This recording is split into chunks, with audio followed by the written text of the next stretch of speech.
Whoops, missed the button.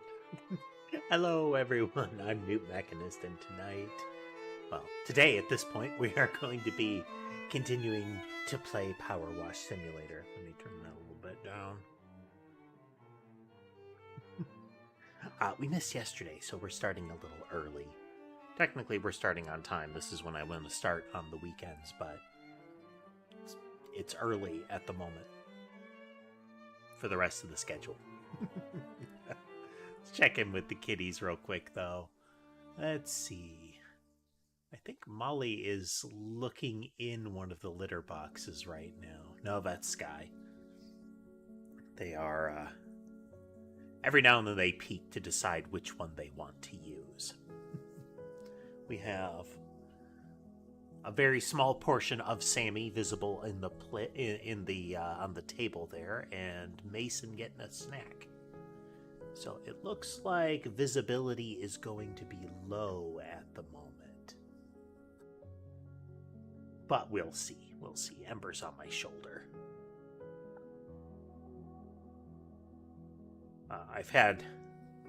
Sammy is starting to want to be held like Ember.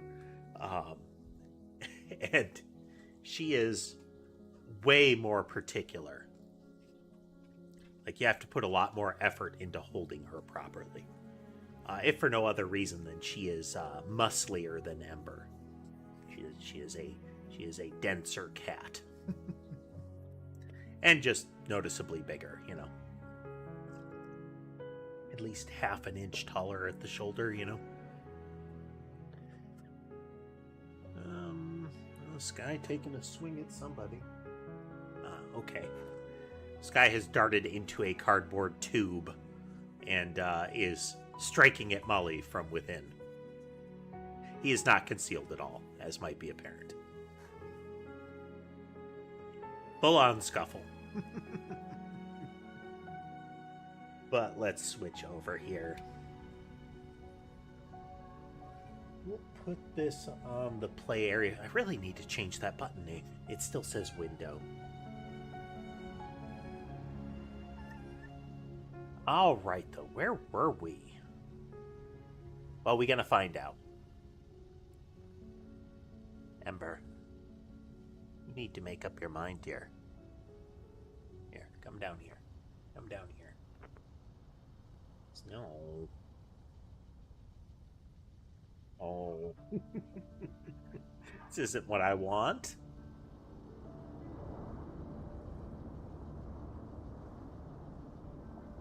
Unacceptable.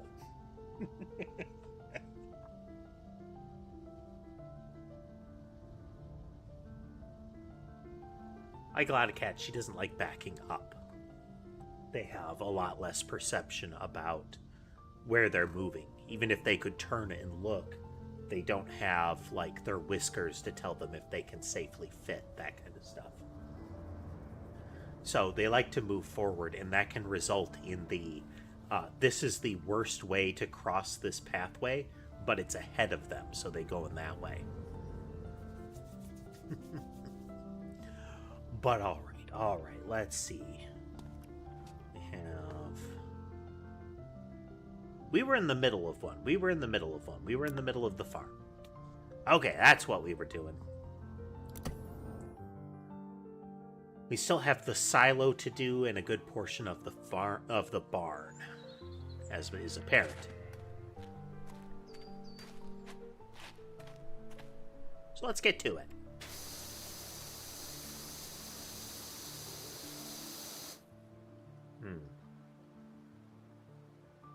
Tune that down just a little bit. Maybe a little bit more? We'll leave it. It's an important sound. Yeah, a little bit more. There we go. The new washer has increased the volume of it during use, it would seem.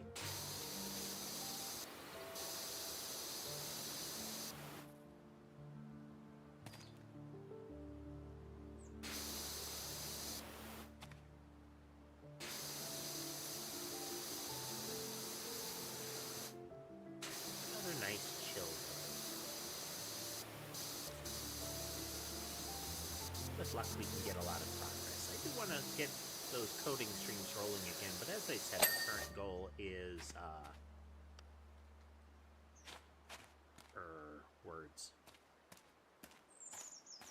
finish this up, and then we will return to our regularly scheduled streams. You know, still some gaming, but a lot of coding.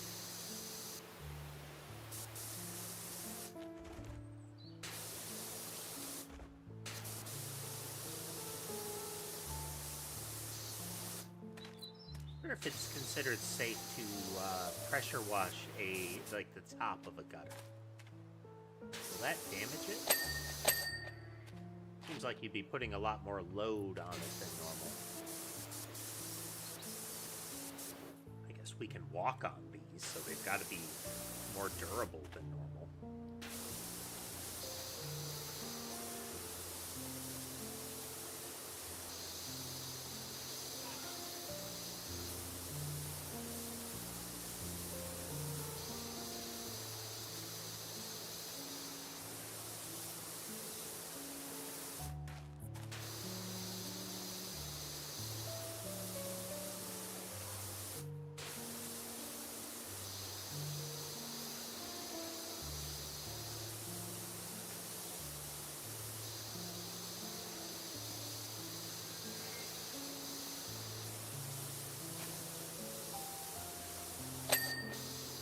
The piano tracks always more relaxing.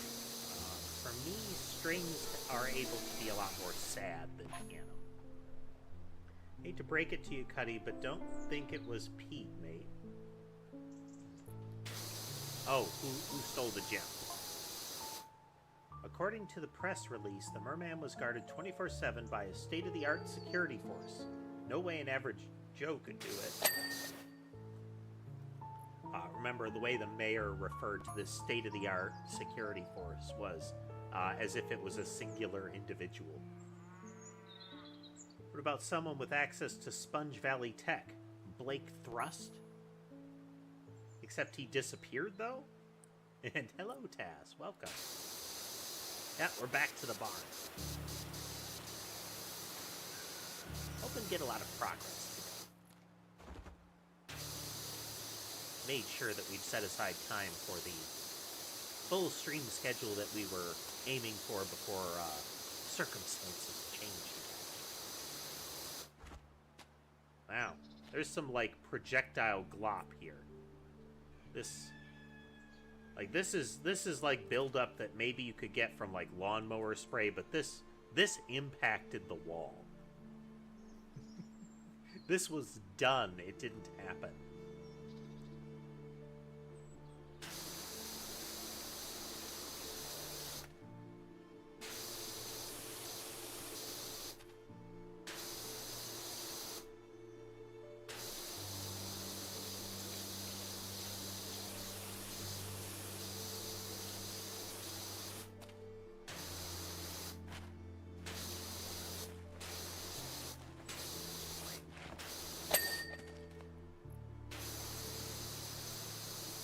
How's your day been going, Cass?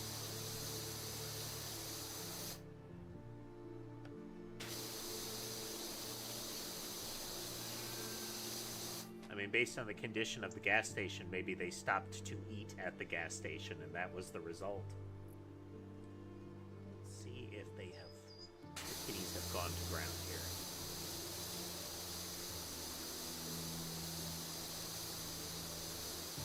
Well, Mason at least.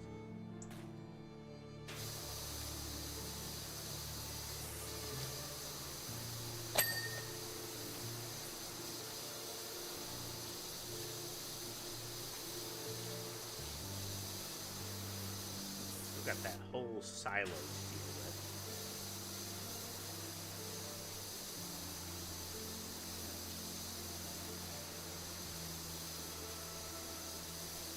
Now, I want to try it because it seems like it might have elements that are better than some of the other physics-based cleaning games. But I've got that, the Goblin one.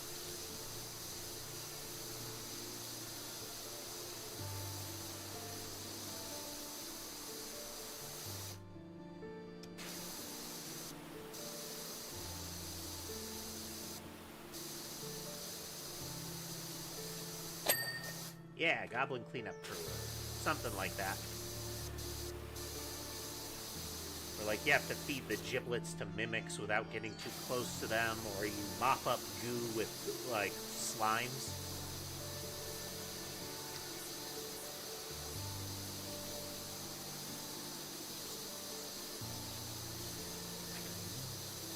As long as we don't have the viscera cleanup detail wonky physics. You know, where you put something in a box and it vibrates itself all over the room.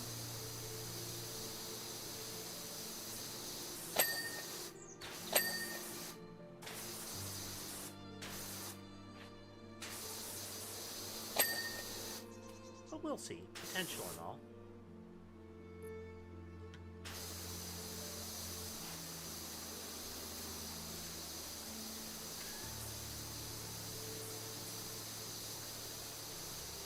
I mean, at least that crime scene cleanup didn't have the weird physics. Sometimes the physics were weird, but it didn't disrupt the game.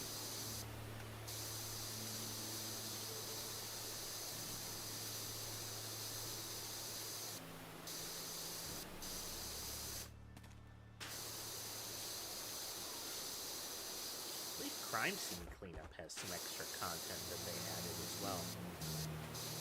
But we'll have to see. We need to make sure we get enough time for our coding stuff.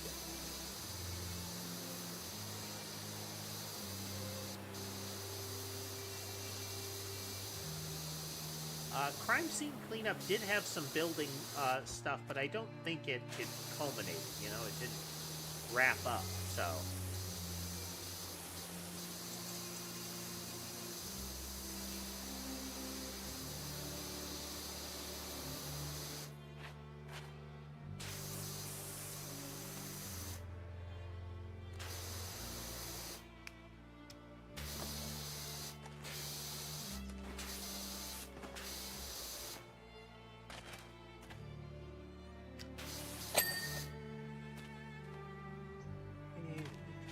above those.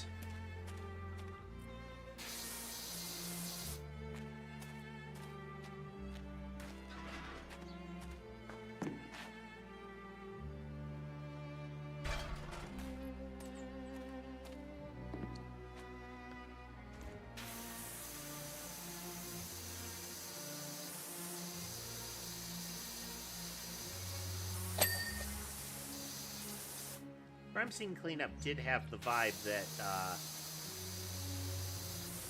the way the narrative worked, if it ended, then the story of that character ended.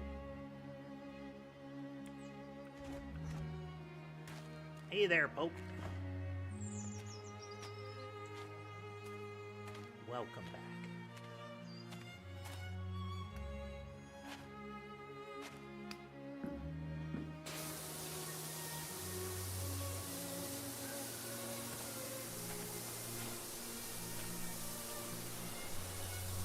We are resuming the map that we were on before I had to bail to avoid falling asleep with the keyboard.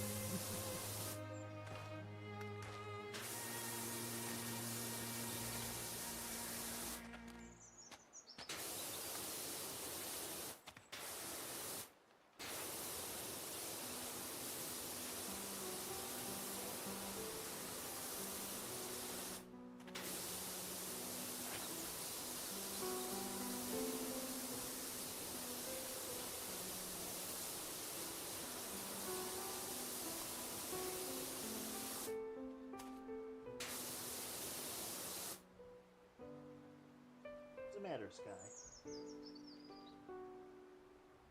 is mournfully crying in the background. Come here.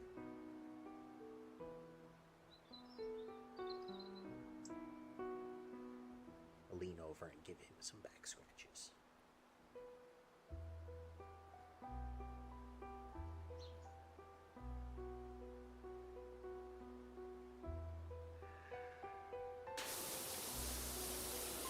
There we go.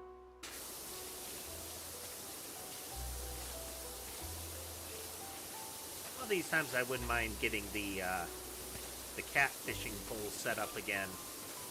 Cat fishing. I have a fishing rod set up with cat toys on the end of it. The problem being is both Sky and Mason are the type to try to steal the toy so that the others can't have it. So once they get a hold of it, they just latch on and try to pull it away. One second here. Why you do this?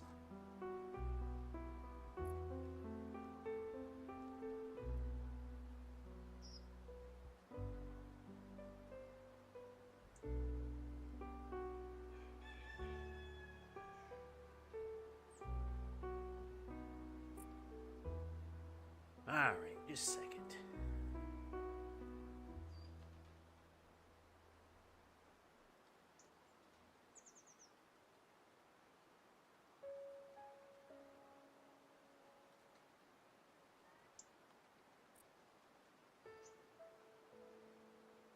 I have a charging problem.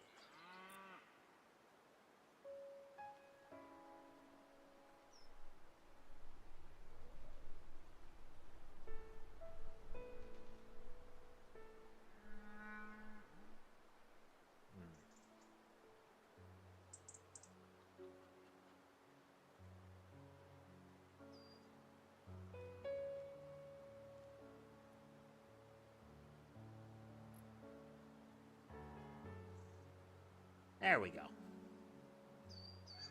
There we go.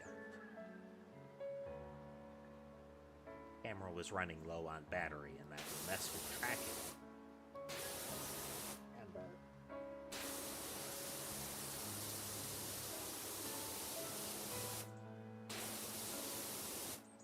need to figure out a good way to properly prop her up without her impeding both hands.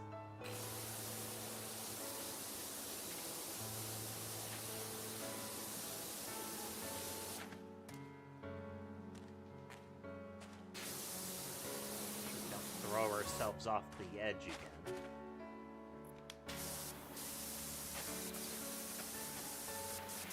Not like, you know, there's any harm, it's just inconvenient when it happens.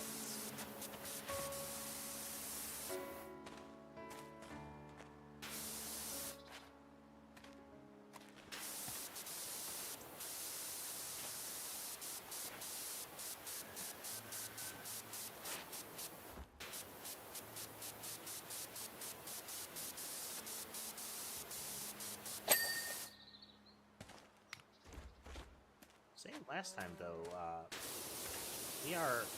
we are close to kind of internal level testing on the game, getting a reasonable sprite sheet to make sure the map generation is viable, then setting up a level and some spawn triggers and see how that see how it feels.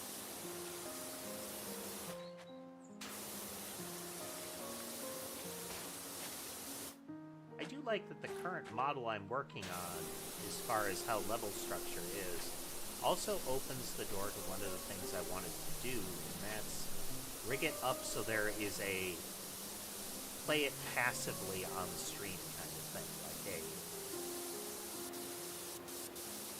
like it's sitting there auto-playing.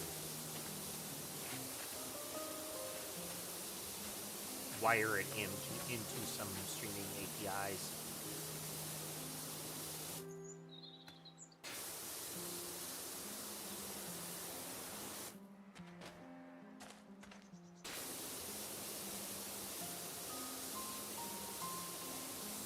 That I can't have,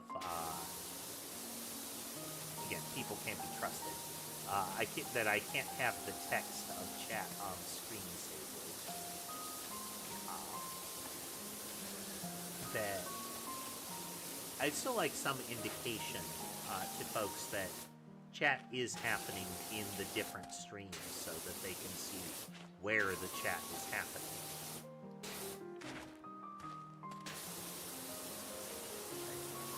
I can do that. It's just a matter of rigging it up properly.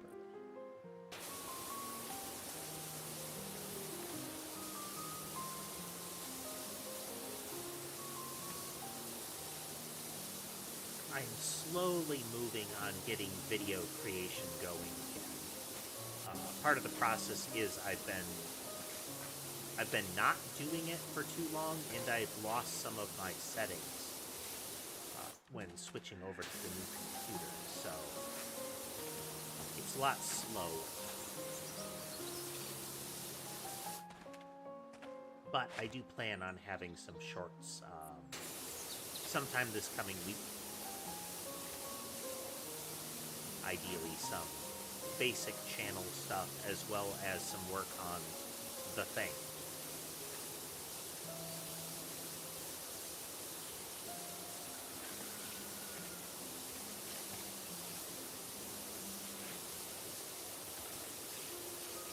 But we'll see. Lots of things going on. Lots of things going on.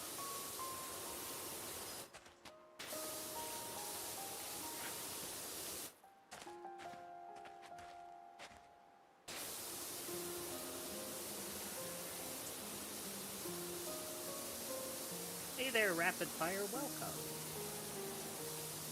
Welcome. It may be apparent we're power washing still.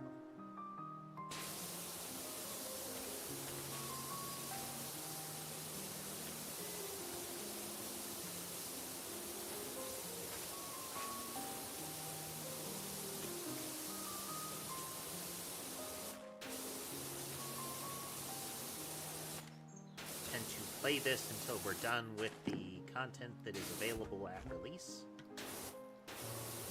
And then we'll go from there.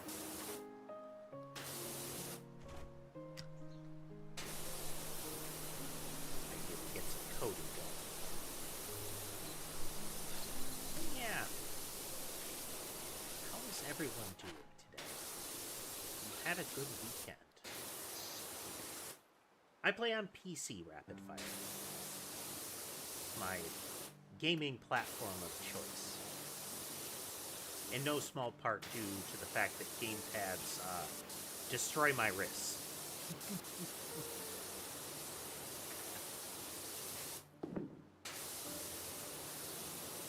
Some types of games do similar, but it's very inconsistent.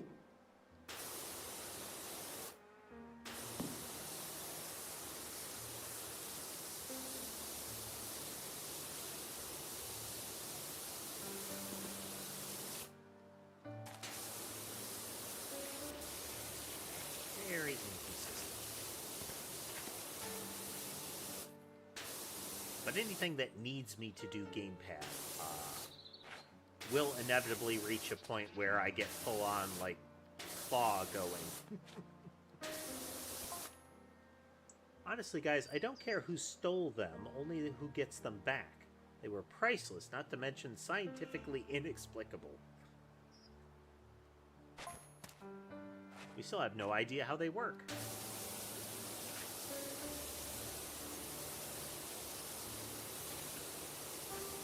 I do love how the advertising for the sequel leaned into the idea of there being that this having plot was surprising.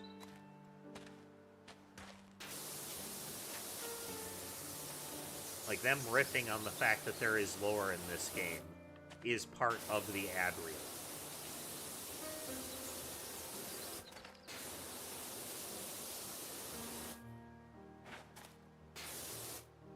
And that makes sense. For most of these work simulator games, it is entirely just the progression of the work. Any sort of narration or dialogue leans towards, we have a new job for you. You're doing good. There are exceptions. Crime Scene Cleaner had the narrative of the main character and what was going on with the jobs. But nothing compared to what they do in this. As Taz mentioned, there are no ancient temples or aliens or statues. If you have a question, fire away there, Rapid Fire. Haha.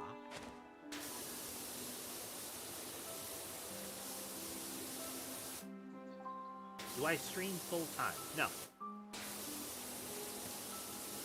As frequently as I can.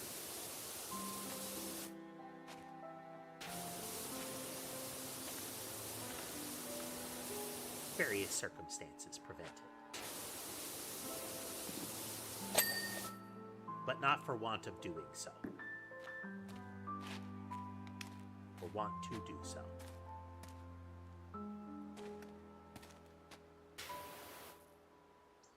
Yeah, looks like a lot of this is like hay or corn, perhaps.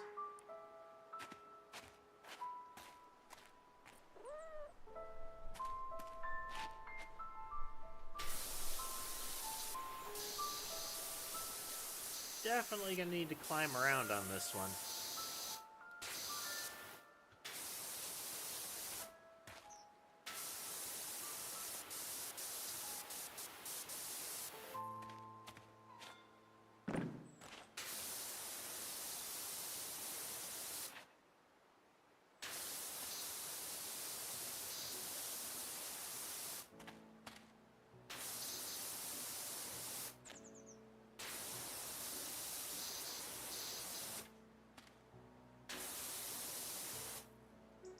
Enjoy the streaming.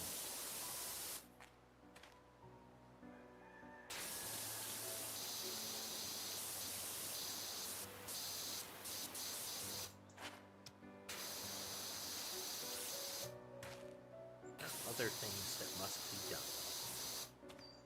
Or dealt with.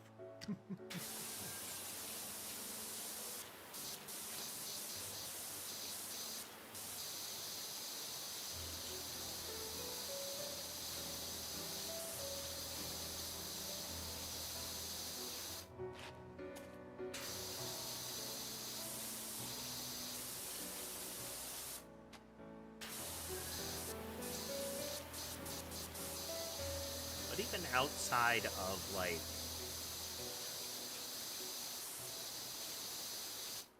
commitment to it in job form, there are a lot of things that you have to consider if you're trying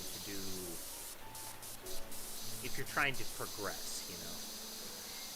And a lot of those just consume a lot of time.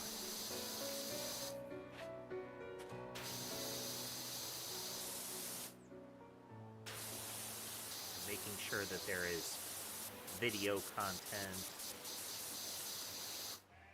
making sure you are catering to an audience.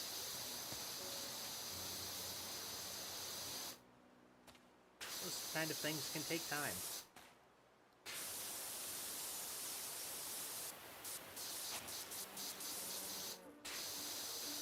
In addition to the fact that people like them, it's part of the reason that I want to make sure I get back to those coding streams, is I enjoy the creation process. But it is another thing, another bit of content. And you got to make the content.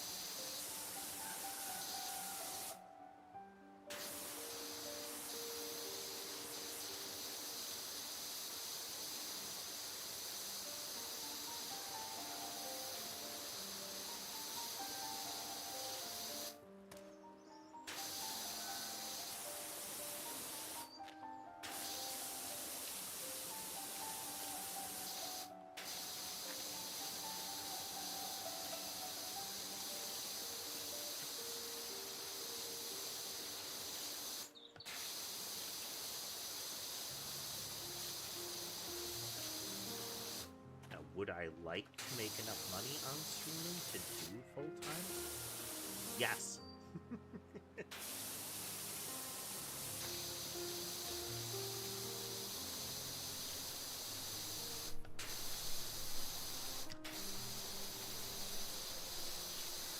As I mentioned, there's more I can and should be doing in order to facilitate that, and I am working on getting my feet back under me in that regard.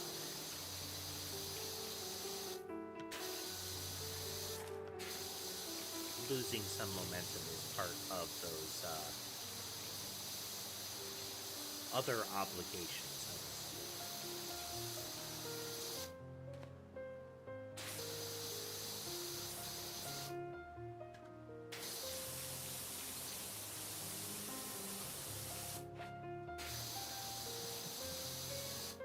That is some behind the scenes with Newt there.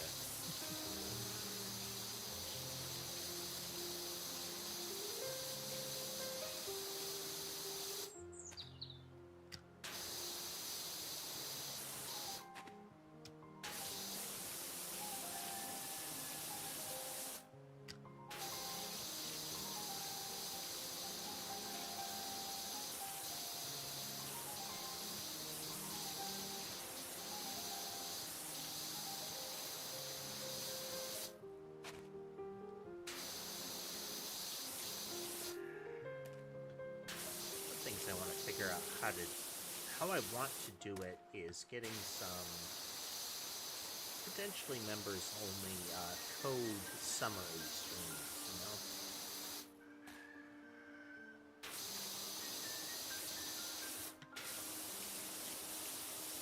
So nice, this is where we are, this is what we're accomplishing, this is where we're going. Maybe some other stuff, but I'd like to do that.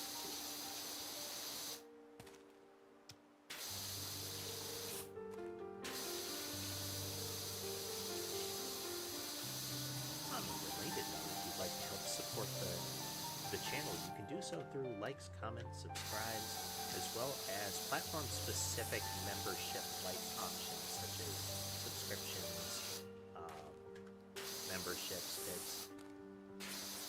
There will be access to early access type of content, as well, once again, as well as already existing emotes into the like.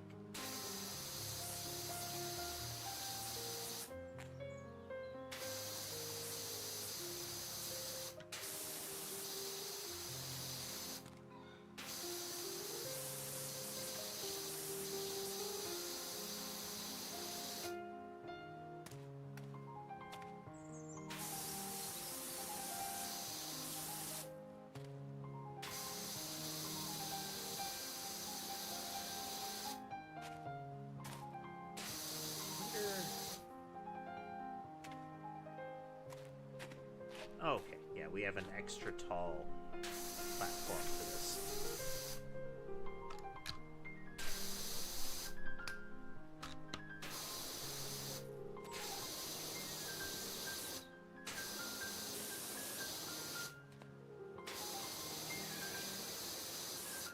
Be a bit of a hassle to rotate it around, but such is the game.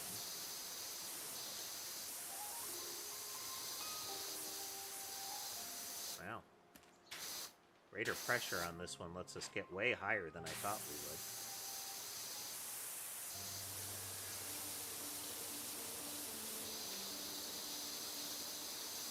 It's like each of the vertical red segments is its own thing.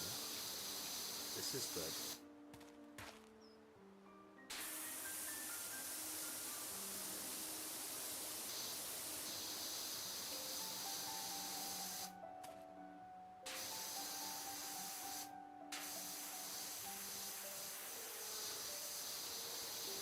We don't leave any more difficult to spot thin segments.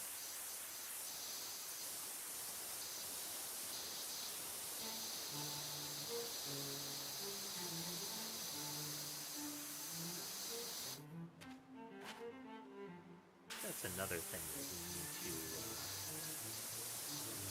get rolling before we get into some of the gameplay testing and whatnot that I want to do with the game. And that'll be actually finishing the yarn ball weapon. I want to figure out how I want its collision detection to work, because for it to be a viable weapon, the impact has to be bigger than the yarn ball itself. But if that's the case, then there needs to be some sort of feedback that it's happening.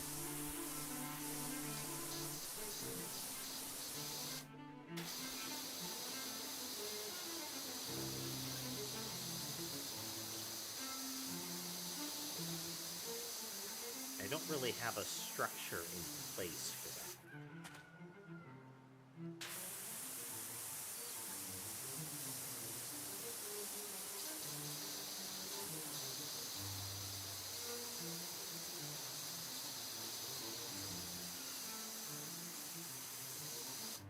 As far as making it functional, like that the impact would happen, I think we've got that fully in place. Since being off the ground removes collision, we can just make the hitbox for the yarn ball bigger than it is.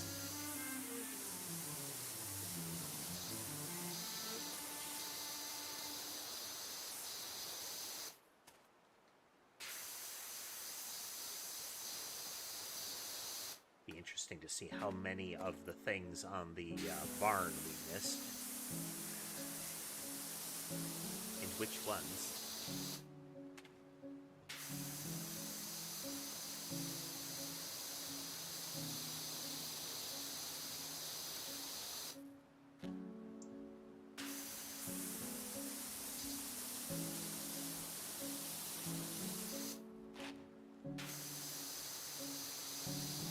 There are a lot of elements to entities and bullet entities and the like that we're probably going to have to restructure a bit. Like, I may need to make a bullet entity so that we can have things like impact effects. Similarly with enemies having, well, with all entities having a death animation would probably be good.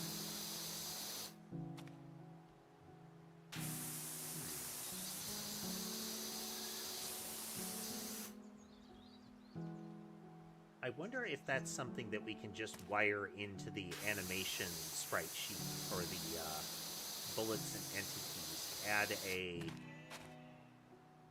kind of striking animation as well as a death animation. Hello, Molly. Hello. You know, dying and dead, striking and potentially struck kind of animations. I think that might actually be a way to do it.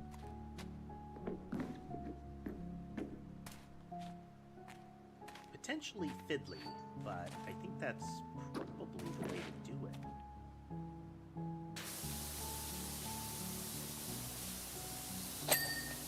So maybe next time some sprite sheet work.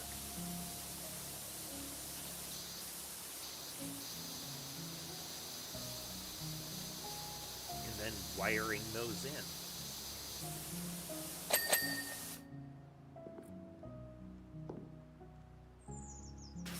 Probably requires some work on a state structure for entities so that we don't need to fiddle with the animations quite in the same way. Molly. Okay. Had to make sure she didn't hit the soundboard.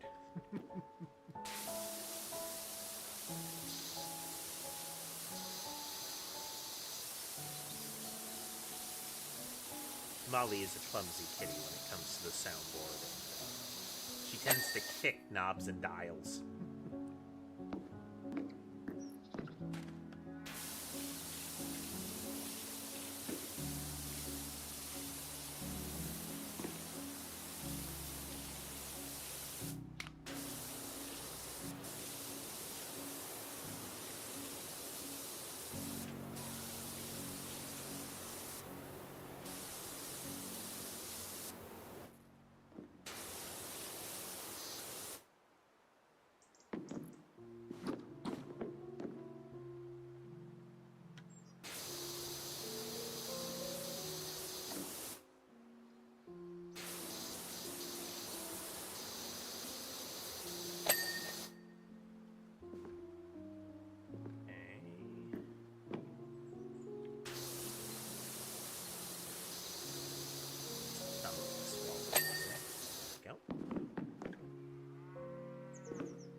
Or if that's something we'll have to climb into. You wouldn't think so, but...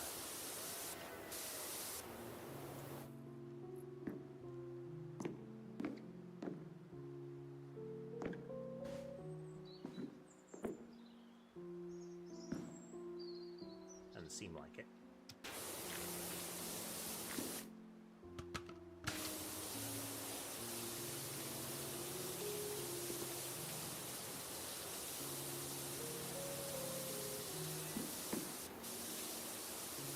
While we're up here.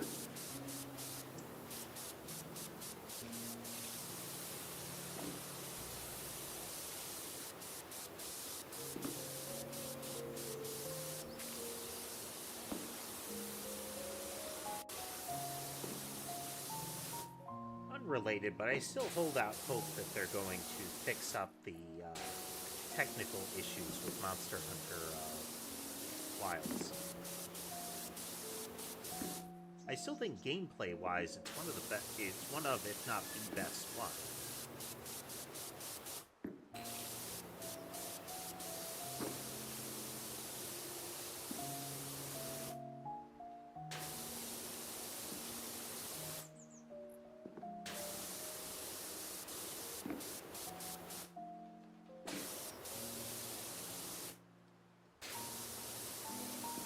But it was choppy for me at launch, and even after some of their performance patches, it's not much better, given that some of the content patches seem to have made it worse.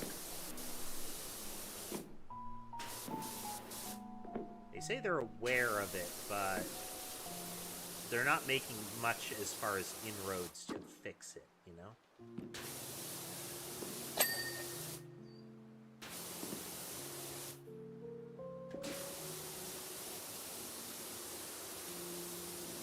But we'll see. Mayhap they actually have the team dedicated to working on it at current.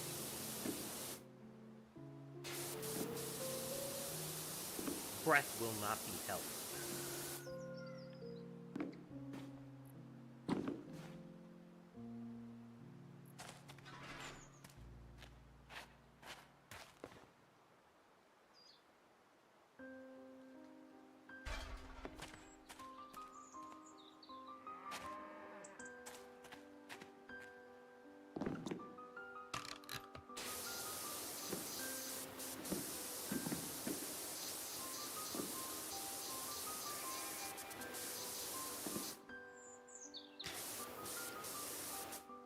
Be a little faster from given that you just go up the ladder to the top and then run down when you're trying to get up near the top.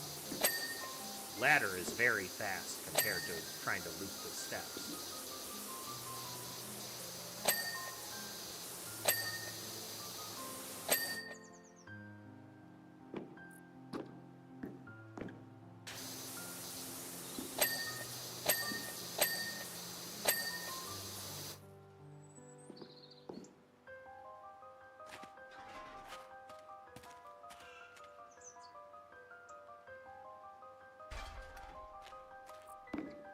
We're getting down to the last little bits. We're getting the targeter going now.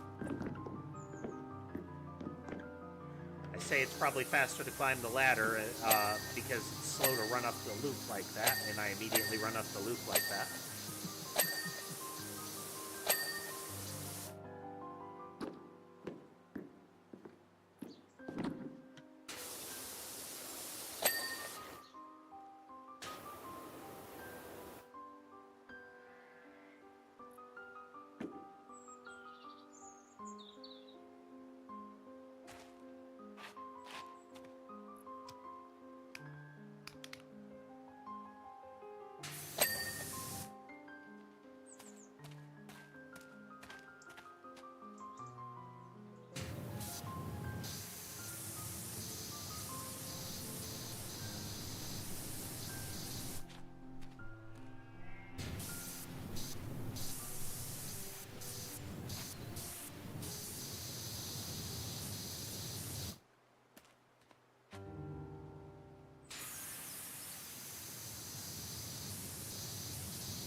Armor roof 3 of 4.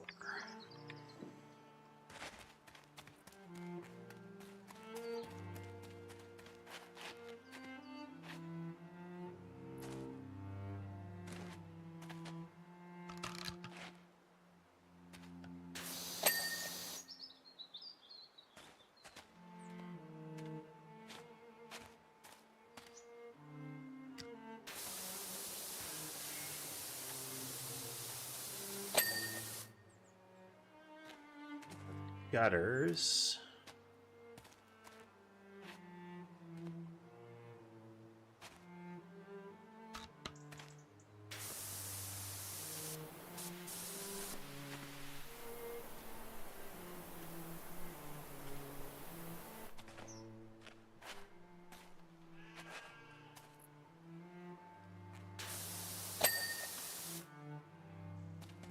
Wall frame.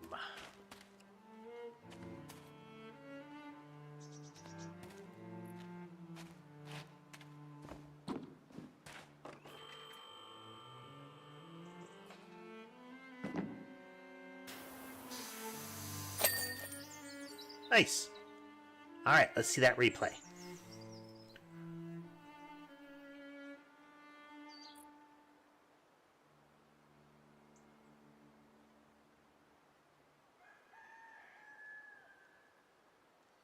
One thing is that sometimes this is like an hour or more that it's showing at full speed like that. Oh, not sure what I was expecting exactly, but this is incredible. Almost forgot it was this color. I might even have to muddy it up a bit, or people won't believe we're a working farm. Kidding, of course. Fantastic job.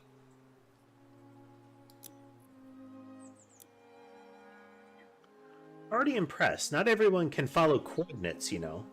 In fact, I can name 3 local power washers who can't. Uh-oh.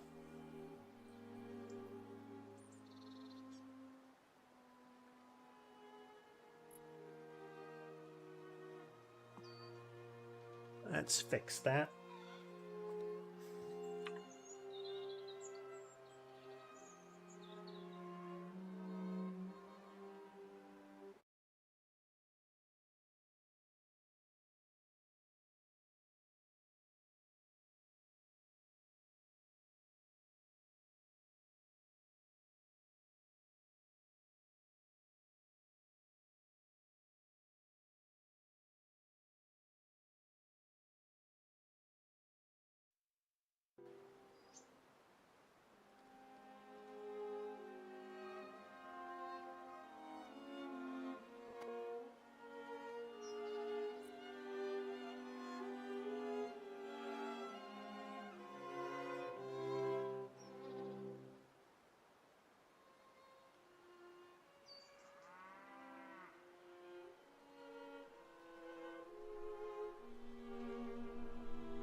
Testing. Oh, there we go.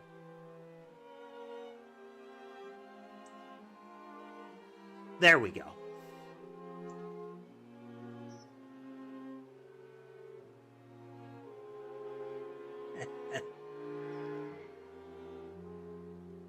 Ah.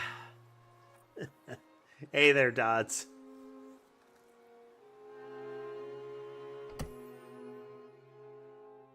Yeah. Can I presume it's working now?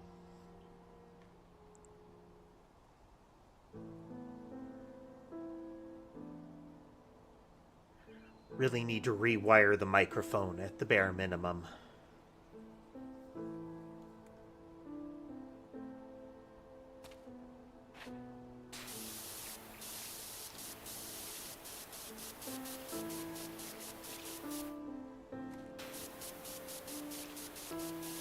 I reset it and everything at the beginning.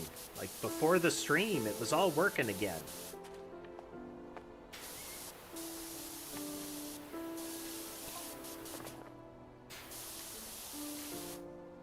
What do you think? Any idea what it might be yet? Oh, we might be getting into our weird ancient civilization stuff here. No, it's still too early. I'll leave you to it.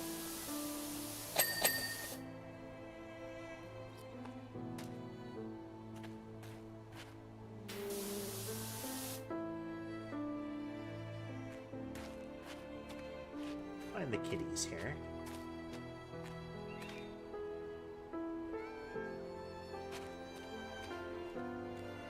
Yeah, audio has been flaky for a while.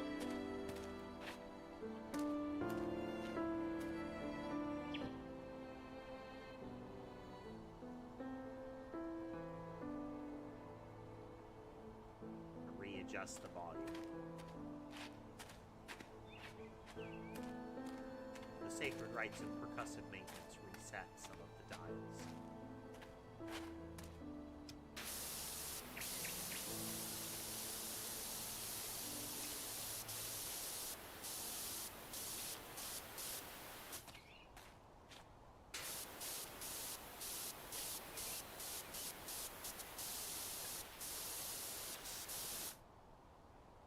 Did I?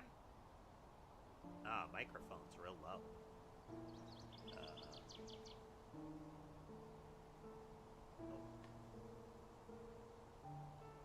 I was turning down the wrong dial. Lovely, that.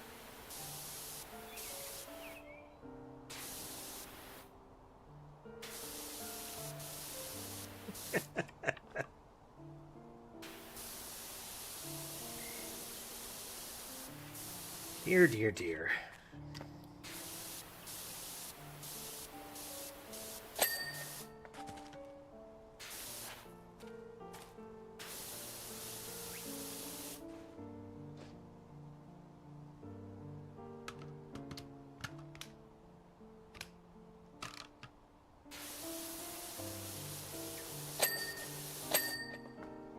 Something always has to go wrong. It's always good when somebody is there to tell me it happened.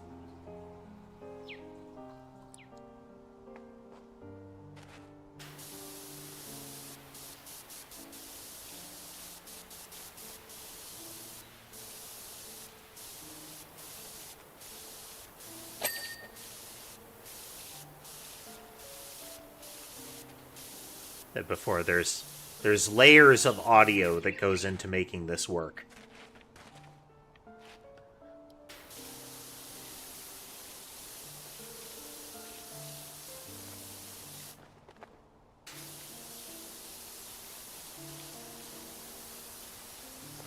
Could I mitigate that?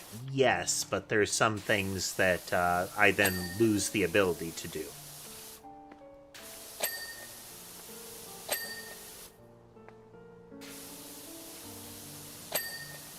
And I do feel pretty confident that the microphone is our current source of error. It does need rewiring.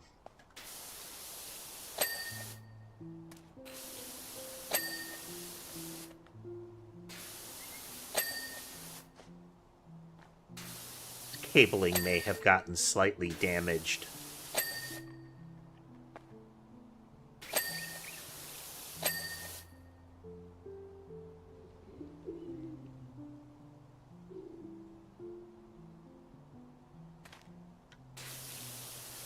Let's see, there's the microphone, a sound dampening software, kind of control software there. There's the microphone's drivers.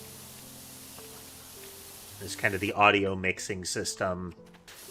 All of them can break in their own way.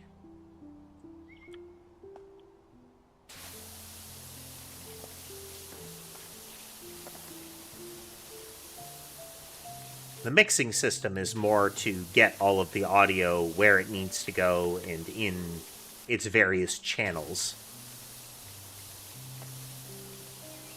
Like, the game sound is separate from my voice, so I can control them separately.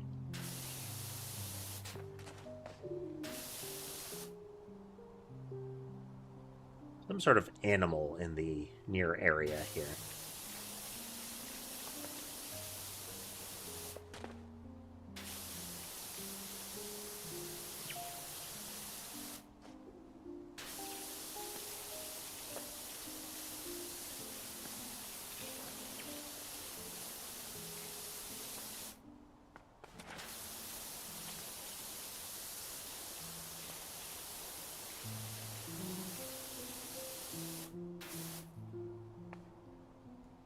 Still really puzzles me is that when the audio is routed back to me from my voice, I don't encounter the problems that other people do, which is strange.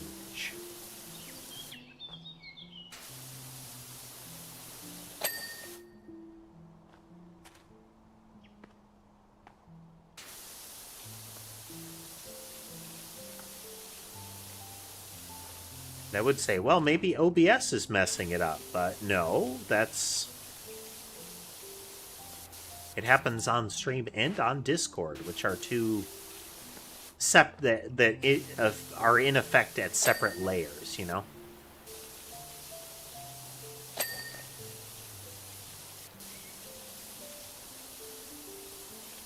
Which is, again, why I'm thinking there's something wonky with the way the microphone is acting, but we'll have to see.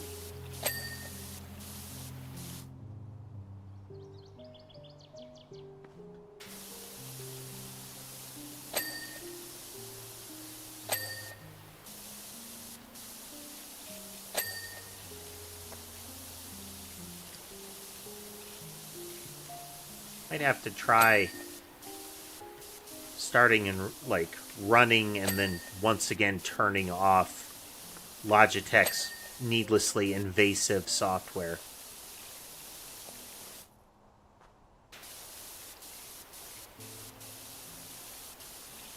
Pretty much every piece of audio equipment you can get now has its little... You have to run our special social media hub to update the drivers or to change your settings.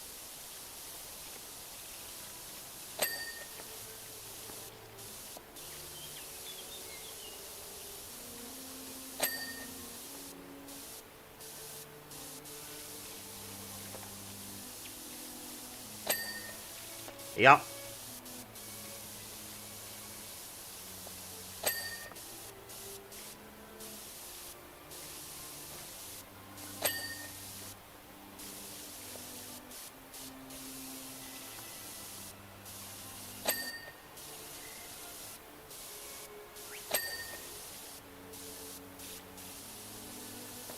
Yeah. Very few things actually need to be Internet of Things. They are transparently info scraping vectors.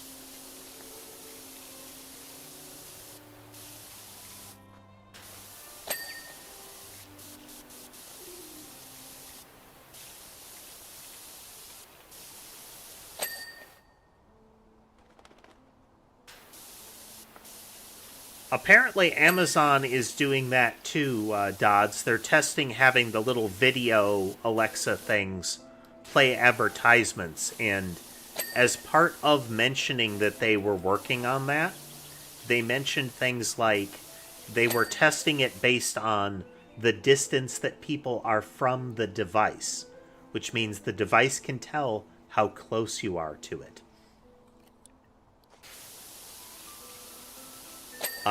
Which would mean you could actually plot out information about the household.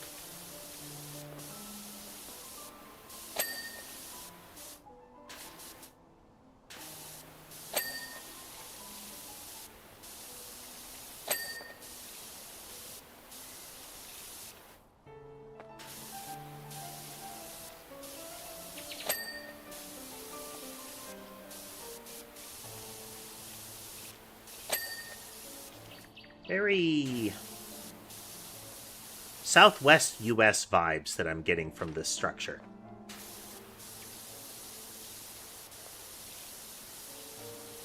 Some of the markings, but a lot in the coloration.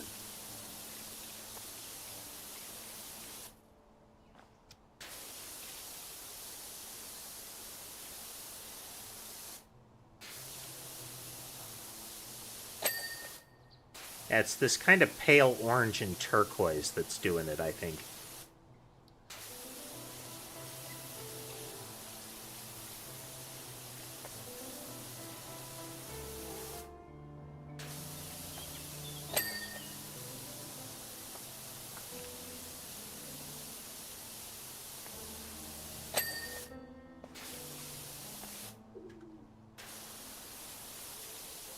The fact that in the US we have a whole industry that is growing around the idea of preventing and or removing personal information that companies often questionably or outright illegally obtain about you and then resist the removal of despite laws in place that are supposed to make it easy to let you remove it.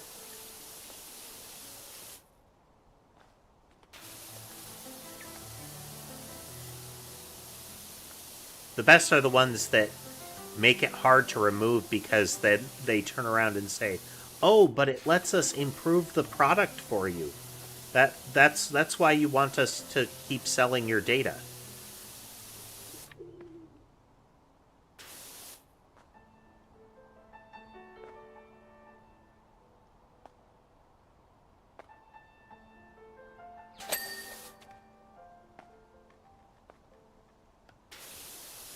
Or you can't possibly ask us to remove your data by proxy. How do we know it's actually you that wants us to remove the data? Because I'm a living, breathing human being and you're not. For some values of human.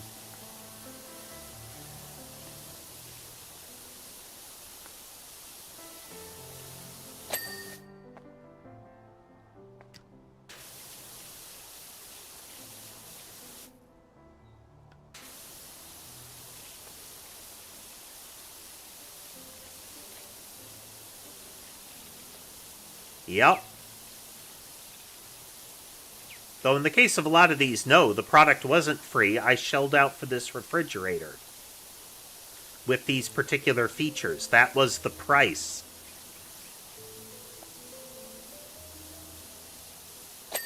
Oh, but we have to pay for our servers. Oh, then let me turn the live service part off. That's the only part I have a problem with. I mean, I don't need that. Oh, but, well, you know... What if we have to push out firmware updates to protect it from internet insecurity? Well, if the live service part is off, I don't need that, right? Well... We really needed to foam hone to sell your data and install observational malware and allow us to remote kill it if we decide to.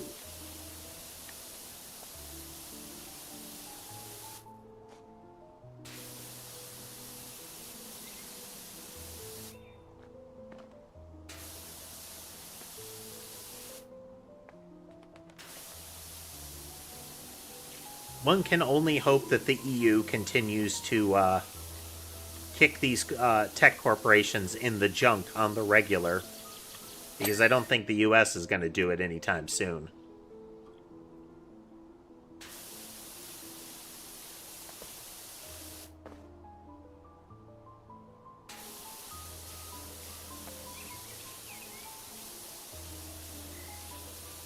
Yep, there's that. There's another smart home company that was bought out by one that turned around and essentially said, yeah, you know those lifetime agreements for these to work? Yeah, it's not lifetime anymore. You have to pay a fee every year. And would shut down the devices if they didn't.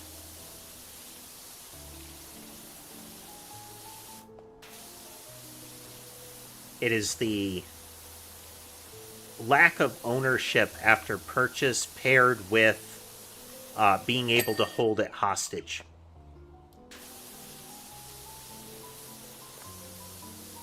This does not benefit the consumer in any way.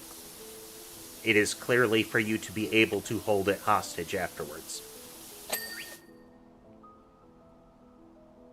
You'd think so.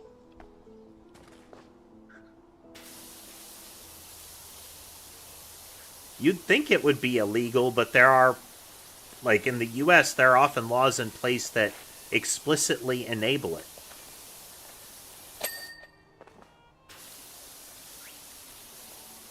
Hell, there was going to be a law on the books for, regulations on the books for ease of canceling a service. If it's this easy to, like, if it only takes me a one button press to subscribe to the service, then it should have a single button press, just as easy way to cancel it. And that was shut down. Hey there, Laura. Welcome.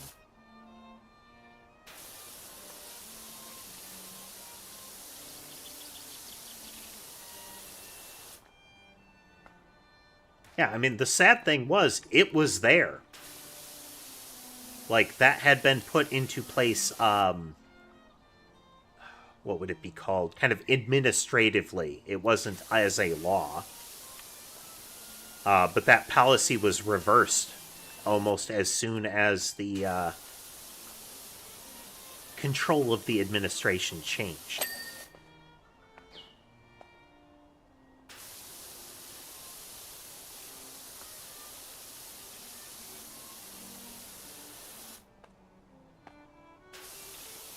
If your lawmakers aren't actually putting laws on the books to ensure that what they say stays true, then they're not doing their job. Get new ones.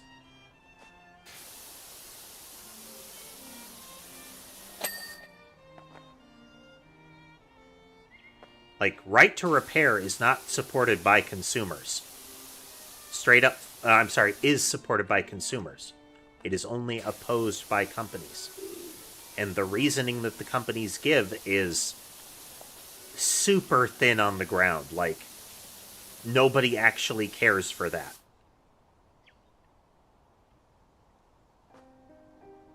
To hear one of the executives outright say, in one of the digital ownership ones, but if they can just repair or keep their old product, why would they buy new ones?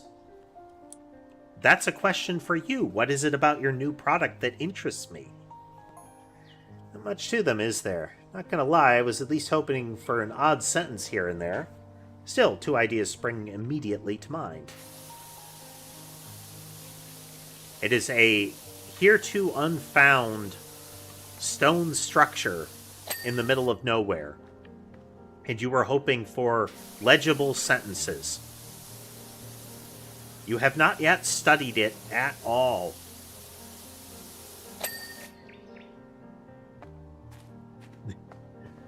Like, there are patterns and colors and markers here all over. Every one of these could mean something.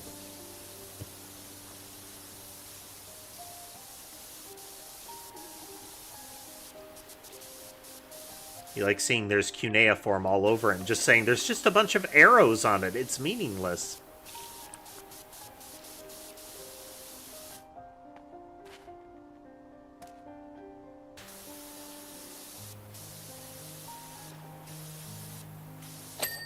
That's why at this point, if any regulation is going to come out of it, even with a less evil government in place in some places, it's most likely going to come out of the EU because the corporate interests elsewhere are just too powerful. The greed, it is too strong.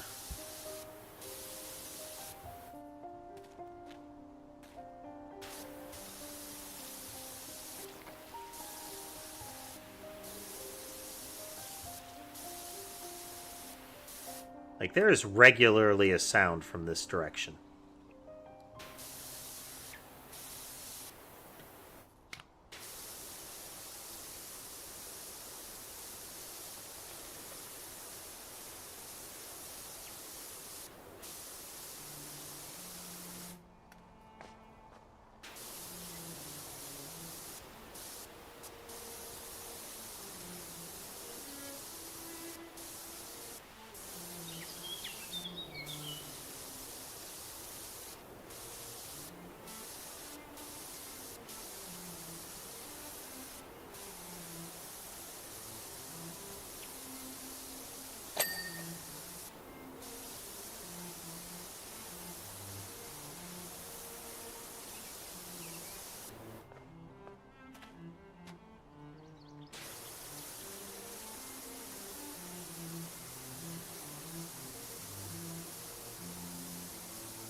I'll have to get the tops of a lot of these, but...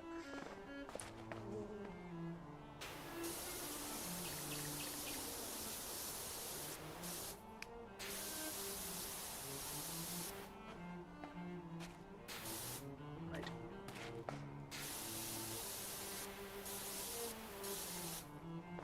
Get the full side while I'm here.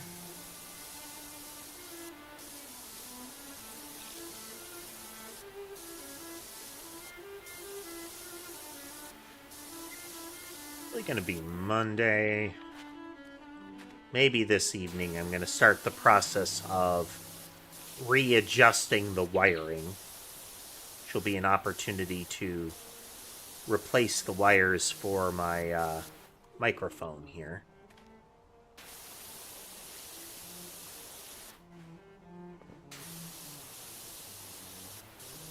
I think I've got some good alternates for it.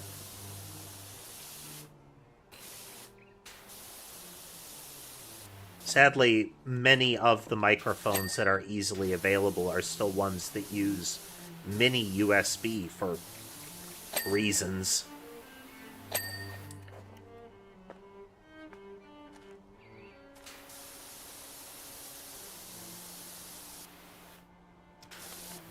I try to, Dodds. To give you an idea, if I bunch all of the cables together on their way to the streaming computer and the regular computer, there's at least a 1.5-inch radius bundle of cable.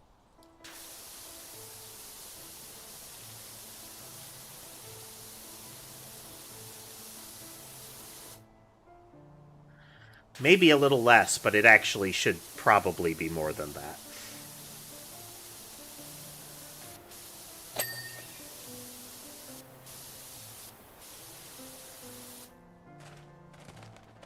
Probably more like 1.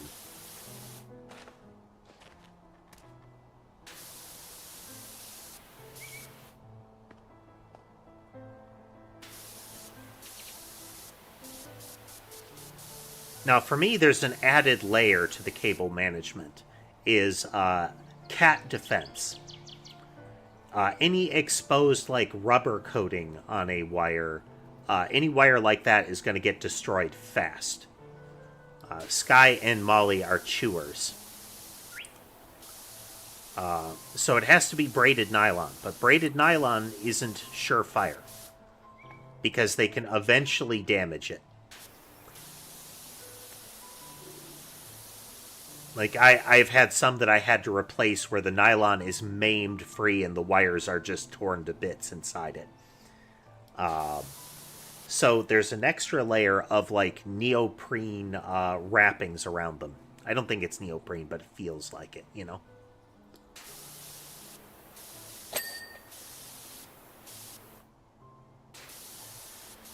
I do have a couple of PVC pipes for cable transit, but it's harder to place those.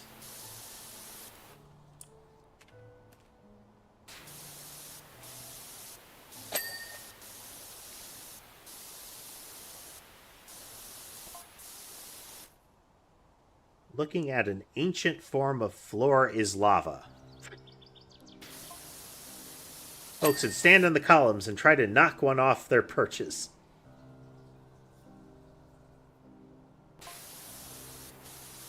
Goodness knows what with, but if I had to guess, I'd say salmon. A 30-pound salmon would knock anybody off their perch.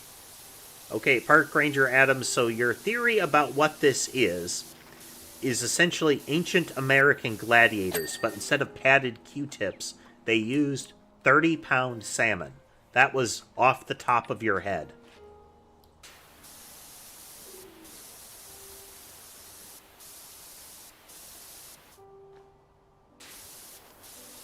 I feel like there have definitely got to be some recreational plants of varying types in this forest.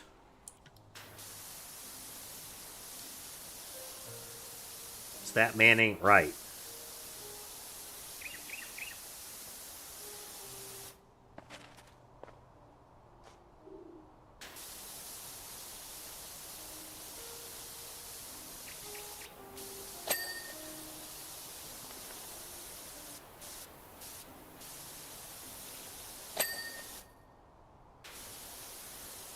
I figure either that or he's park ranger because then he can conceal his pot farm.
Yeah, it's looking at this.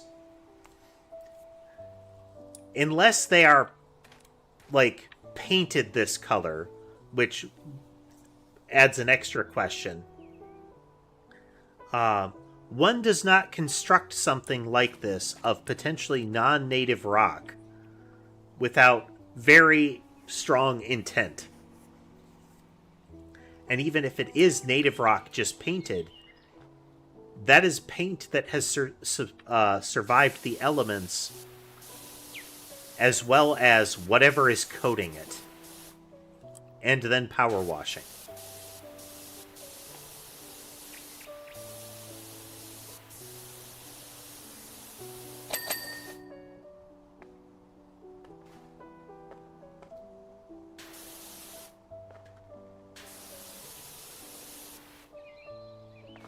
So this is either a very elaborate equivalent to a crop circle,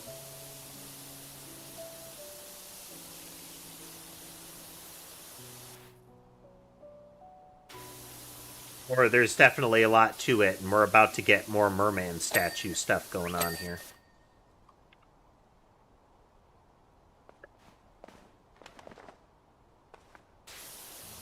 Power wash parkour.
Well, there's the gnome over there.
Oop.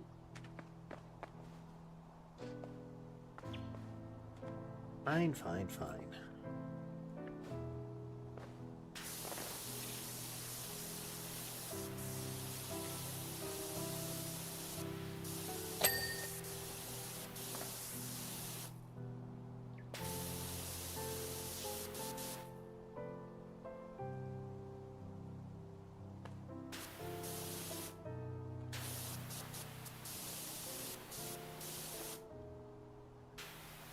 This kind of area is why I changed the grime color to green, because yellows are pretty common in the game.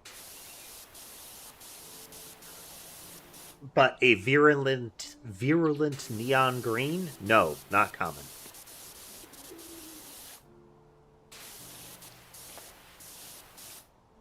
We could probably get away with red, too. Both a functional gameplay adjustment as well as a good accessibility feature.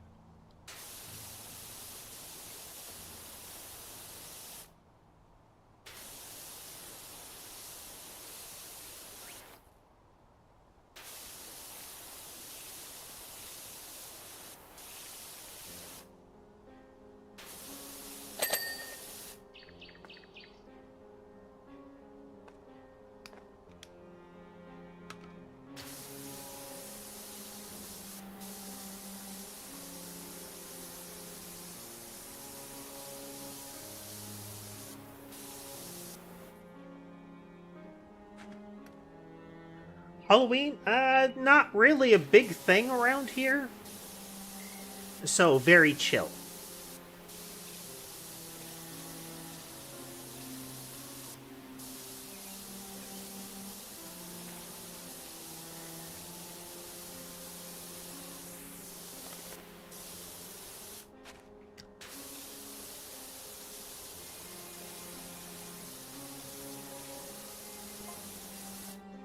No children make it past the security cordon around the factory.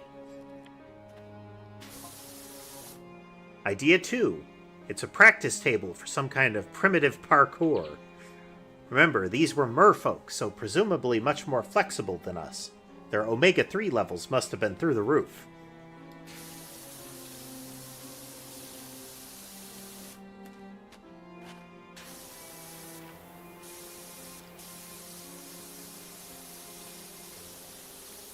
There's quite realistic conspiracy theory nonsense there.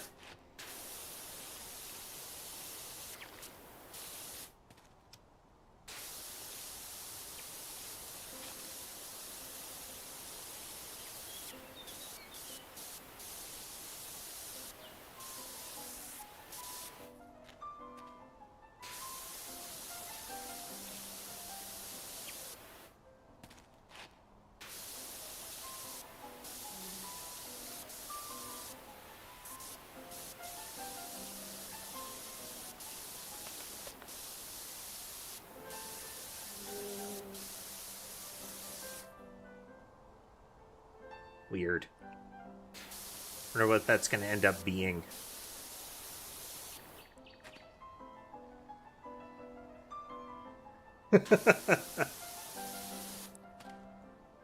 Well, so far, the wild speculation of the inhabitants in this game has tended to be very false.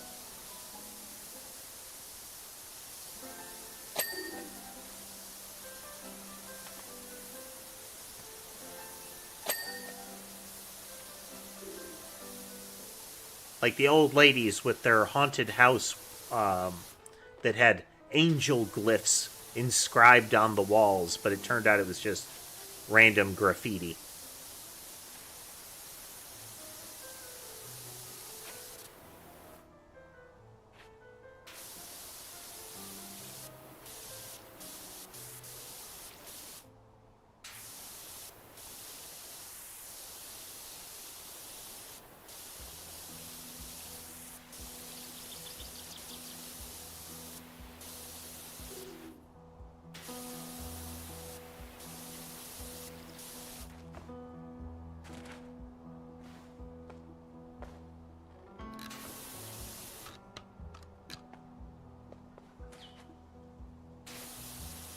Well, simultaneously, you get the things that are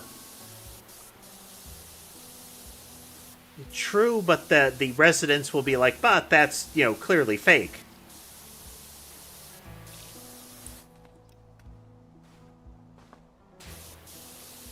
Or are oblivious to it.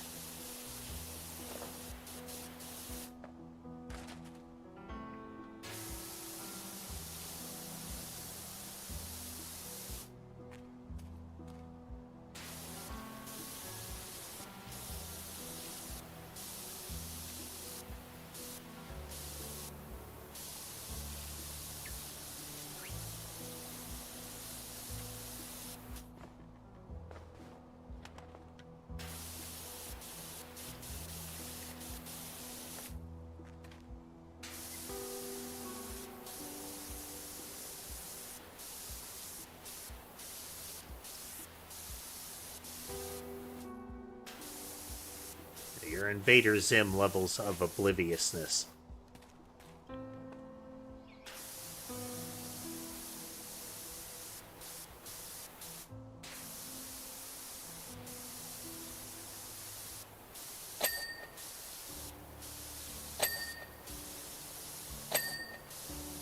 Okay, so am I the only one that sees the alien?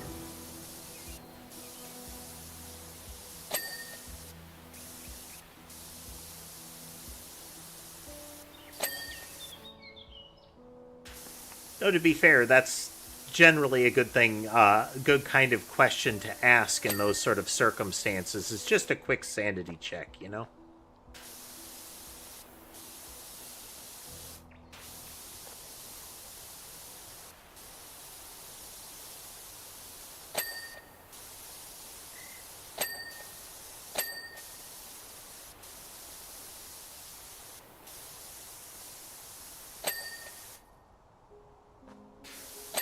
EDF6 was good times, but man, the multiplayer difficulty spikes were brutal.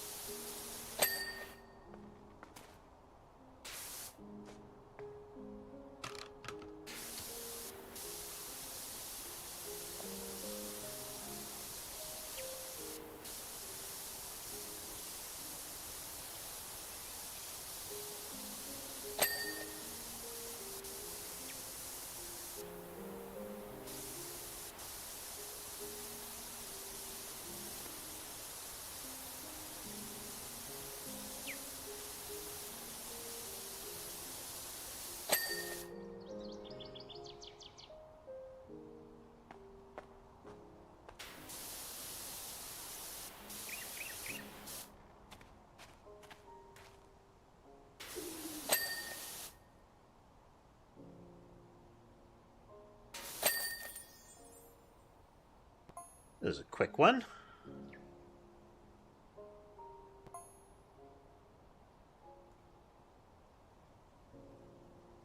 You can see that it doesn't update the dirt texture in the replay quite accurately. It doesn't look like there's much to it after all, but it looks great clean just the same. Rock climbing park. Oof, this is like the skate park, yep. As if the Spring Festival wasn't enough, DG, the powers that be at Muckingham Council have gone all in on this newfangled Town of the Year competition and asked that we increase the availability of fitness resources within the recreational grounds. I did suggest that a cessation of lawn cutting would increase friction and provide cost-free resistance training, but to no avail. But then the Deputy Warden Indy nudged me hard on the shoulder and showed me something extraordinary on their handheld pictures slab, a complete indoor climbing gym available for an absolute steal. This should keep the outdoorasaurs busy. Outdoorasaurs. Well, we have the abseiling rig.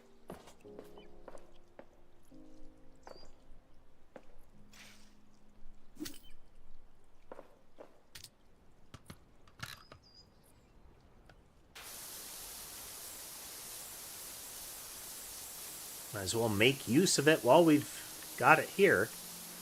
Get this out of the way right away.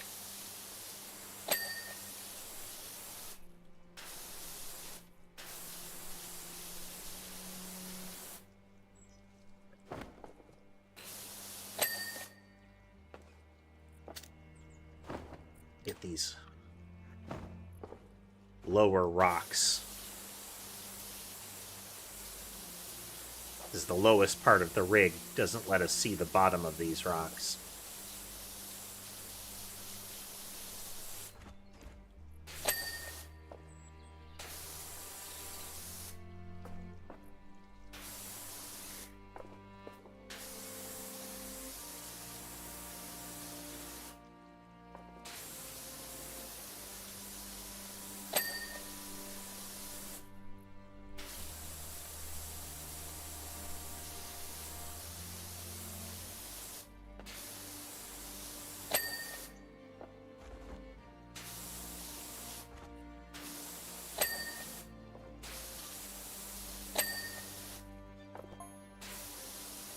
It's uncanny, ain't it, Dirt Finder? How in keeping with Muckingham this facility is. It's almost like it's been commissioned specially for us and not purchased from a bankrupt Hawaiian theme park.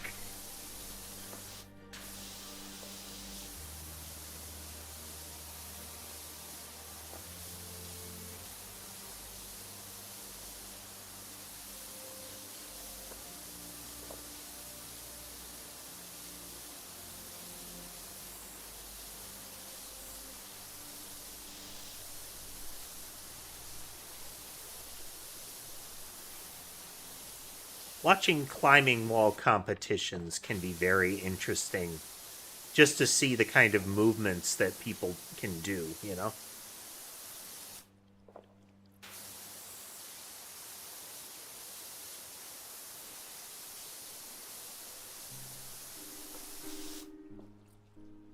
You know, that I am hanging upside down, but if I contort myself just so, I can leap across and spin in the air and latch on to this bit here.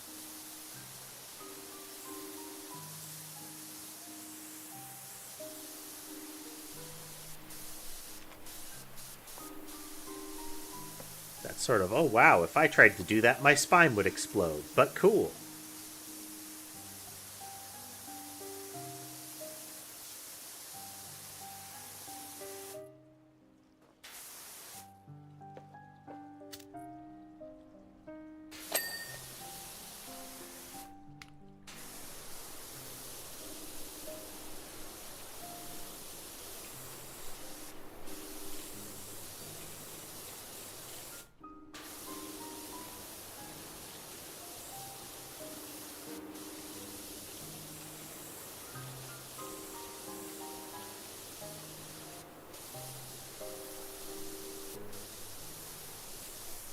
stuff is not very thick on it.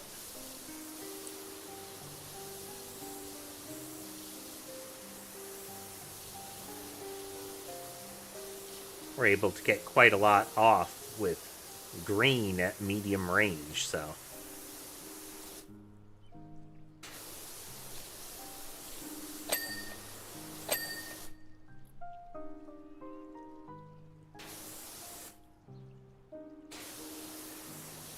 That sounds nice. Fried chicken can be very good. For me, it comes down to the method of breading for fried chicken.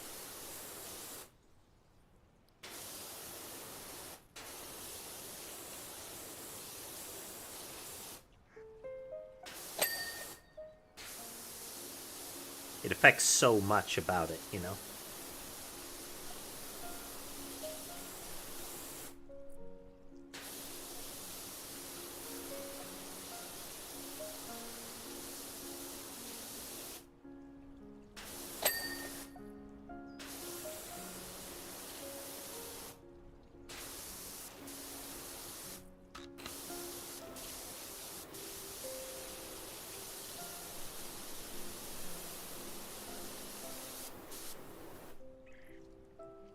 Oh, wow.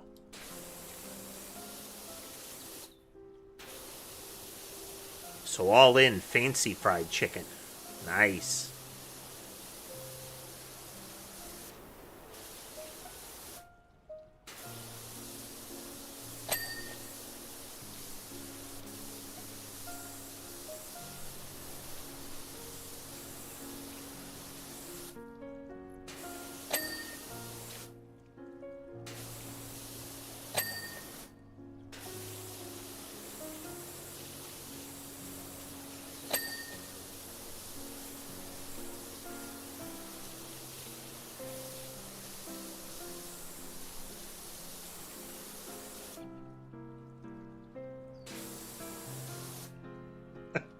Hot sauce that looks like a bottle of bleach.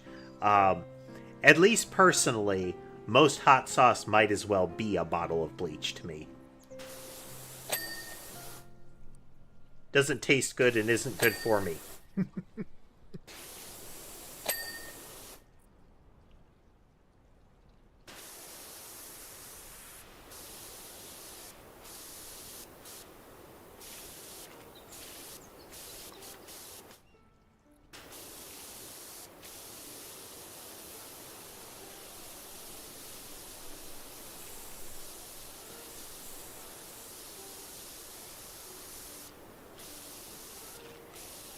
I'm a very mild spice sort of person.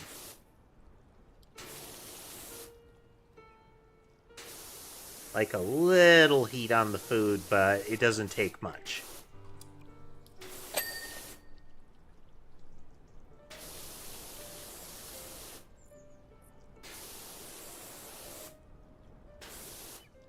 Plenty of types of cuisine that have quite a bit of heat added to them.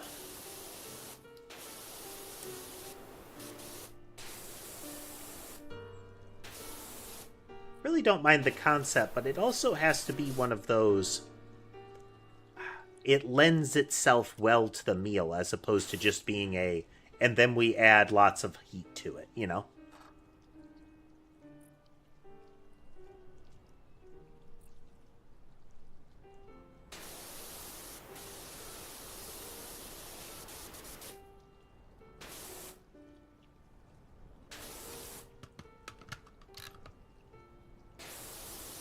For me, it was, you know, hush puppies weren't made spicy, but, you know, nice little salt and pepper and bread encrusted catfish.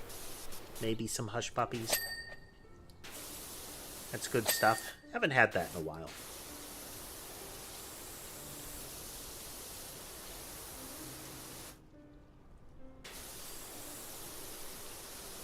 Hey there, Donald.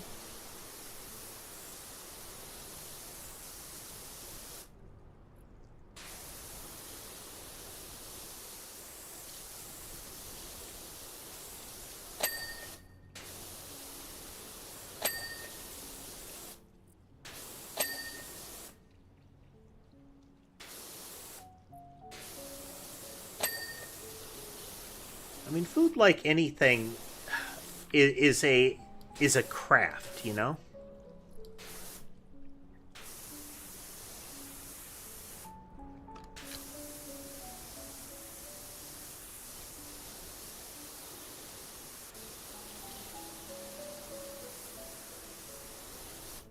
Oh yeah, we got the upgraded one now. We're second from the top of it now. But we've got the full range extensions for it.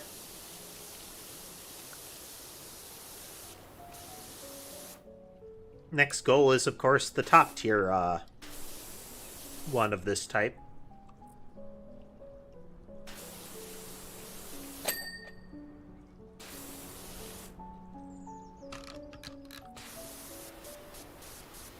Get as much of this stuff on the side as I can from here. Strong feeling that it's going to be awkward to get this purple sector.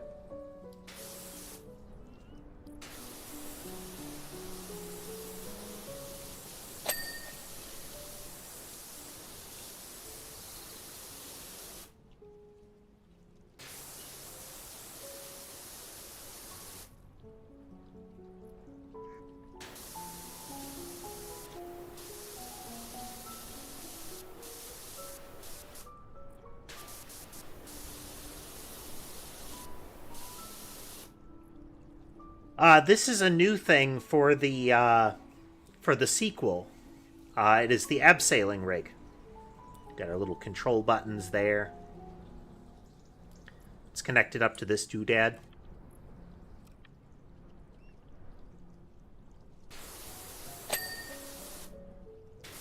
It only shows up in maps where you have these kind of tall, flat surfaces. One of the early ones is a billboard.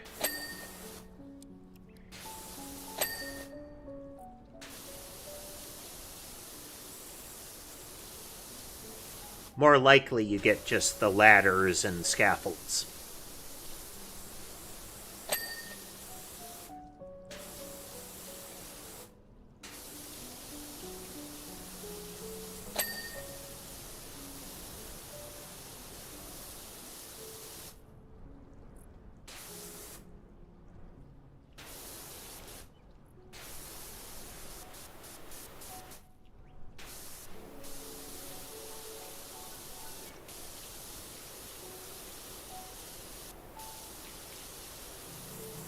Opens a lot of doors as far as their level options, since you can do these tall things without it getting really tedious. As far as repositioning the scaffolds over and over, you know?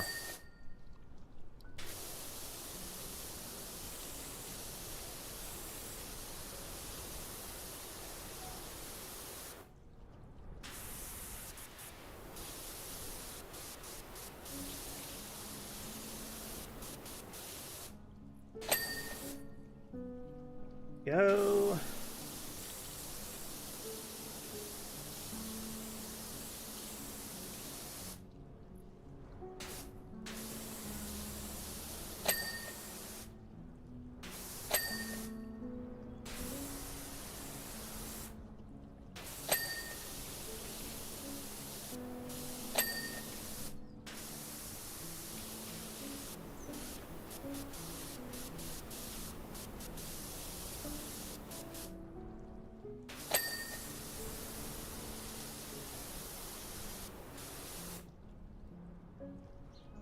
Here we get more wind up here.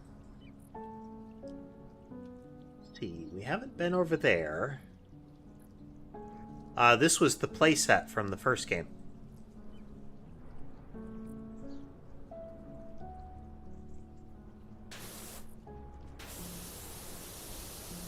The one which was giving kids skin infections. They talked about how they would get complaints about them from parents about the kids getting home itchy.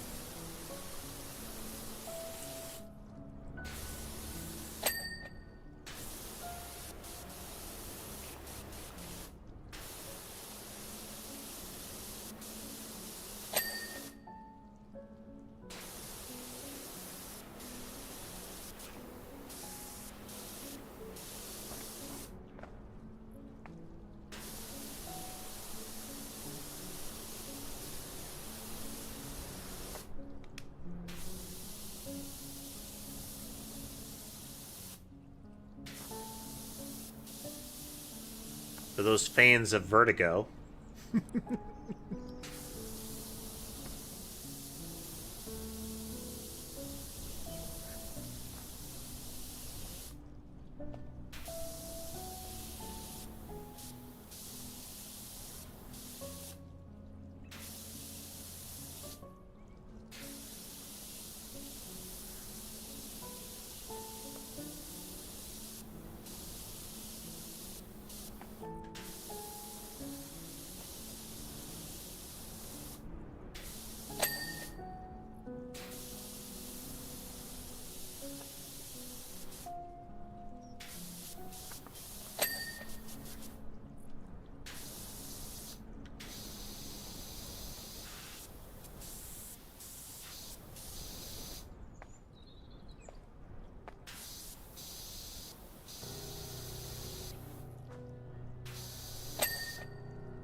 At least each individual part of the pterodactyl is a target.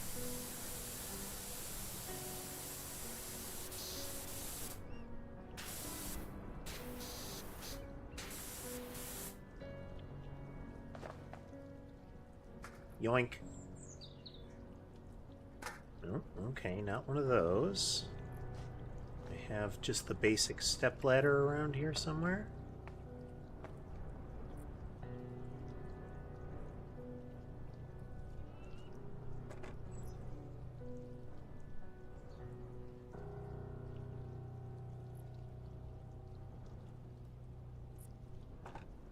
Okay.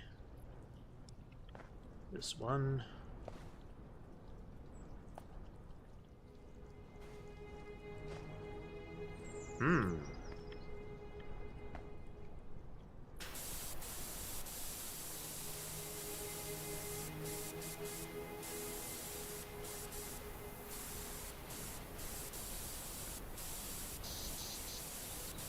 Get what we can as we move around it.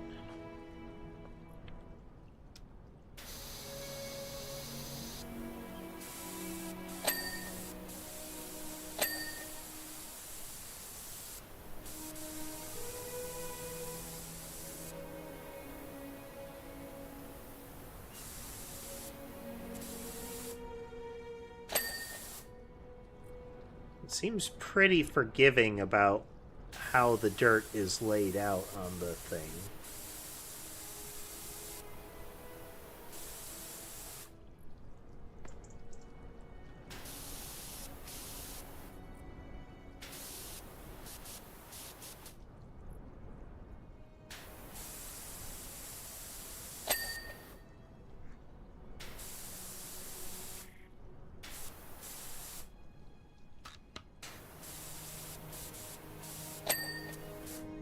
Okay, it is pretty forgiving, so...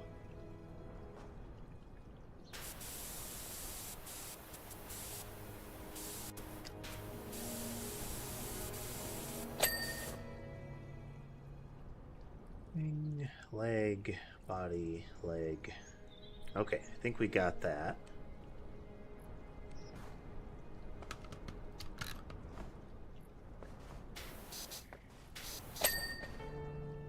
Okay.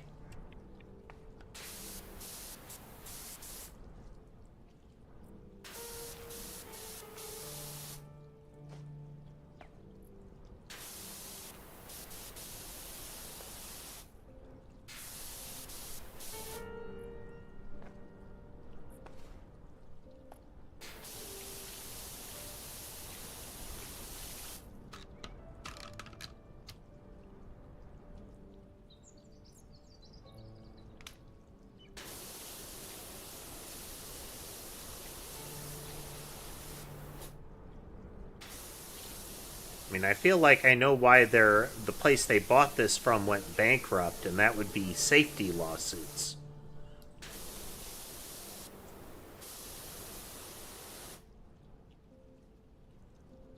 Not because of this. You would normally get, like, harness lines connected from up above so that, you're not going to plummet if you slip on the climb. It's more, once you get up here, this side.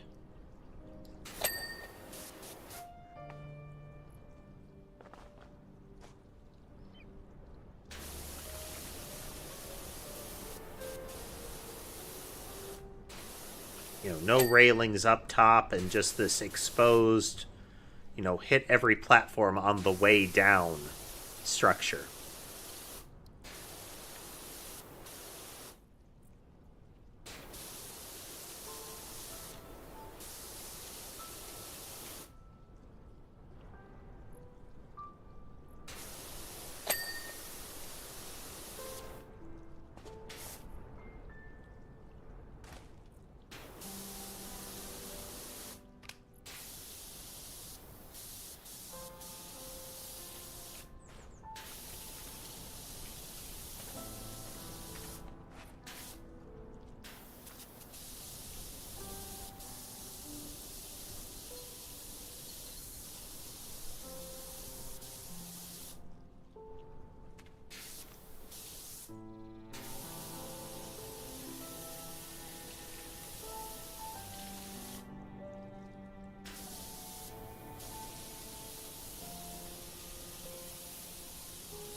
It looks like the pattern is to, get all the way to the top and then work your way down platform to platform on each side.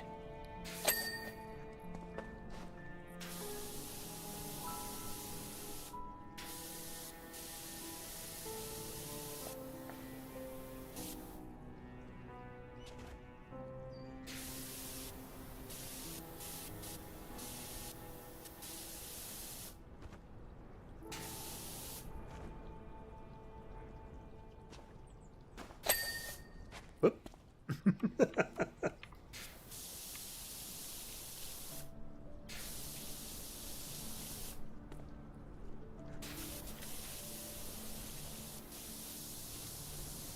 Just deflected myself off.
Finding the next highest platform to hop to each time.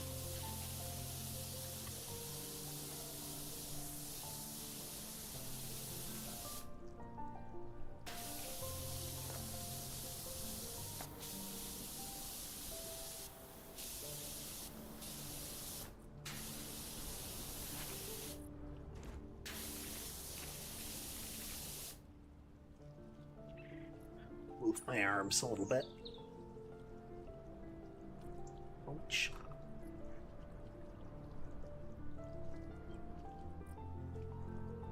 It's important to get up and move around, but it's also important to make sure that you're getting kind of arm and back stretches in if you are frequently desk bound.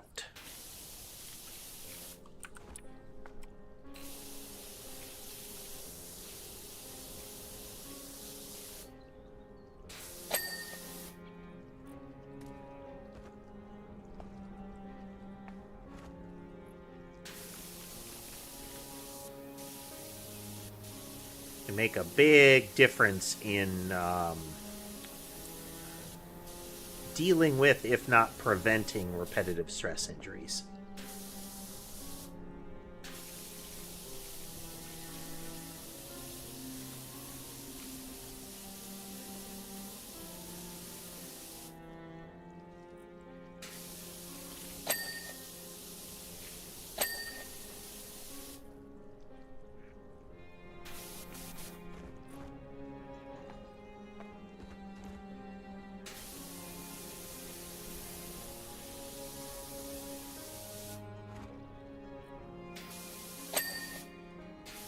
They're the kind of thing that, at least in some places, still fall into a they're just being whiny territory of people reacting to them.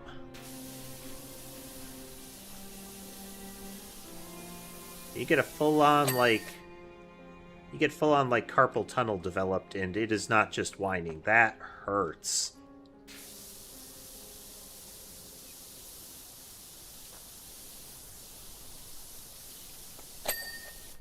It's not like migraine bad, but boy, you really don't want to have to use that limb if you're having a flare-up of that.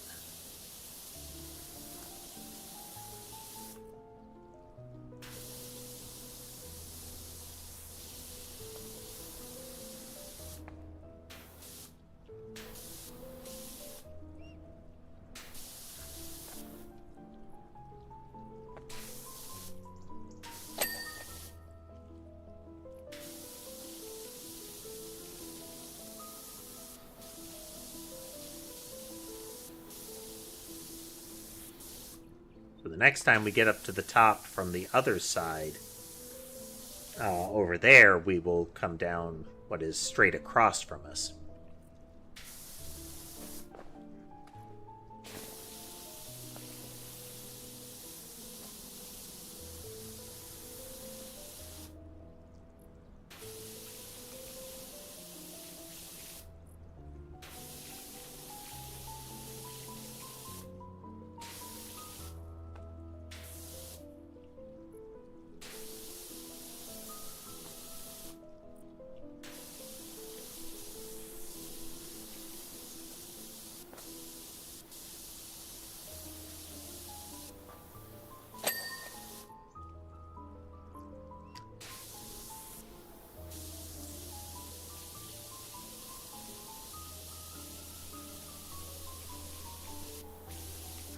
I think it was giving us the ability to pick up the rig through the wall here.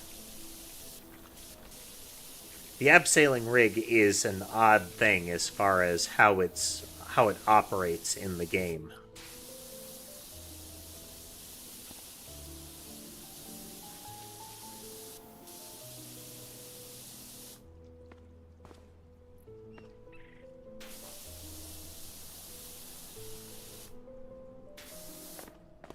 Many of the little spots on the edge as I can.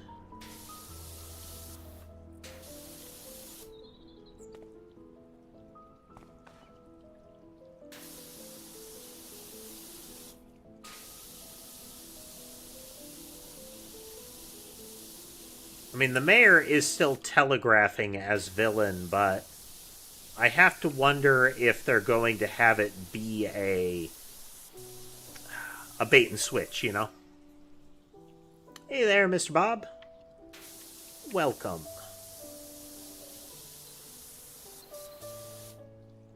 I mean, the volcano type of this boulder park is a classic stratovolcano, just like Rushless. Highly explosive with a fast lava flow that doesn't travel far before cooling, leading to those classic steep banks.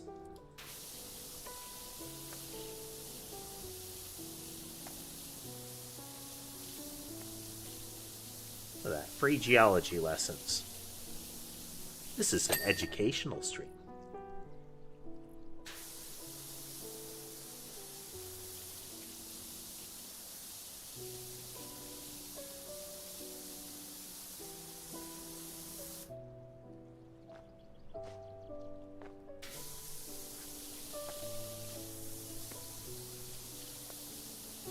Insofar as you will learn to take everything I say with a grain of salt, though that is, I think, universally true of everything you hear on the internet.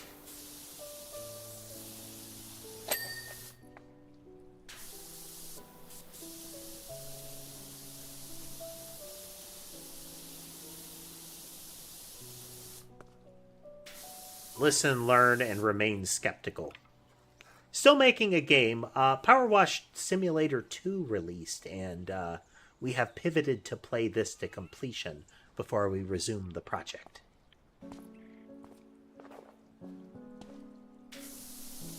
I really liked PowerWash Simulator 1.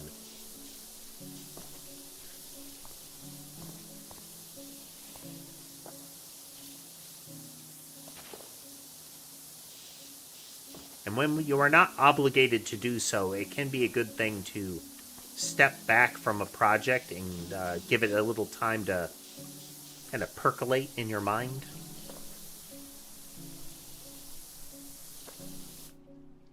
Sure the path you're going down is still the way you want to go down it.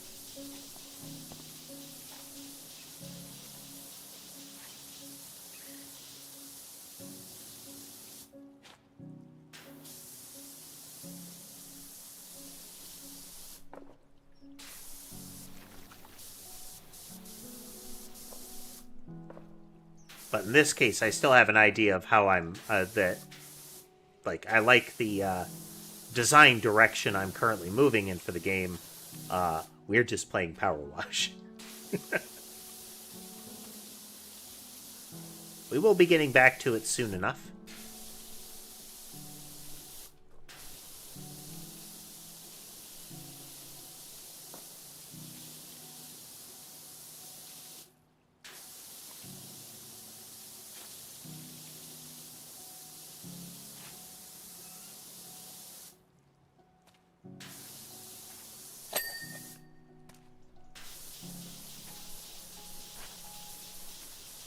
This level is a climbing park.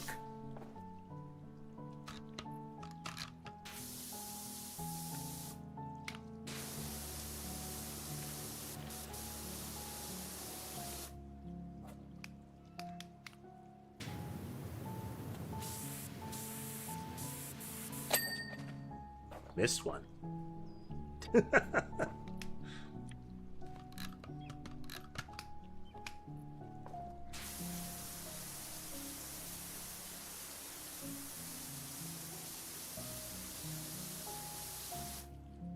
Little handprints.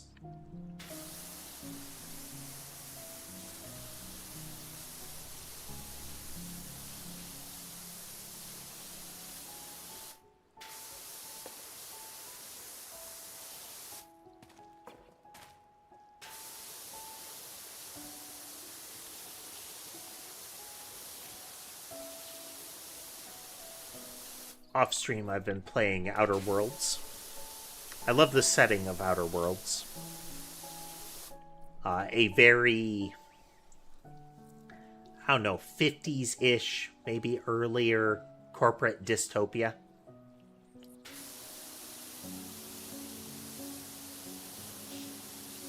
Very cyberpunk vibe corporations and corporate power. But with the kind of advertising and looks that you'd expect of earlier sci-fi and the like. Mixed in with some more advanced looking stuff, but one of the products, and I think of this because I thought of this because of the likely horrible infections and whatnot you would get out of this kind of like play area surface. I mentioned that in the first game there's a playground that we can see over there. That was one of the first levels in the first game, and it is coated in muck, and it's implied, well, it's outright said, it was still being used, and that kids were getting, like, infections from playing on it. In Outer Worlds, there is a product line of many, many types that is Purpleberry. And in the game, you eventually find records of the concept of the Purpleberry parasite, which is a sort of worm that exists in pretty much the entire Purpleberry species. It's a kind of universally pervasive parasite of that plant. And once it became it's during testing, it was connected to just the most violent gastrointestinal problems. And that early means of trying to get rid of it resulted in, like, even more violent gastrointestinal problems, like fatal level incidents. So they end up coming up with a way not to kill the parasites, but to make the eggs dormant. But the advertisements will still say parasite-free. And some of the advertisements have the little, like, after message that's like, parasite-free means this in every legal sense. And by consuming it, you're okay with that kind of thing.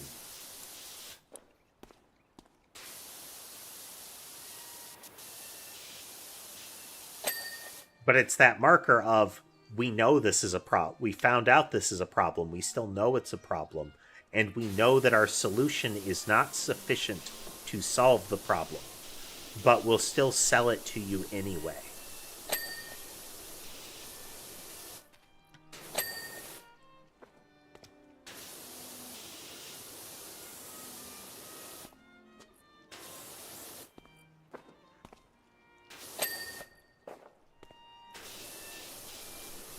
Sort of unbridled capitalism. It's like, that's okay because, you know, people want it, so of course we should sell it to them and let them buy it. Supply and demand, buyer beware. All those phrases that normally mean, give me your money, I don't care about you.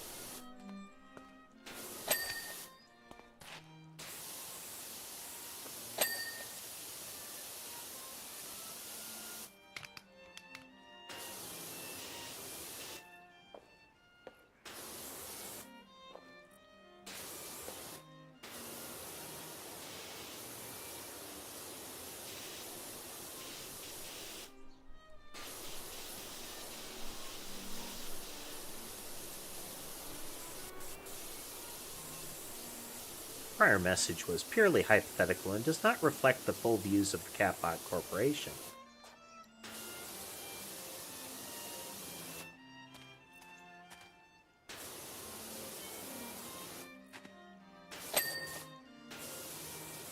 Catbot Corporation respects you and appreciates your patronage.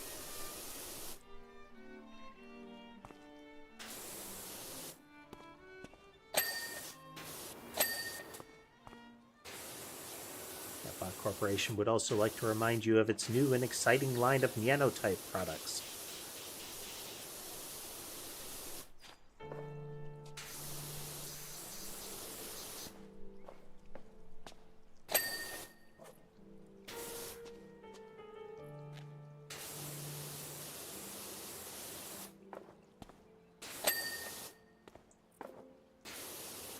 That are definitely not semi-sentient in serving a core personality that exists to control the factory outside of our capabilities. Any messaging to the contrary is defamatory and actionable.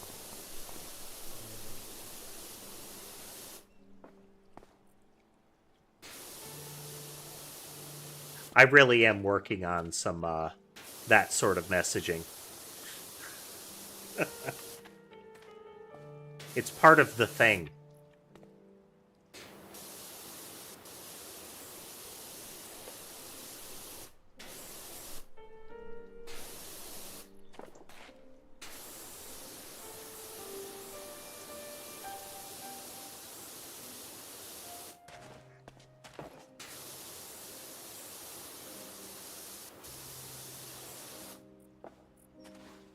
You gotta couch it in corporate spin, you know?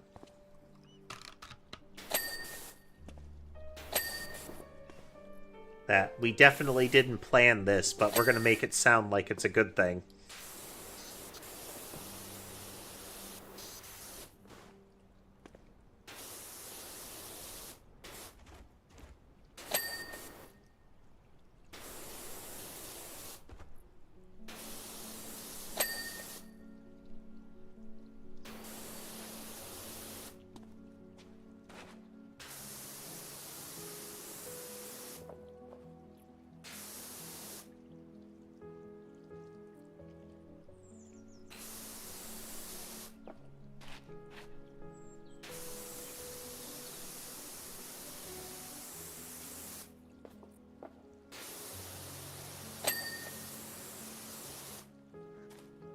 Unexpected R&D breakthroughs resulting in new and innovative products.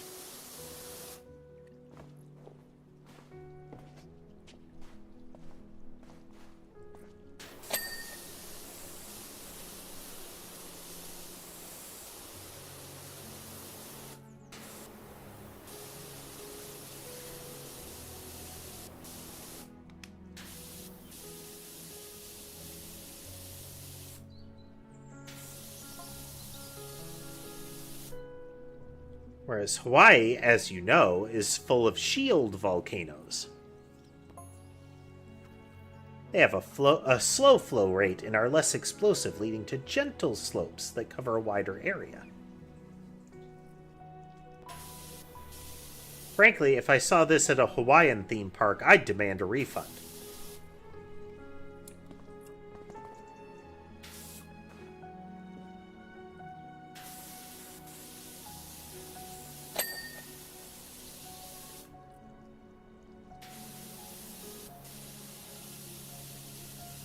The real dinosaur enthusiast finds a roadside dinosaur exhibit.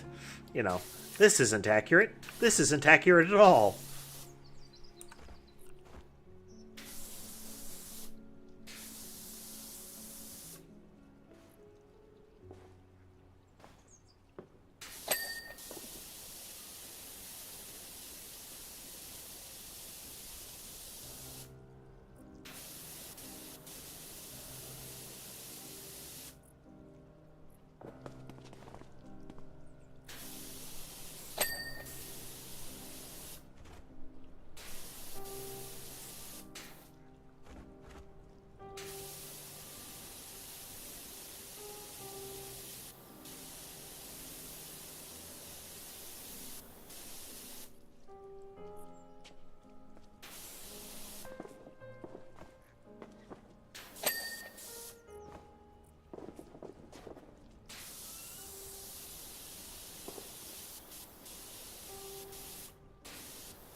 Good old plastic plants.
going to be a lot in the gaps, but on the kind of little cuts on the edge of the bronze here.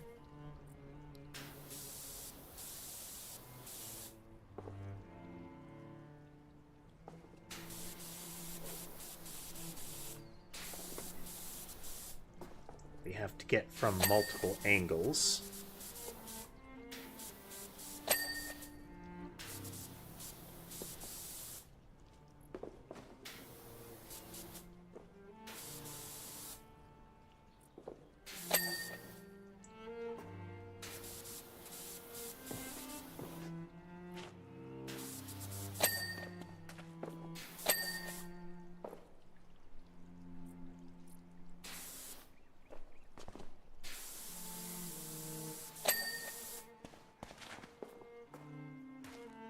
Down. Probably get a ladder for this one.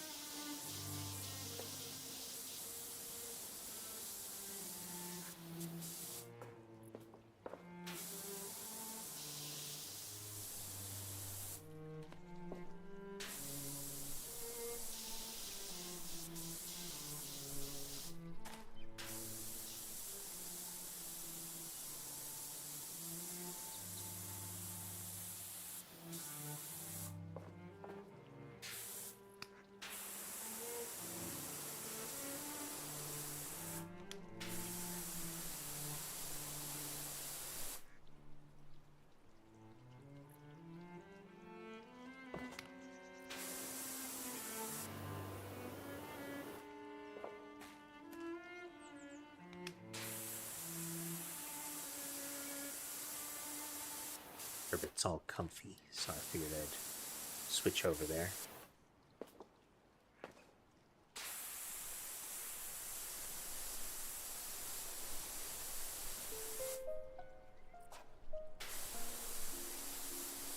See if we catch any of his contortion acts.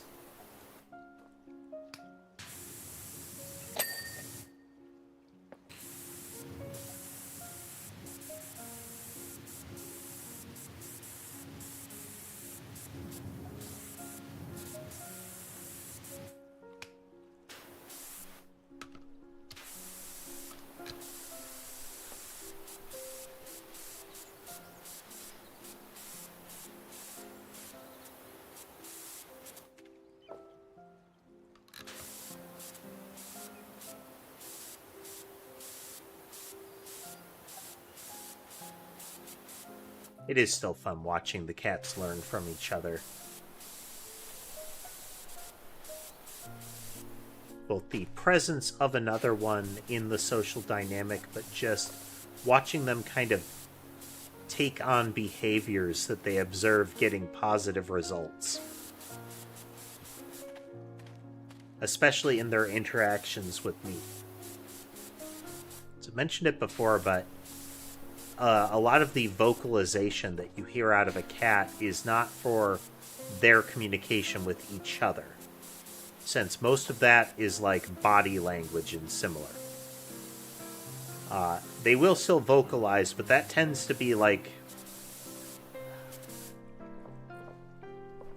there's particular circumstances where they vocalize to each other. But a lot of the sounds you'll see on videos and whatnot are the cat vocalizing to a person. And you will see that, like, it's very individual how they do it. Whereas body language and whatnot has a lot of consistency. Tail positions and whatnot.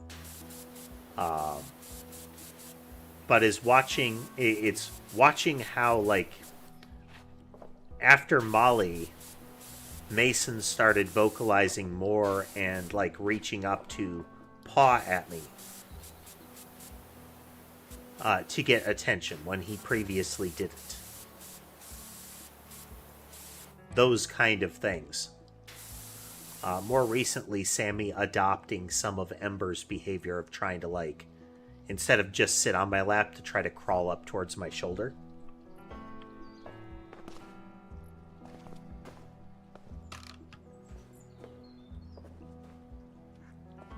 Like, they see something and finally decide, like, hey, I want some of that.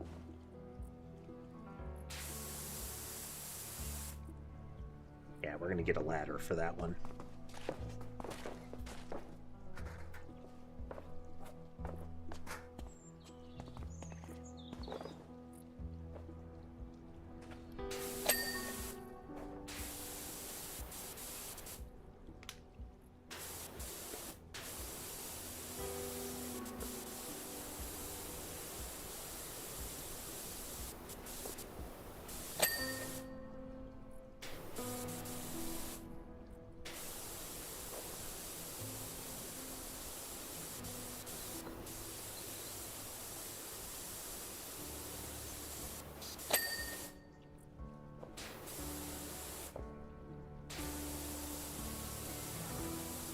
Another thing recently. I am greatly disconcerted that I am seeing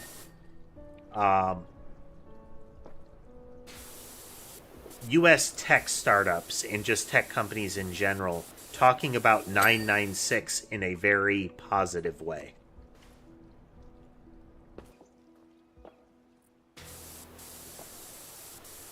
Like, that's just horrible.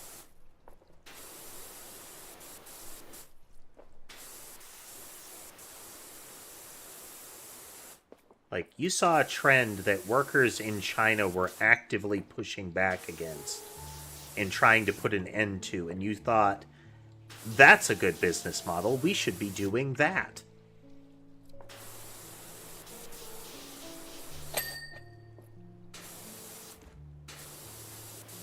While simultaneously there is plenty of research out there saying that productivity on a 4-day work week, and sometimes with less work hours during any given day, is as or more productive. Instead, they're like, you know what? No, more work hours, 12-hour days, 6 days a week. That's what people need.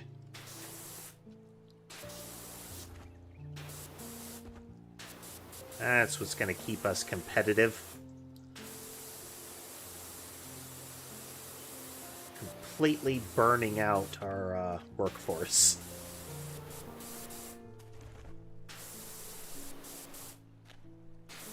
But don't worry, we can supplement it with AI, so not only will they be, producing lower quality work for longer, it will also be made worse by AI. It's what the people want.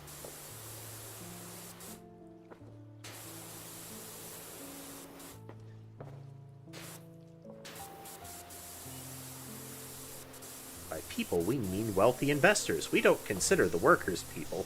We don't consider our customers people.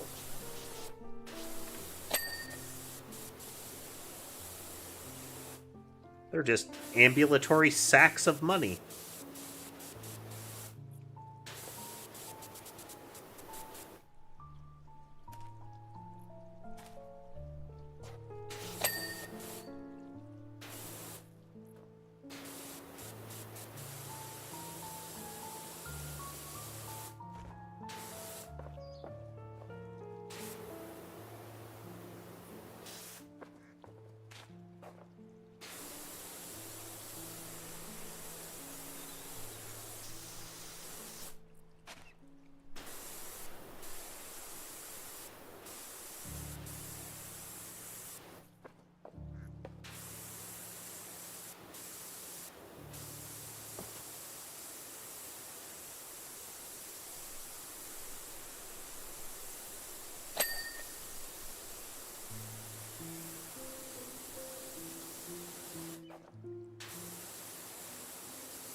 get a lot of the little structures since we can use the floor moppy machine to cover a lot of ground. The ground.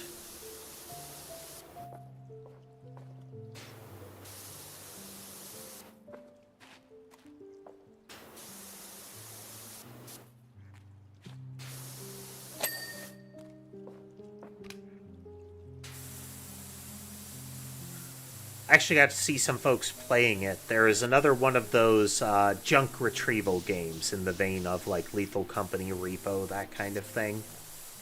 But the gimmick for this one, as far as the monsters, are that they are powerful mimics.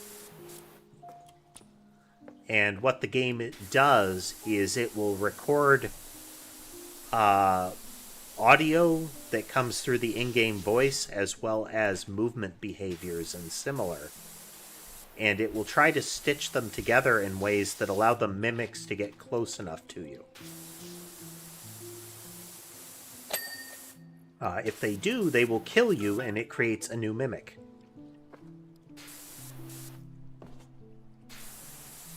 Sometimes it's really convincing. Other times, they just kind of babble.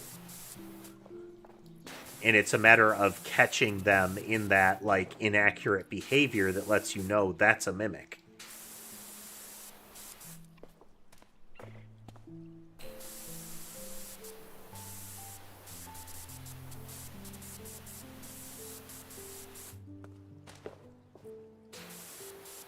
Again, that kind of game is highly reliant on having, like, a dedicated crew that you like playing the game with to be really successful. But I think that's a neat extension of the concept, I like seeing genres branch out.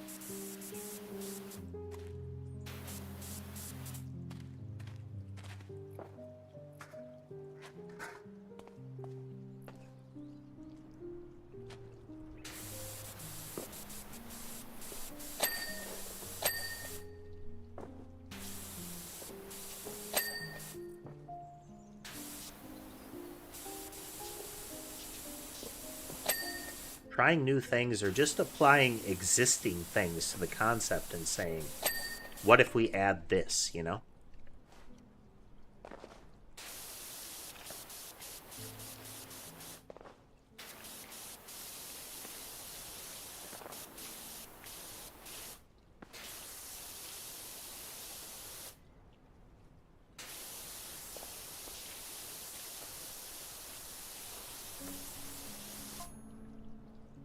Flow with the flow. You sound like just who we need to clean up after our roller disco fiasco here in Bucketon. Given the state of that place, I kind of want to know more about the roller disco fiasco. It's kind of like in the expansion, the Christmas expansion for the first game.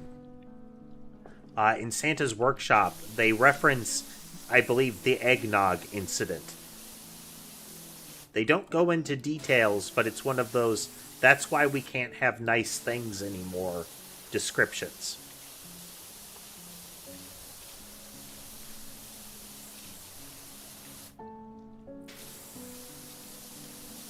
There's apparently a trope name for that. It's called the noodle incident. After a classic repeated bit in Calvin and Hobbes, where it's one of them will refer to the noodle incident, or that time this thing happened. And one of the parts of that trope is that what it is never explained. They never tell you what the noodle incident is, or that one time at, in New Jersey kind of story. You never find out. But they reference it in a way that everybody else knows in the story knows what it is. You don't. And it leads you to speculate on what it could be. Because it's usually surrounded with, like, strange concepts. How they refer to it, what they, what it means for the people involved. Like, is it referred to in horror? Is it referred to as a, that makes you look stupid kind of stuff?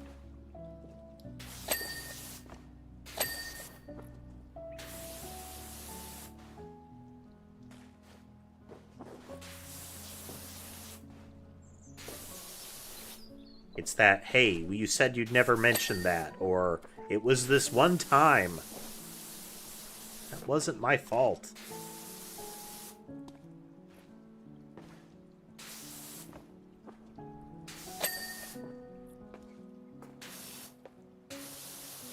So in that vein, even though, like, details are good, it also gives you that edge of mystery if it's not fully explained.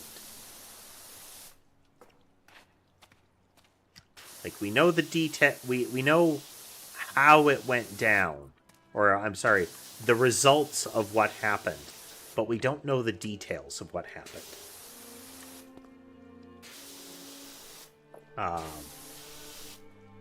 Again, that's one of those things that can be done really passively. Like, when we get there, there's automatically the speculation of what had to happen to get the dirt on the ceiling. What did you do?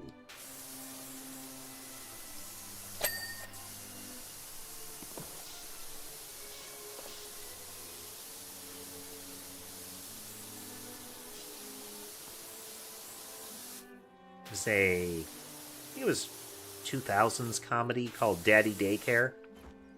And for me, the most memorable scene from that, the one that I primarily remember about that at all, is a moment where the kid leaves the bathroom and the two fathers walk in, the people running the daycare. And you can see they're looking forward at, like, the toilet, and they're like, oh man, you just see the camera looking at the two people looking into the room. You don't see what's in the room. Then you can see they start to look to the side, and their expressions grow worse. They're looking around, then they look up, and the horror, like, reaches culmination. So it's, something clearly happened in the room. Then something awful happened in the room. And somehow that something awful got on the ceiling. So there's obvious implications based on it being a bathroom, but that's all we know.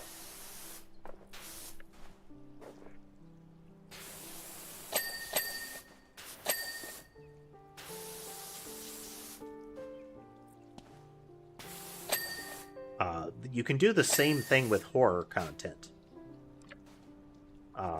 By not revealing everything, you give people room to think about it and imagine something that is scary or funny or whatever.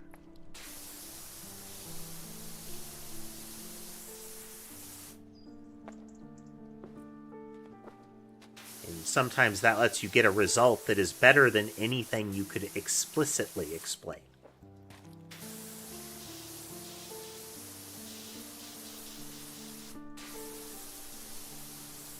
Also a great way to create that sort of fan theory speculation kind of stuff.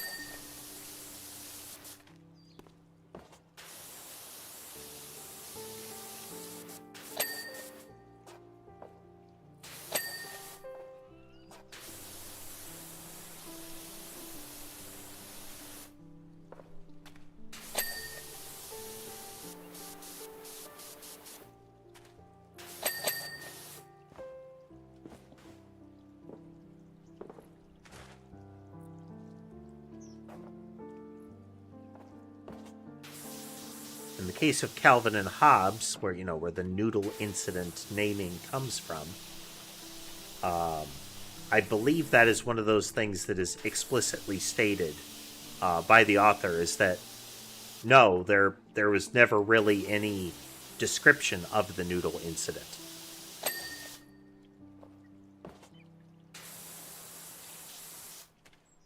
It's not a secret that folks could suss out.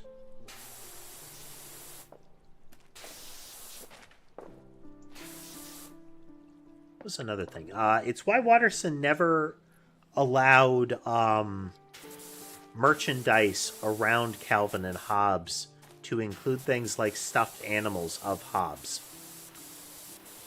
Because the nature of Hobbes was always something that was meant to be left up to the reader to make their own conclusions about it.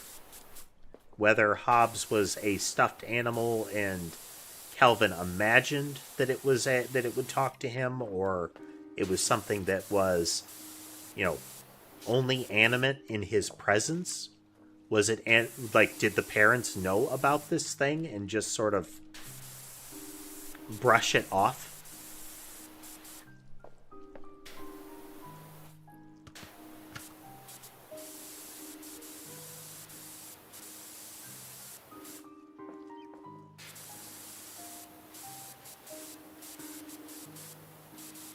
It simultaneously adds to the idea that Calvin might just be this might just be an extension of Calvin's incredible imagination, or it could be something else about the world that it's presented in.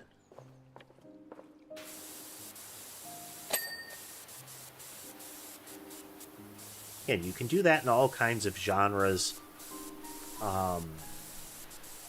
It's one that does extend into horror.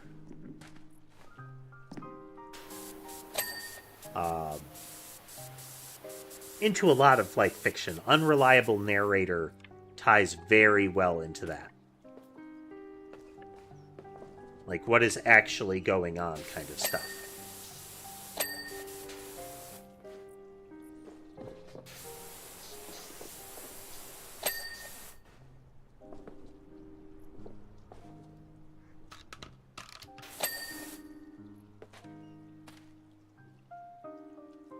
Well, we've almost made the circuit.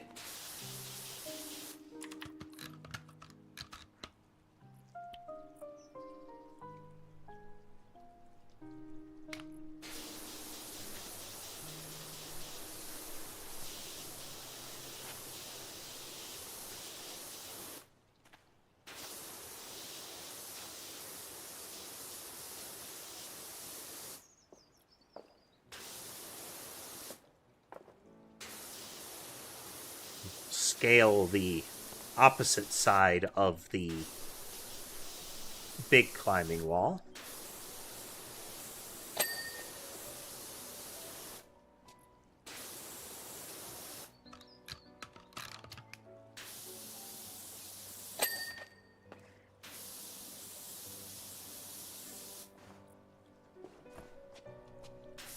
I referred to this a little earlier, the fact that the time lapse moves fast enough that it's easy to forget how much time you can spend on any given level.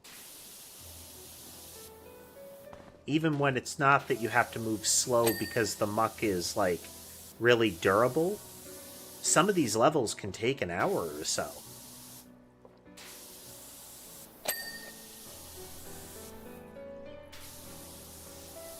So that, under a minute or a couple minutes time lapse could represent quite a bit of time.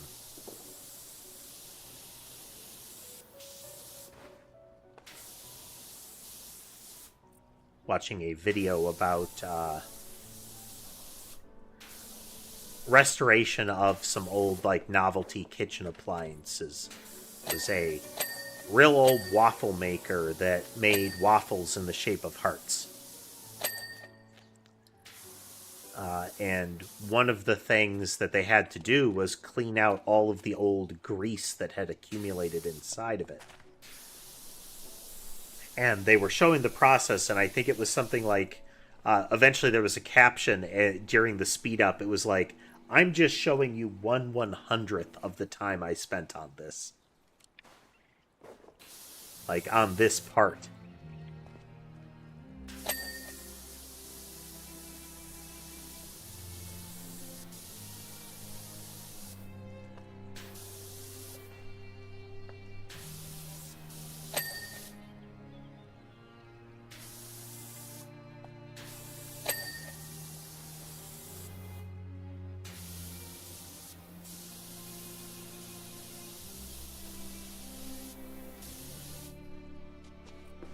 believe there are a couple out there already, but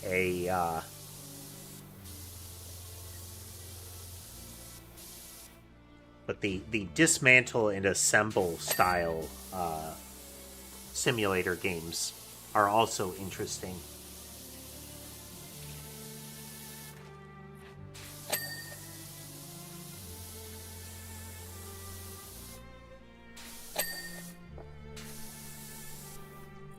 But to me, any game of this nature has to beat PowerWash Simulator as far as the content, presentation, and user friendliness.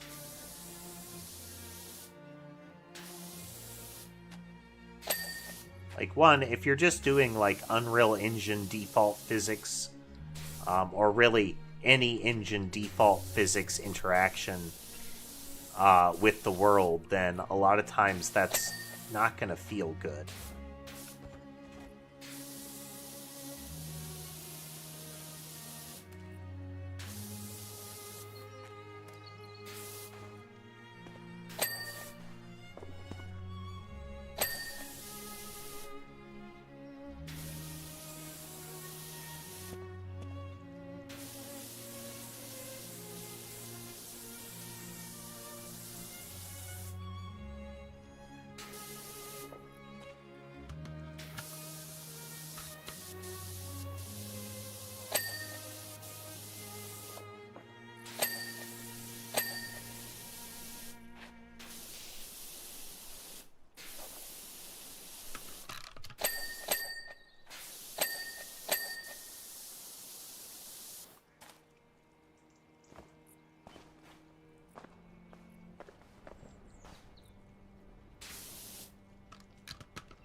A lot of residual cleaning was already done on this one.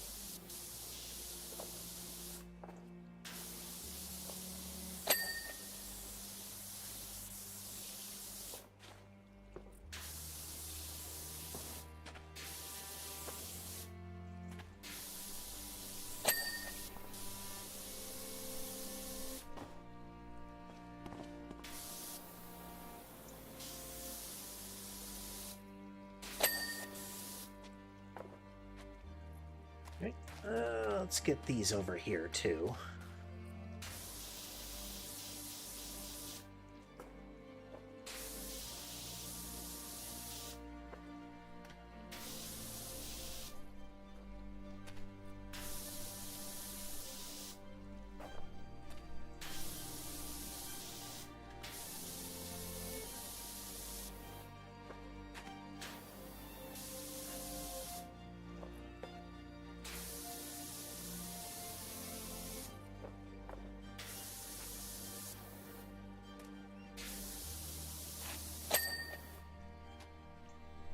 This track still has a lot of that sort of somber energy, but or at least that somber feel, but still periodic, like, build-up of energy. It's an interesting one.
Sure, we get all of the little grooves in there.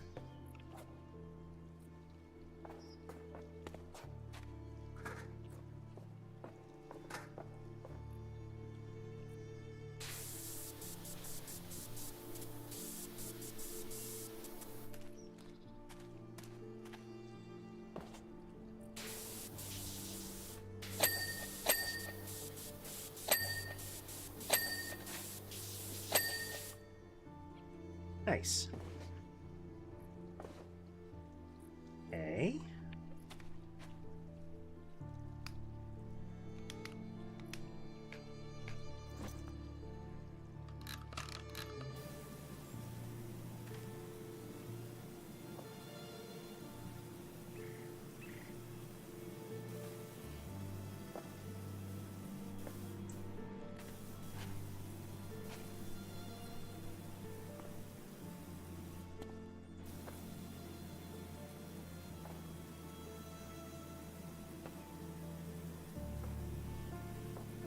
Each one of the color segments. So we have ocean floor over here, and we have front lava climb floor.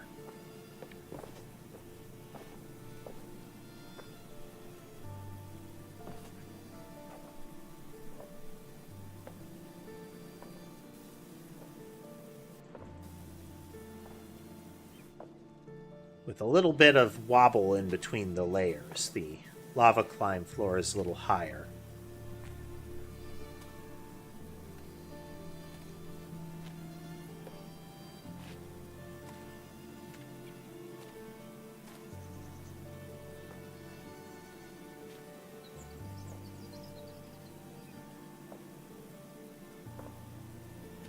The speed that we're going with that, I wonder if it's actually... Wait a minute.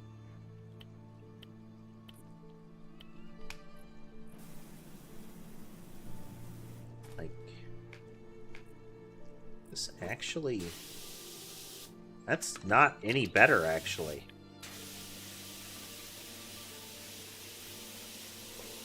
As novel as that thing is, this is way better.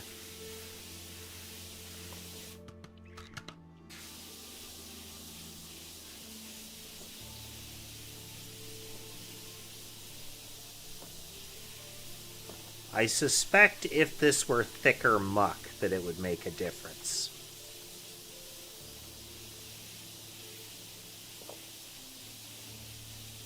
Since the floor washer is akin to the trident from the first game by supplying multiple very energetic jets to any surface that you're using, or any surface, it means you get a lot of power and coverage.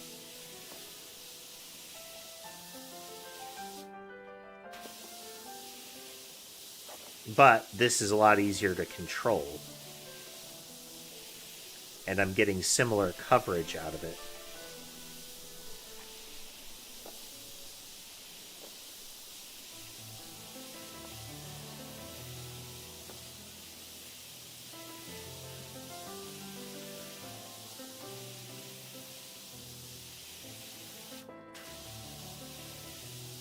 I wonder if the extreme line might have some advantages in that while a little narrower, maybe the extra power is going to outweigh it, you know?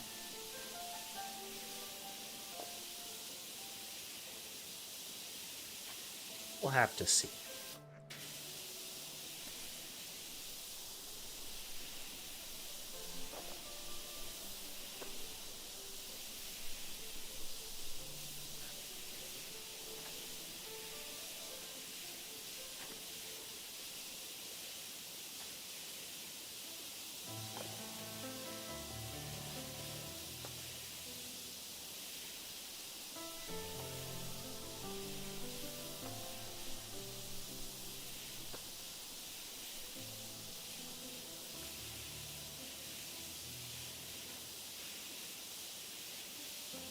Well, it's also like a psychological thing. Gameplay-wise, the little ringing sound serves to tell you you're doing it right. And that's something I think a lot of games miss, is the clear and positive feedback that this is what you are supposed to be doing. That serves a few purposes. Is one, getting your player up and running without having to always expressly tell them, do this thing. This thing is what we want you to do. But additionally, it acts as a surface for the player and the developer to know if that's not right.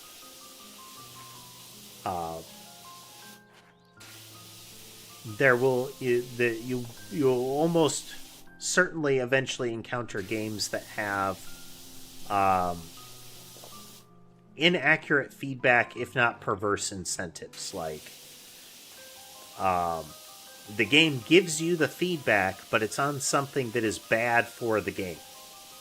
Like, if this is the right behavior, then it discourages you engaging with the game in the way it seems like you want us to.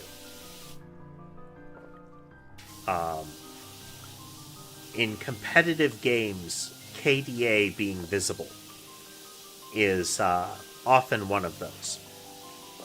Because that is a number what go up. That is a score sheet. And a lot of those games make a big deal of you getting a kill. So that's another bit of positive feedback. You are supposed to do that. So that is a thing that I'm supposed to do, and number go up when I do it, next to my name. That said I did good. But what if it's a capture the flag game? Or a domination hold the point? Yes, getting kills will help facilitate the main objective, but it doesn't mean that you are. Like, it can, but it doesn't mean you are. If you're off chasing down someone that isn't on the objective, and your absence is causing your team to miss the objective, then that incentive is telling you to do the wrong thing.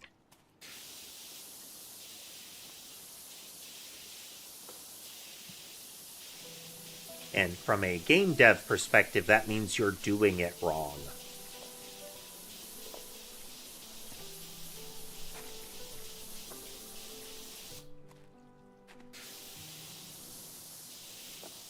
It'd always be encouraging the player to advance the game state, you know? In some fashion. Not sure about these reptiles, though. They're not native to Caldera County, I don't believe. But Indy has tried his best to make them look like skinks and whiptails, so fingers crossed we get away with it.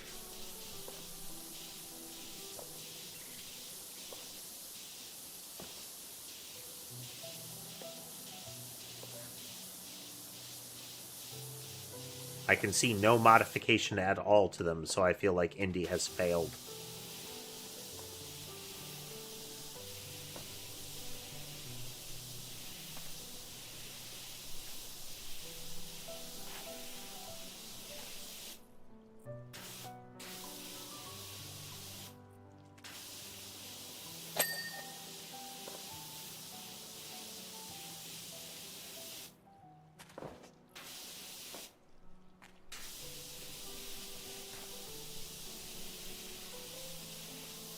Andy should go back to stealing objects of religious and or cultural significance from people and transporting them to other countries under the guise of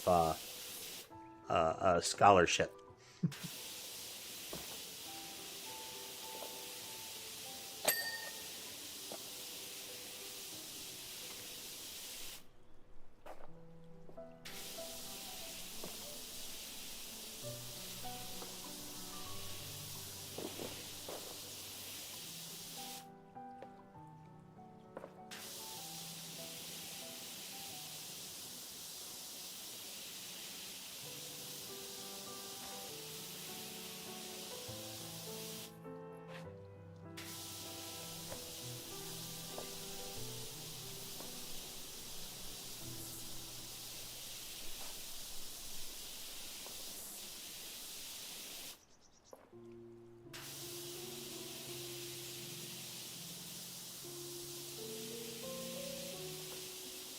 Ooh, I got to encounter a new toxic internet culture word recently.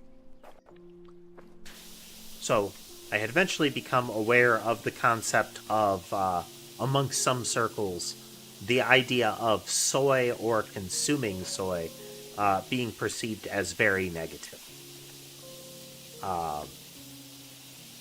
Recently, I encountered the use of that in soyance, like soy science, as some sort of like uninformed, like, soy misinformation / propaganda science. Oh, it's another one of those, like, it's sad that this is a thing kind of funny elements.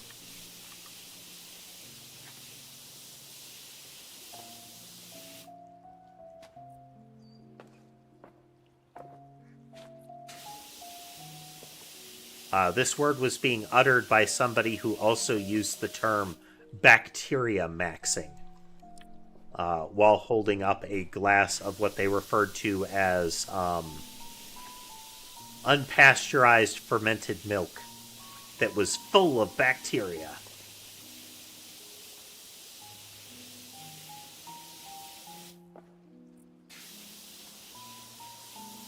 Because that has become a thing that people are doing.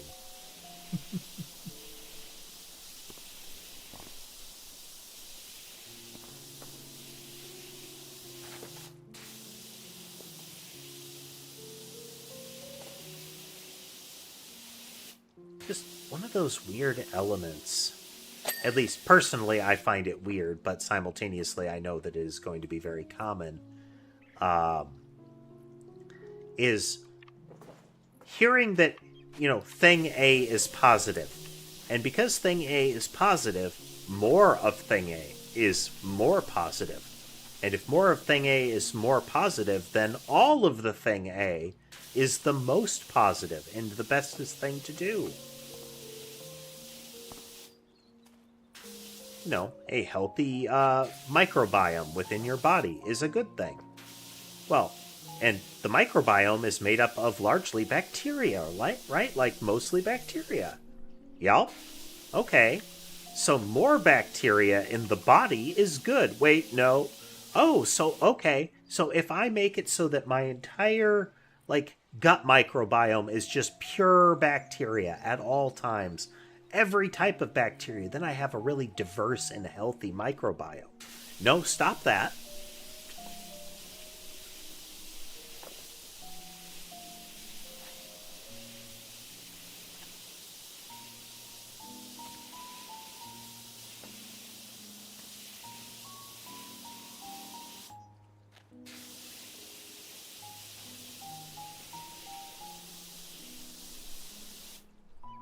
It's like an extension of the whole cut off your nose to spite your face, but instead of for spite, it's cut off your nose because somebody told you it would make your nose look better.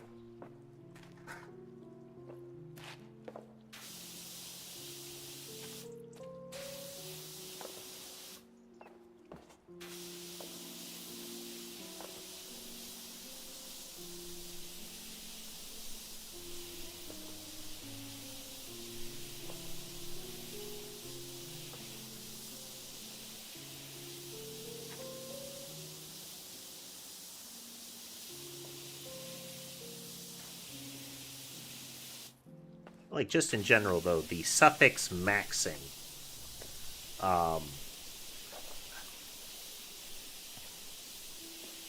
It's one of those words that generally, one of those little suffixes recently that is being paired with things that automatically make me doubt what you're saying.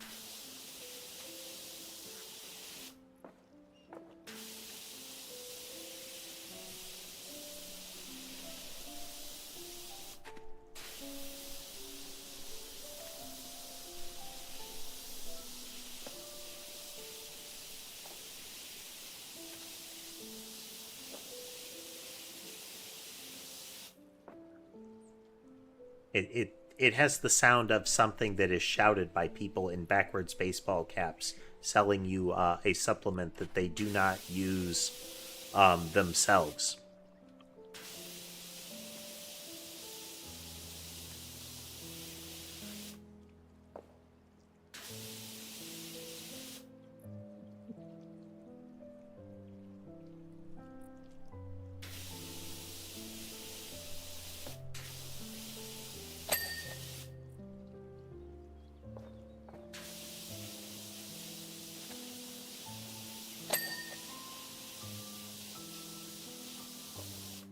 I've been working on something with the tracking, so a few things are a little different, and it's fiddly.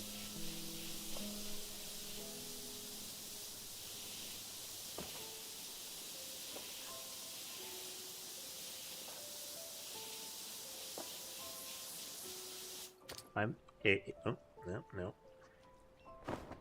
Here, let's put you on the other side.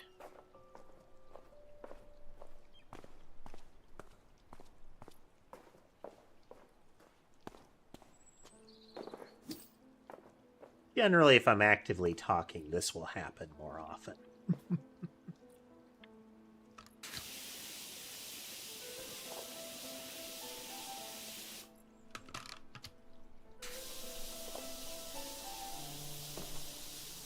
They are.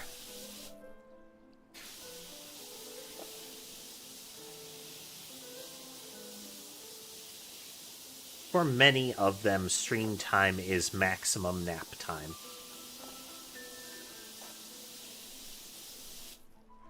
I mean, they're cats, so most time is maximum nap time, but you know.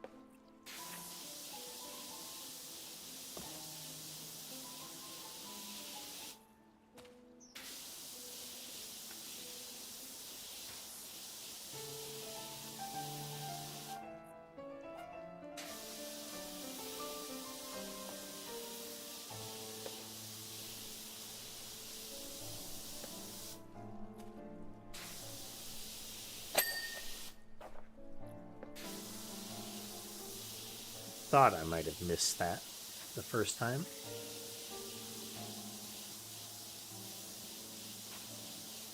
A little sand around the base of the tree is a separate thing from the rest of the floor.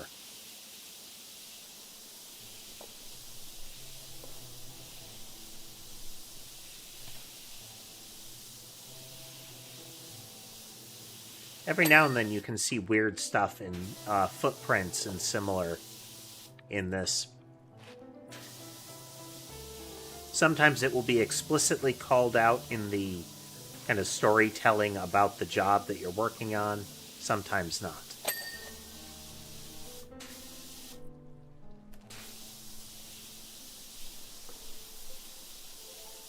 Like at the tea house that had like the primal scream sort of thing where they would throw mud, a gigantic barefoot hairy guy showed up and really got into it. And there are big old footprints around the place that have a real Sasquatch vibe to them.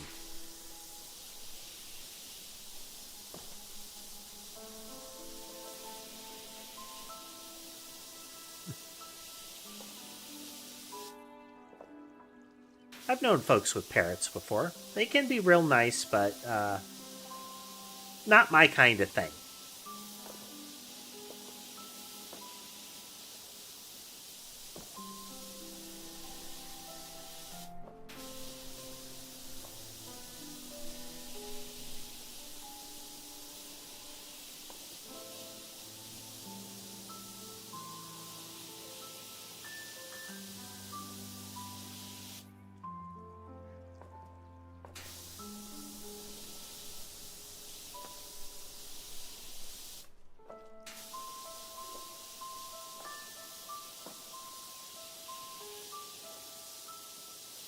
Somebody who's frequently on the channel, Lane, is...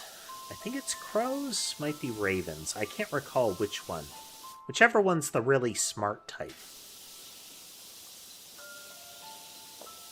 They are among the birds that demonstrate a great deal of intelligence, ranging from tool use on up to, like, social interaction with humans.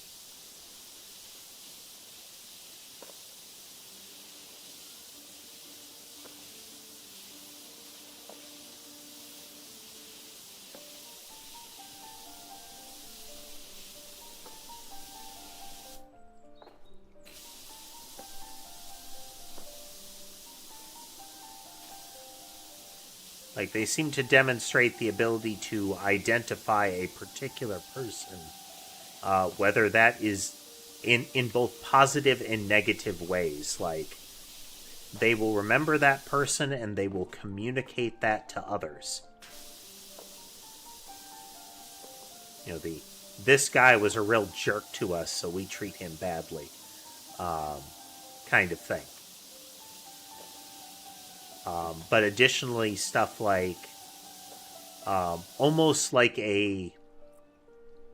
we're giving you gifts because you're nice to us kind of stuff.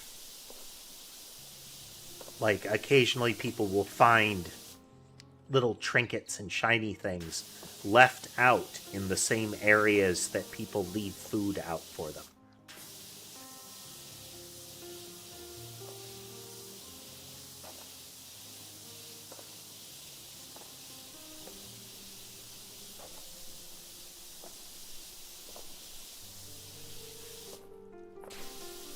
Which I find very interesting.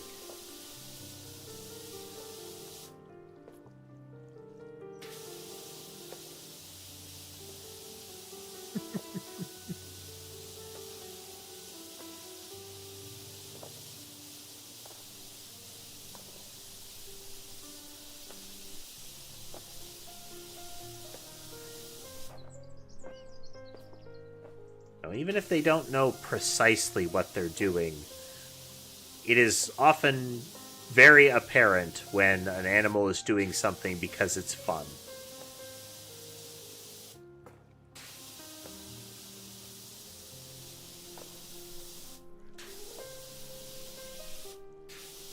Especially when it's I know I'm going to get in trouble for this, but I'm still going to do it.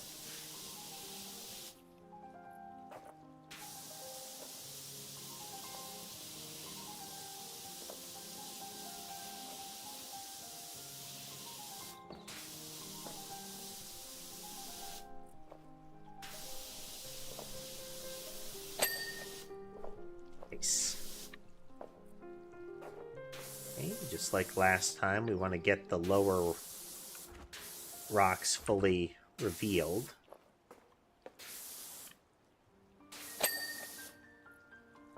Because we won't be able to get them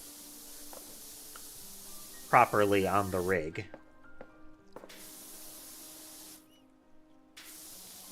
So climb up some of this and get some of this ledge out of the way.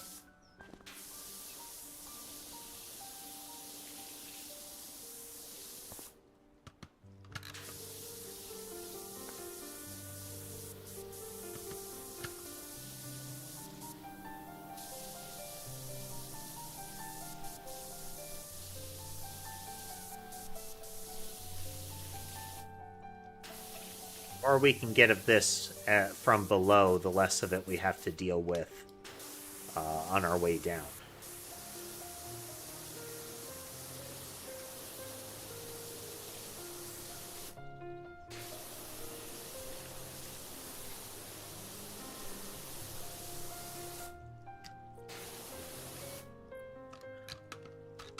Once I'm done with this, I wonder, maybe I'll get around to watching one of the folks speed running this game.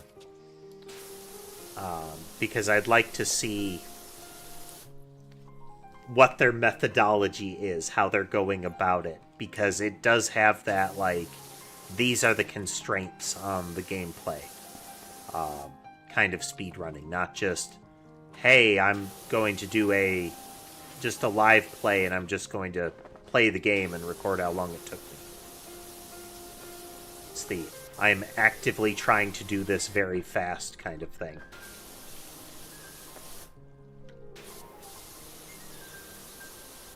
I guess, as much as I can scale of it, I'll do it from here.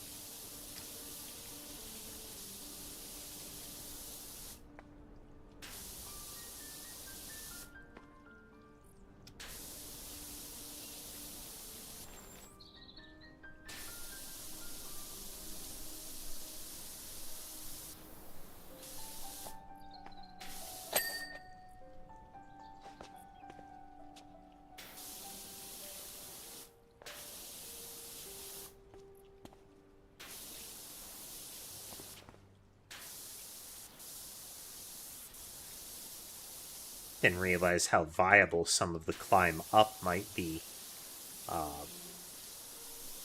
Well, you can get some of the edges from the abseiling rig, and I'll still probably need to. The climb down is kind of precarious for some of the angles. So getting as much of it by climbing up as I can just hop down and get in the abseil rig from there.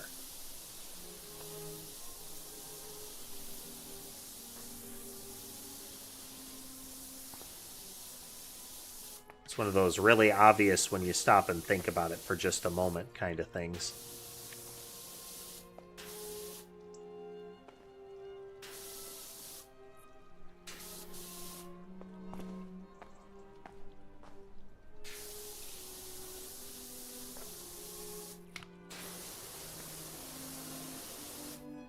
With cash, it's still doing pretty good.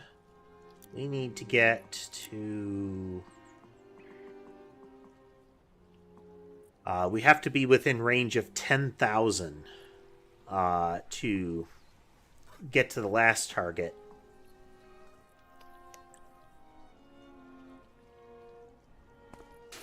Hey, Dylan. Welcome back. Hello, Ember. Hello.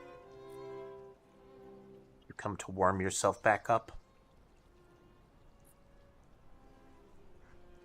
I am an alternative heating device.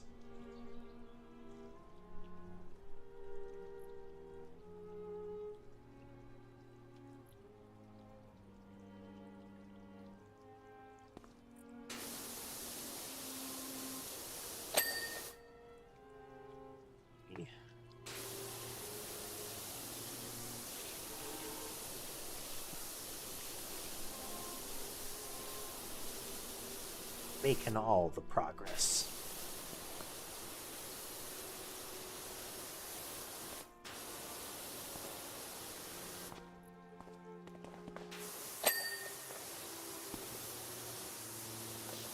This is the kind of gameplay feel I really like for stream, where it's just, you can get so wrapped up in what you're doing, you know?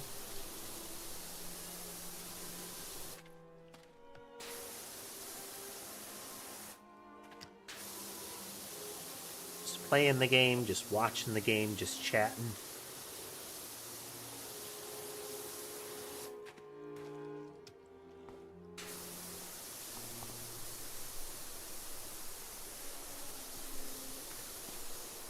You can kind of play it without really super engaging with the actual gameplay.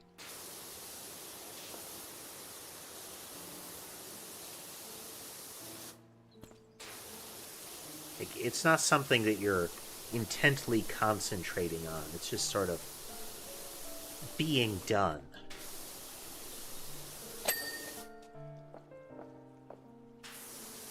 If that makes any sense at all.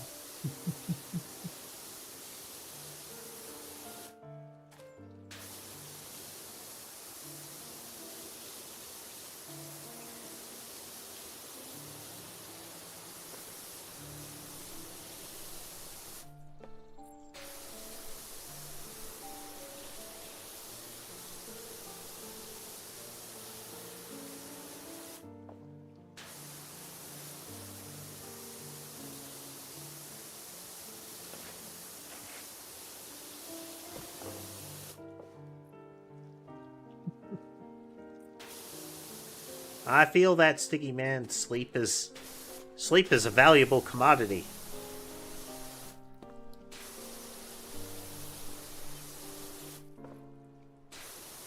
Yesterday was one of those rug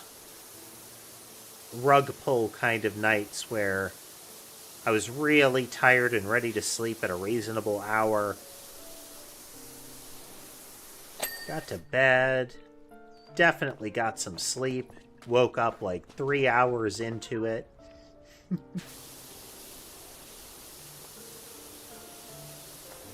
About 4 hours in. Couldn't sleep. Ended up being wide awake for long enough that it effectively was me not sleeping.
Yeah, I end up having medication for it as kind of a, in case of emergency, pull cord kind of scenario.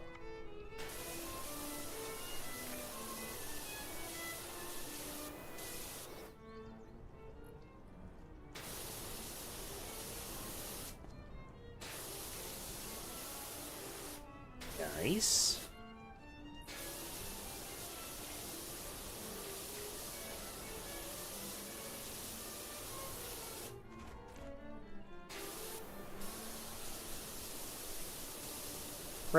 Readily available good music is always a nice thing to have.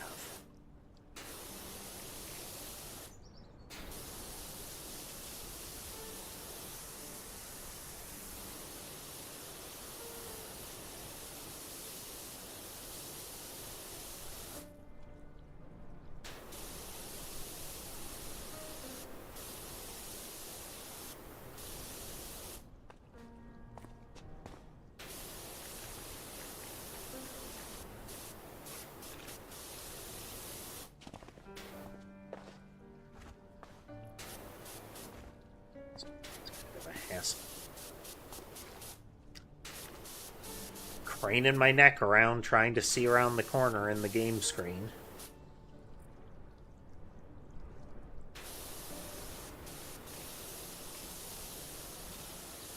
Yup.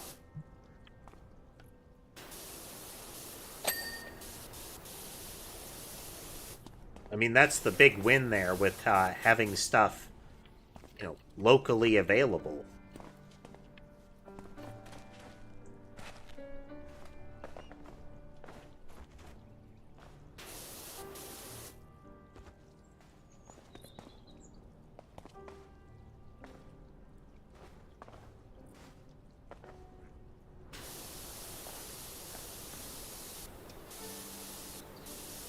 Yep.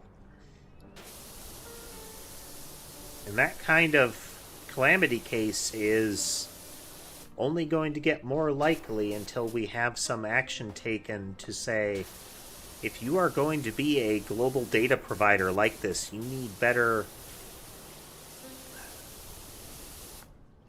Your stuff needs to be more durable.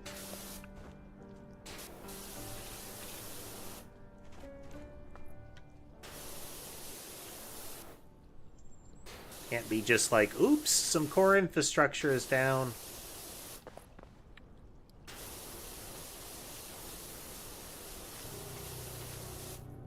Because at this point, a lot of them are no longer acting as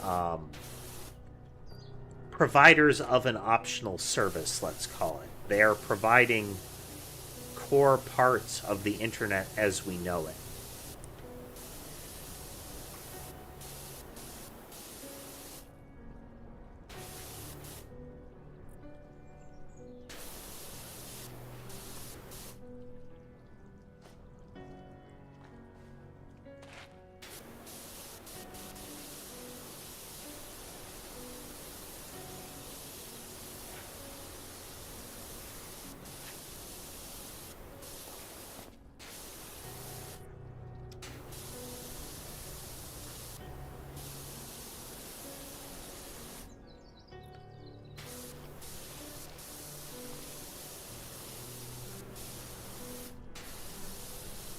any sort of expectation like that should be paired with expectations of relevant assistance when stuff is going haywire, you know.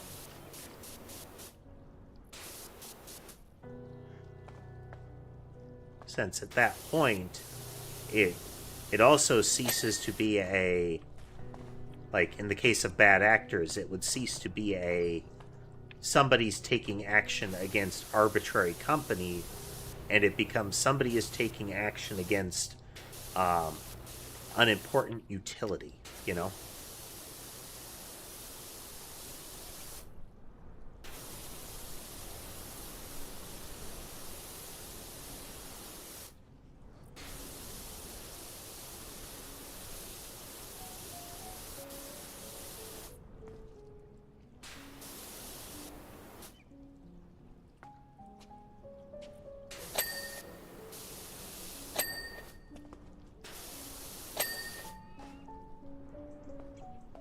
That's as far as we can get on that side.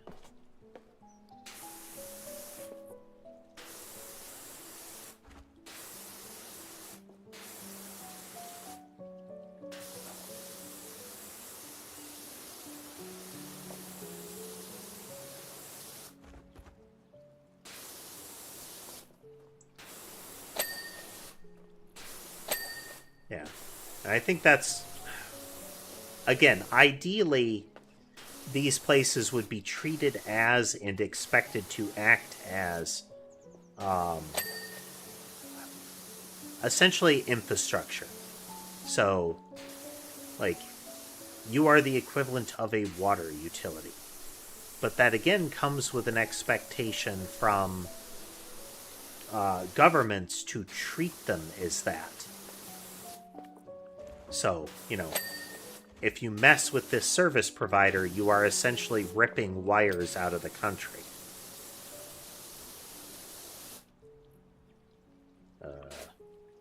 Oh. Touch the abseil rig.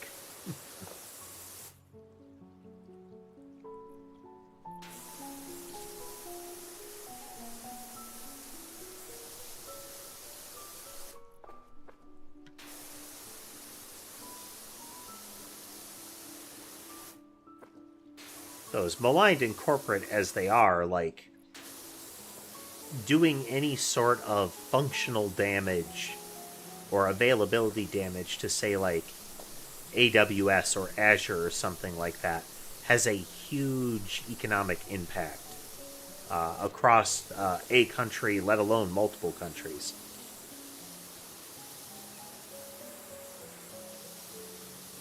You know, personally, you mess with Steam, you need a kick in the teeth, but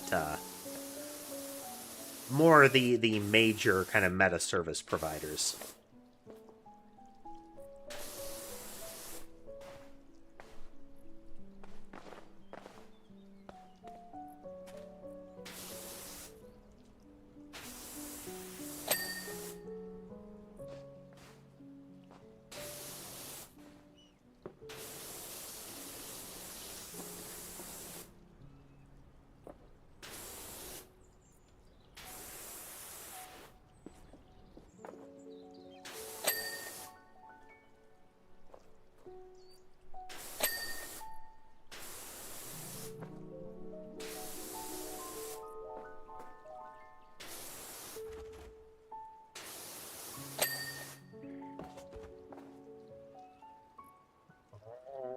Little ones.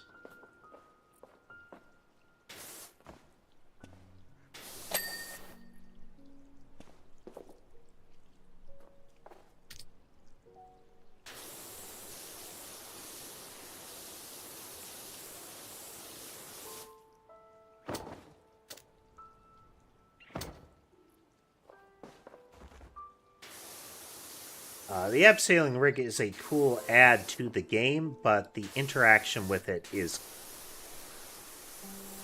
sometimes a bit annoying. It's very easy to accidentally enter or leave it when you're near it. And for many of the places where it's used, you will need to move around near it. I could just, take the thing down and put it back up, but once it's in place, why do I need to keep, moving it around initially? Minor nitpick.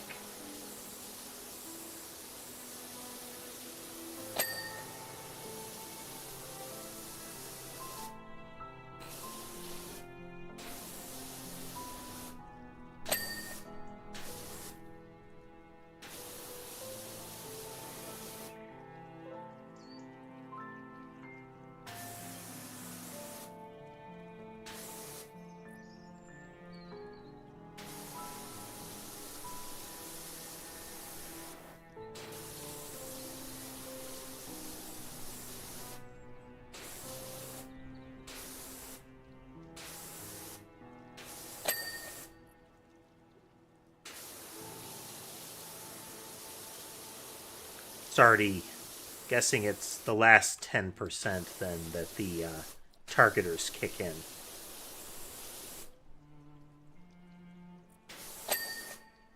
Where it starts showing you where things that aren't done yet are located.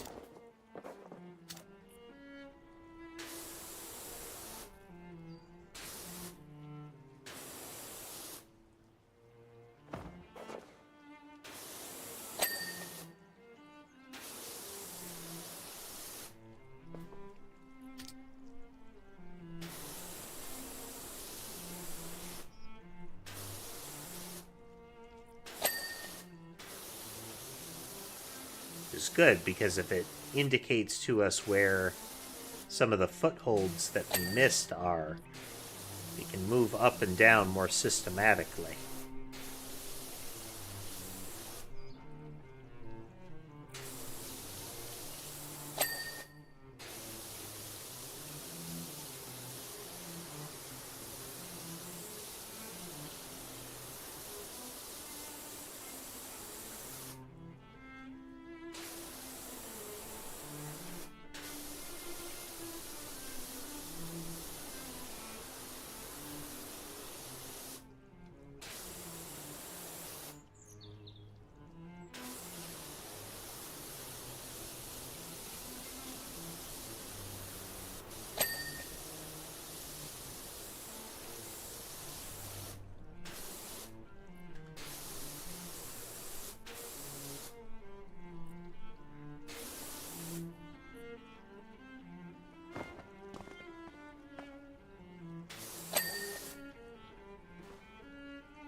Good way to go about this. Let's just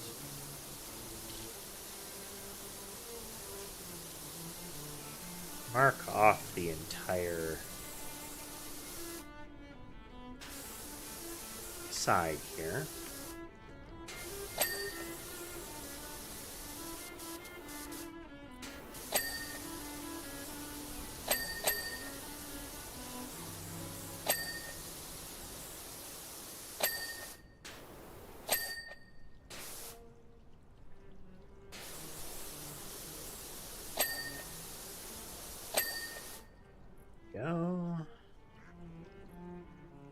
Do the same thing here.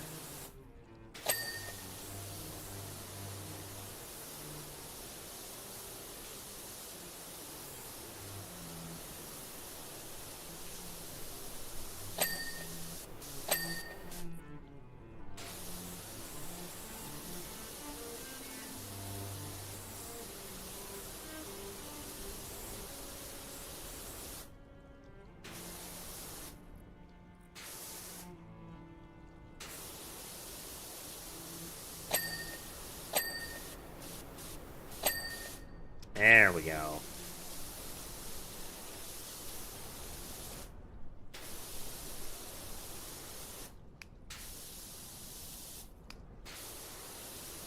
Looks like the way to go.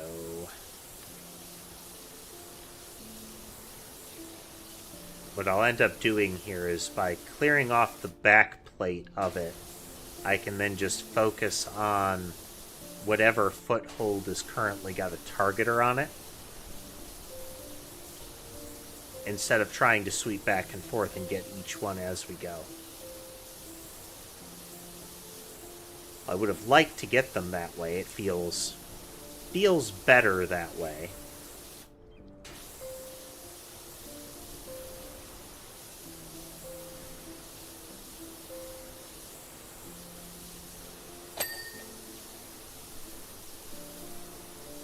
But this also lets me get some of them effectively in passing.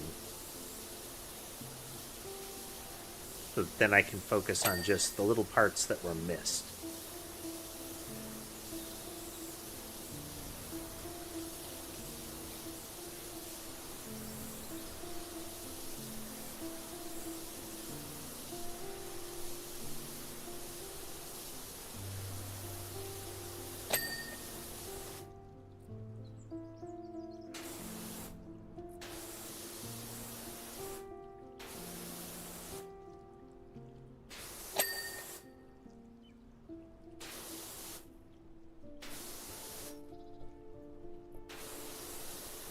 Come to sit with me, Molly. Hello.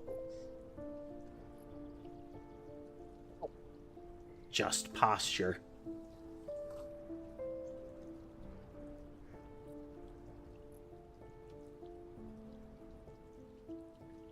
Still haven't figured out precisely how Molly wants attention. Like I said, it's a little different for each of them. I think with her, she has a coarser bit of hair along her back. The fur there is definitely feels denser. Also seems to accumulate a little bit more oil. But she seems to like being scratched along that patch there. It's not that it's oily, that it's actually oily, it just has the sort of feel of that.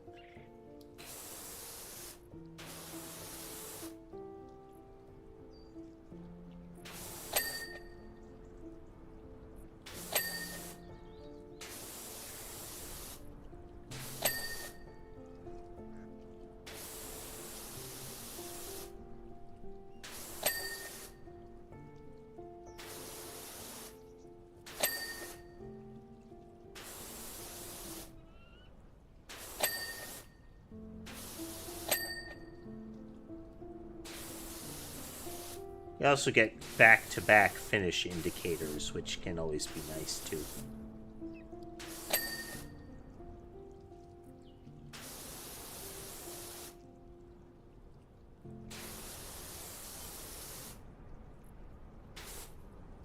Molly will greet me by the doors when I'm moving around.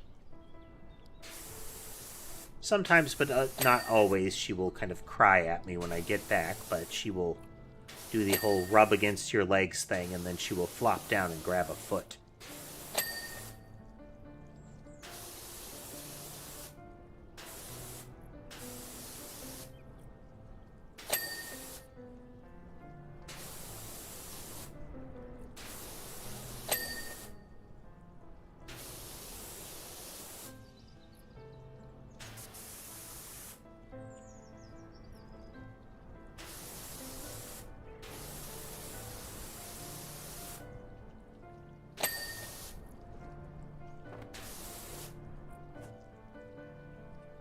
Thank you, Abseiling Rig. It's precisely what I was trying to have you do.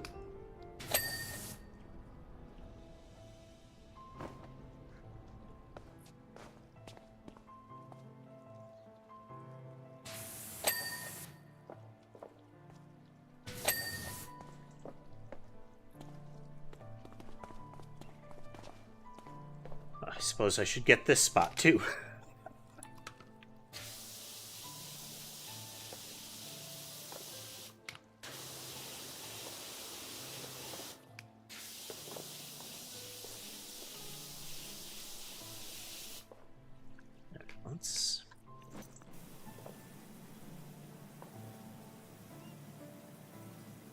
it definitely feels slower.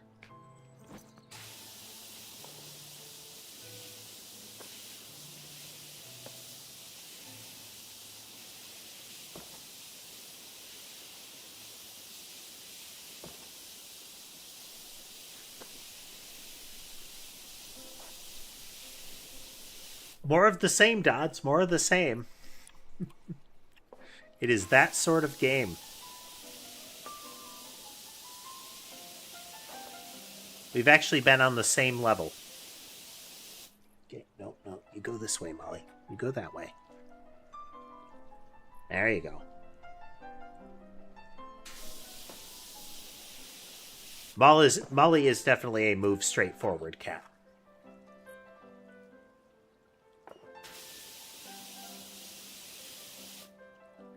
Yep, climbing wall place. We're just about done, I think.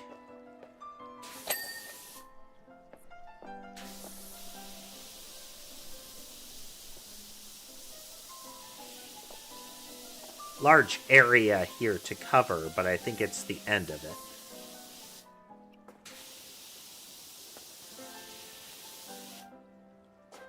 Just for funsies.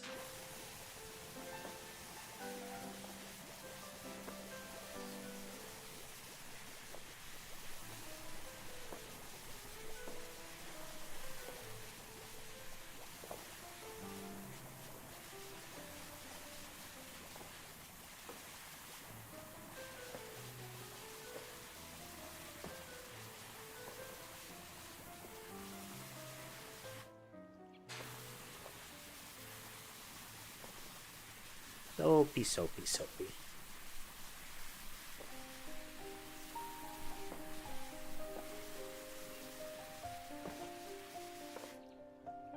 And we're out of soap.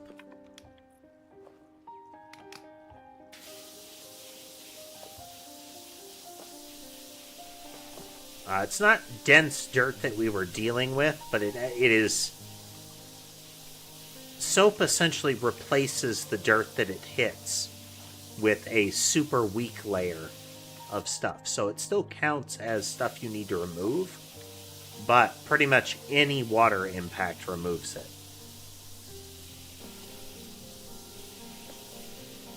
So it's kind of your scrubbing bubbles cleaner kind of thing.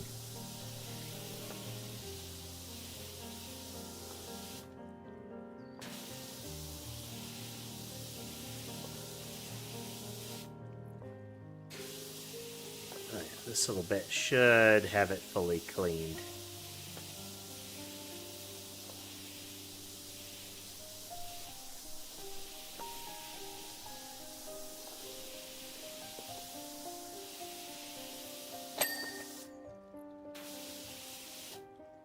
Alright, couple things left.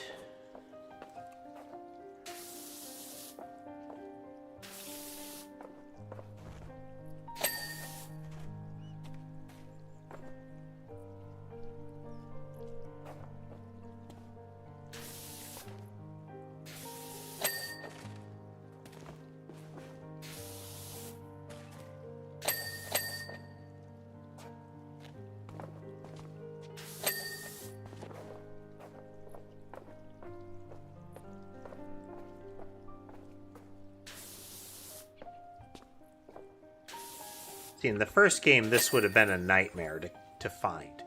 Because those are all, like, that's a double hold. There's a lot of those. Here we go.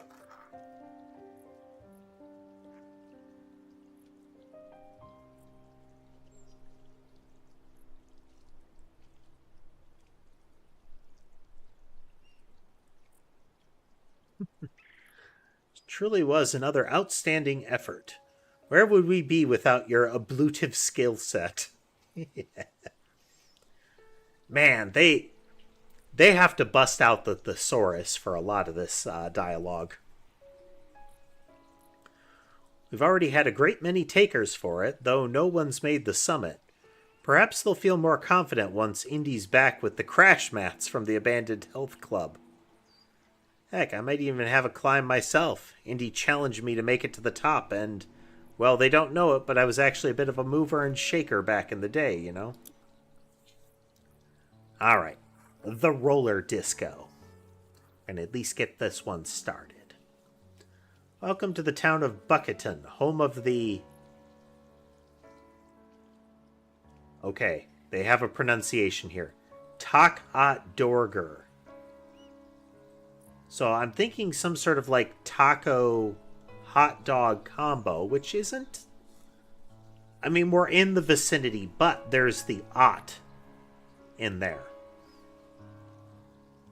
I don't know what that is. If you don't know what that is, it's a taco shaped like a hot dog that tastes like a burger.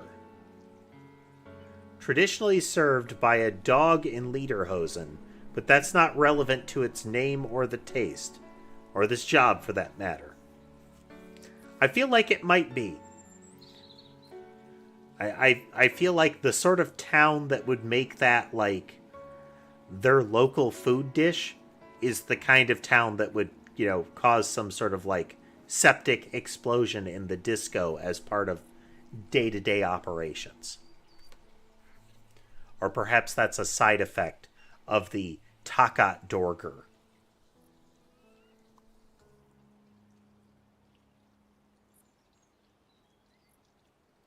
Anyway, the reason you're here is that we've had a huge win.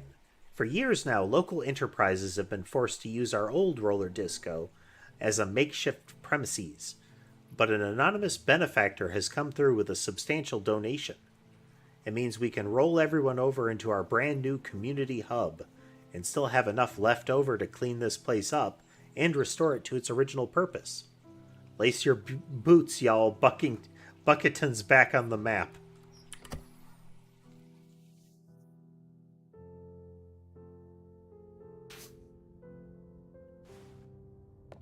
There we go. Crosshair was out of place.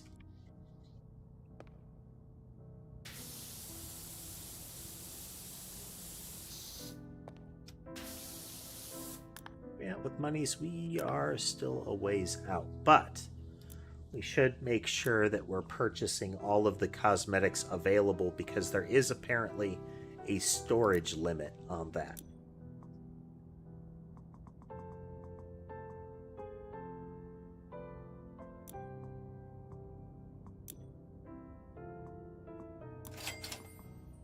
Well, we are going to set it to that. Max force washing. Okay, it's power wash if it's the solid colors. But if you do brown panel van here, it is super wash. And if it's the flame colors, it's max force wash.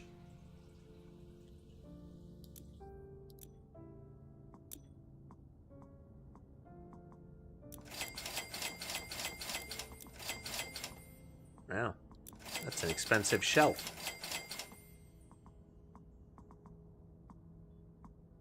Okay, knocked us back down into reasonable range here.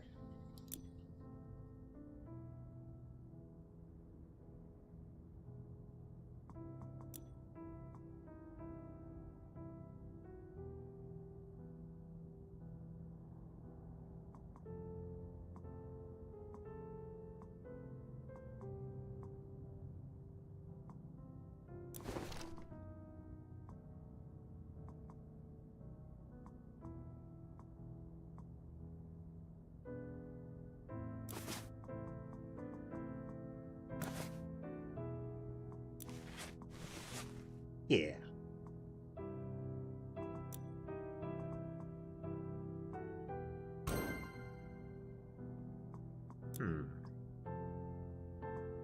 Feel like we should have matching outfit then. So that needs like blue gloves and orange boots. Yeah, that looks about right.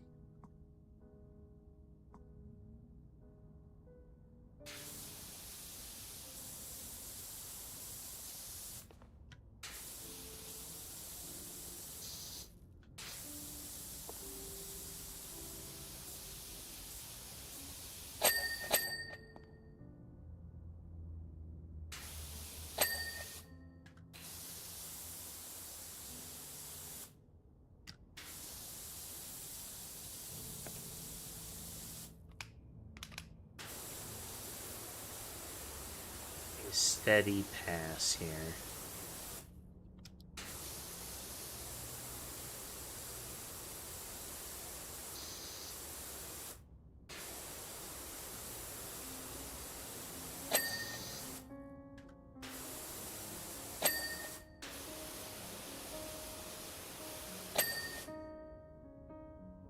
Okay.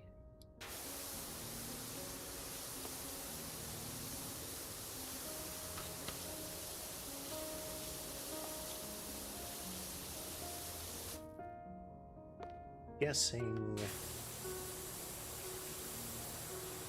trim here will be 1. Nope, okay. The entrance wall, even the trim, is a whole unit. As you can see, when I broke the news to everyone, there were scenes. I'll explain.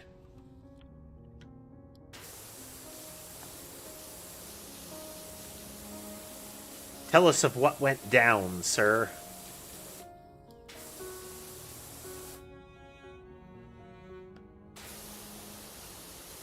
Okay, so the upper trim is an actual thing. The lower trim was not.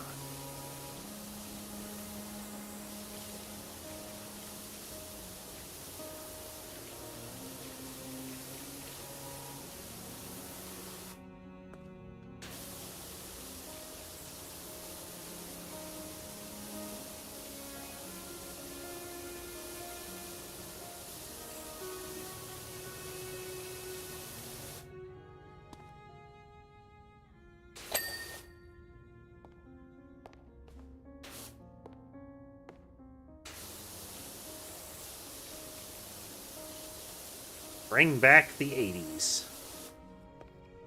Music, competitions, and food.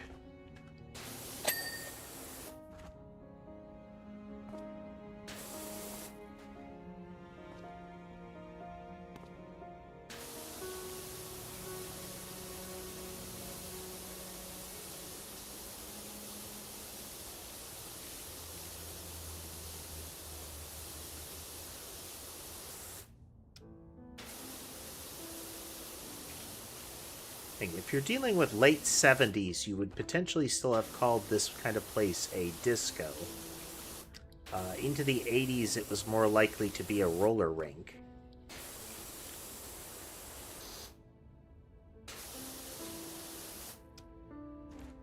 Sometimes just greater adoption of a regional term due to some pop culture shift. Sometimes the reverse, trying to avoid the association with a prior bit of culture.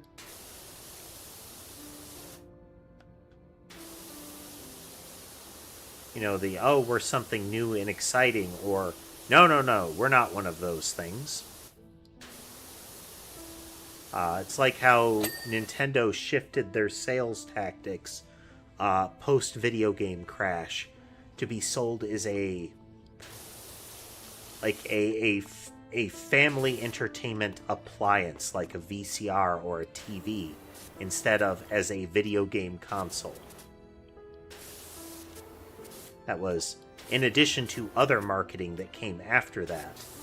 But they got department stores and whatnot to sell them not in toy areas, but instead in appliance areas.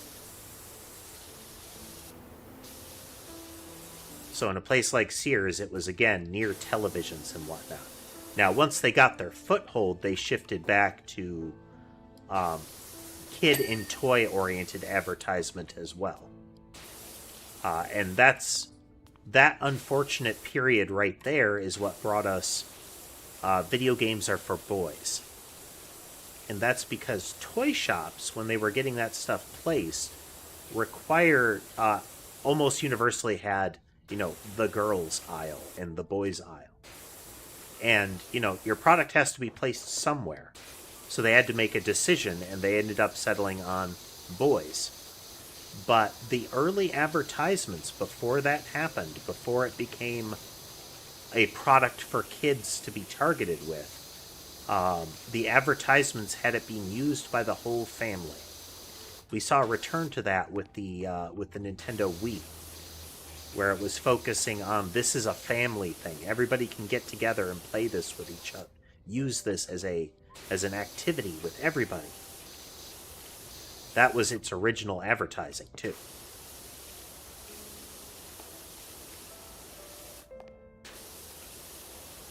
This place has some other fun things associated with it.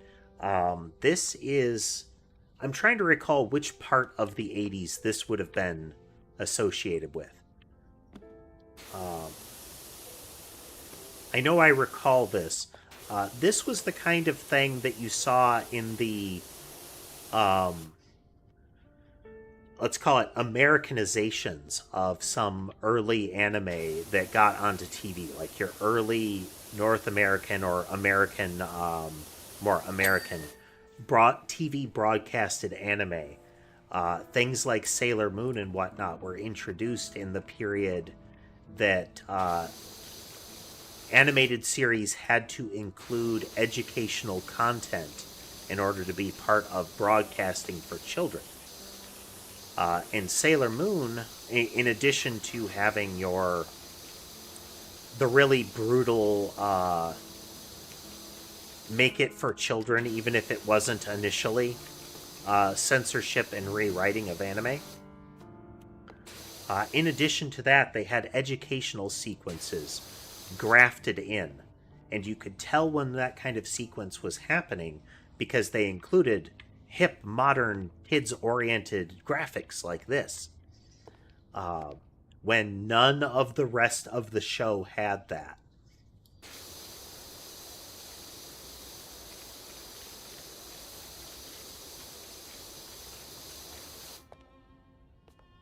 It was the hello fellow kids kind of behavior of the time.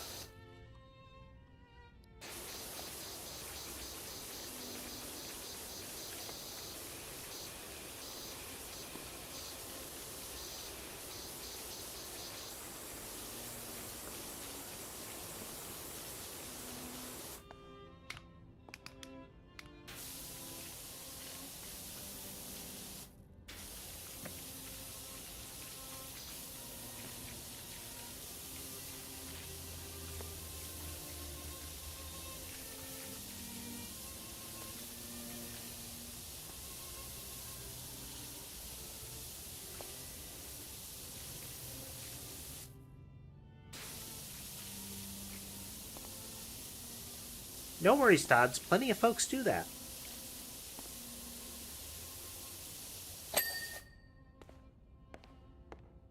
I try to just keep up a stream of consciousness.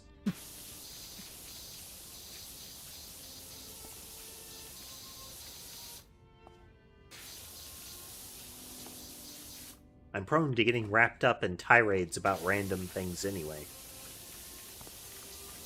Tetris piece benches.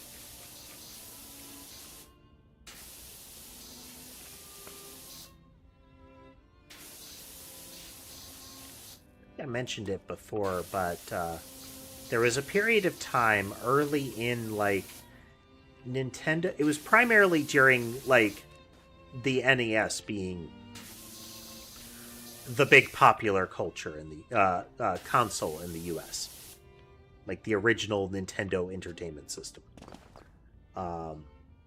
So, one of the things that Nintendo did was... I mean, for the most part, be kind of crummy to developers about making it viable to distribute cartridges. It was a hassle. The ones that were the official ones, you had to get them from Nintendo, and it was hard to get them from them, and on and on. But, and I don't know what ultimately happened to them. I mean, for all I know, given Nintendo's litigious nature... they got sued out of existence, finally. But there was another manufacturer of cartridges. It was either Tengen or Tengram or something like that. But whereas Nintendo cartridges, except for special ones, were gray, with a very angular, like rectangular form factor, these were black cartridges, and they stuck out of the console a bit. So whereas normal ones would be put in and you could close the, like, you could click them into place like a freaking Betamax, and close the front plate, or the lid. These you couldn't. They would stick out of the front a bit. The console would still fully engage with them, but the form factor was entirely different. They had their own, like, different companies would interact with them. So it really had the vibe of somebody stepped in to fill a niche.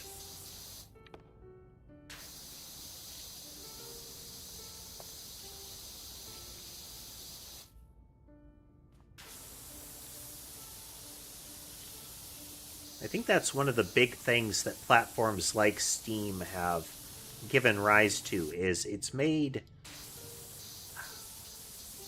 like, it has broken the grip. It broke the grip of first-party distributors pretty much entirely. You no longer have to make sure you're in good with every console manufacturer in order for them to deign to give you a dev kit and the like. And you no longer need to scramble to figure out, how am I going to get my demo disc in a relevant magazine for my indie title?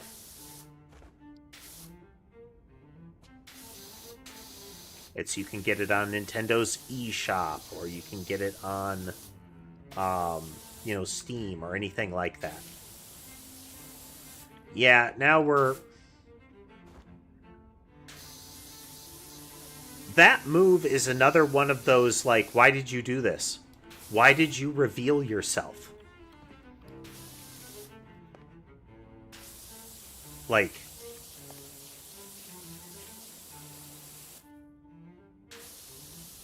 You were able to be the evil guys in the background collecting your cut of every transaction that was happening all over the world.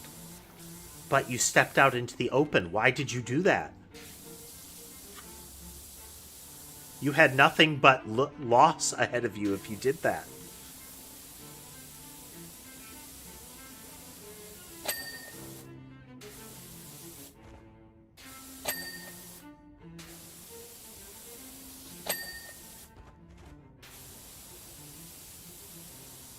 I joke about it from time to time, but I'm always offended when people that are clear, like organizations that are clearly evil, are sloppy about it.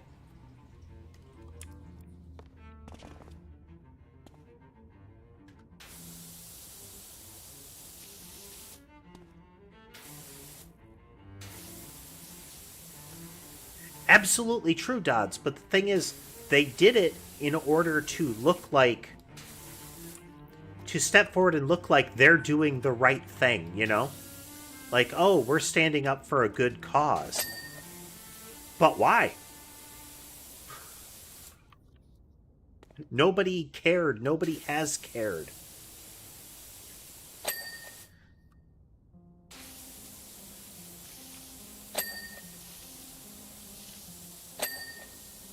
You weren't even on the battlefield, and you decided to leap out and choose a hill to die on.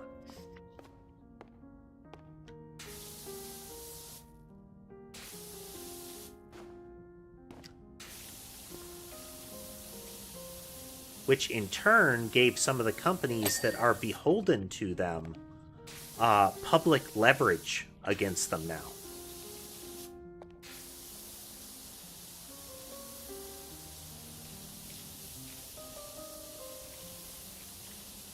Like, there's a PR crusade to be done. Now, anything that would happen with that kind of company would be long and slow.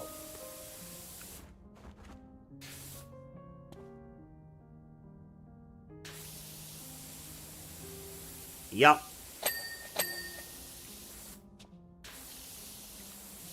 On the plus side, numbers are coming in that, the good sort of social consequence is actually taking a toll.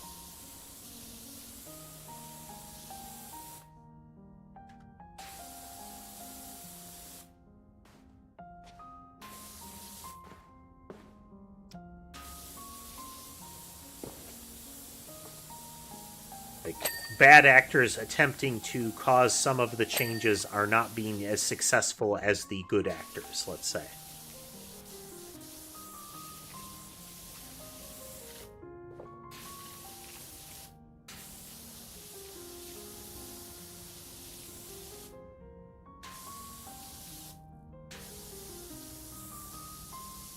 But as always, the progress is slow and terrifying and painful to watch.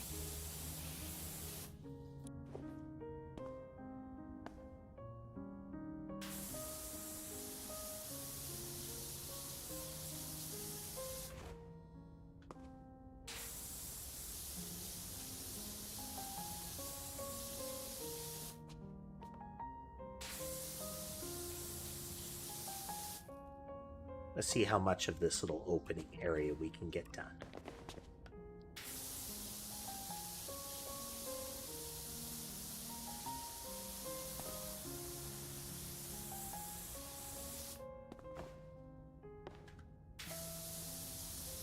Oh, reason I got off on the Tengen tangent was the Tetris piece blocks, and one of the big things that was produced by that was published by Tengen was a version of Tetris. If I recall, Tetris is one of those games that had, at some point in its lifespan, a intellectual property dispute. Hey there, Lunar, welcome.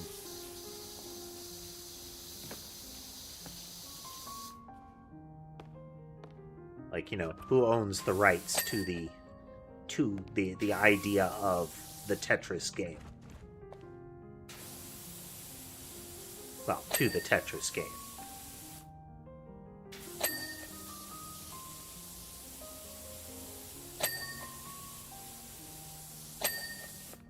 I recall it was a thing. I don't know how it ultimately played out.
Okay, let's get this little swath of floor cleaned here.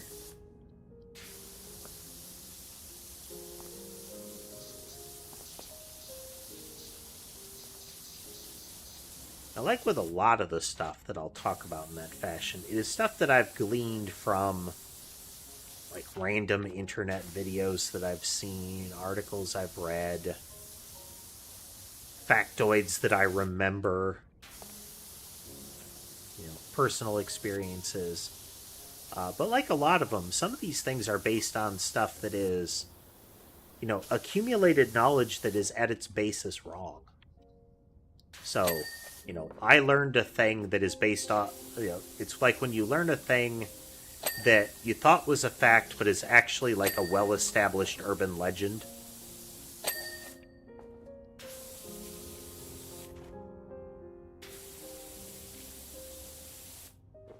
Again, a classic example is the 8 glasses of water a day kind of thing that becomes a truism, but there's plenty of stuff like that in stories about how things happen or why things happen.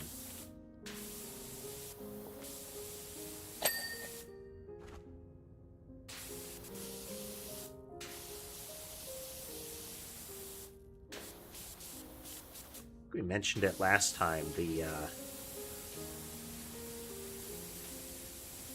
pre-US colony of Roanoke in the I think it's around North Carolina in the U.S.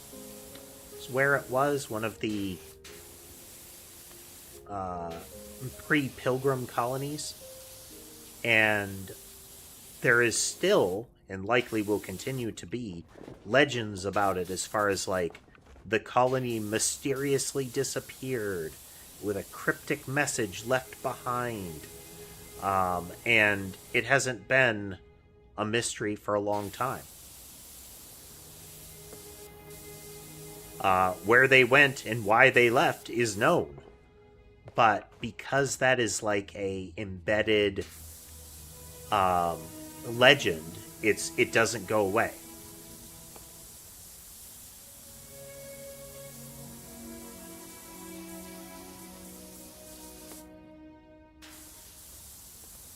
And while to some extent it can be like, oh man, I can't believe I believed that, it's also neat to learn that is known now.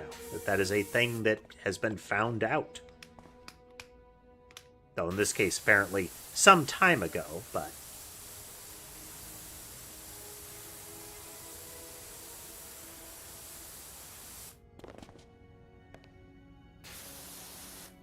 kind of like learning when a particular phrase that you use, like what its history is.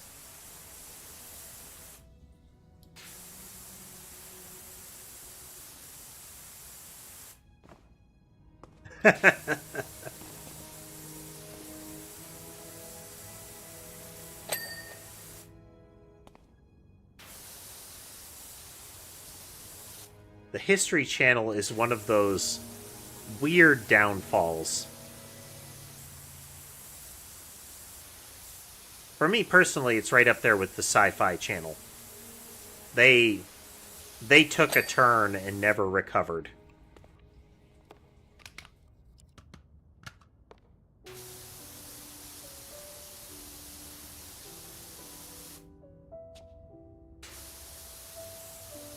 Like, the nail in the coffin was right around the time that they became Sci-Fi, SY-FY, which made it sound less like science fiction and more like some sort of STI.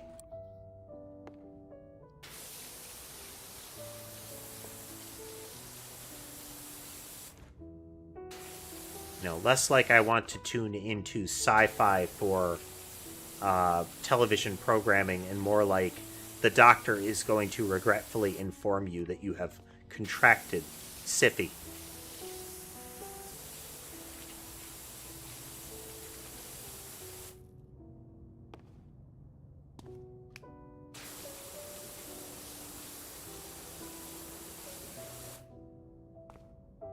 Sounds like a bit of a playful colloquialism for syphilis, but, you know.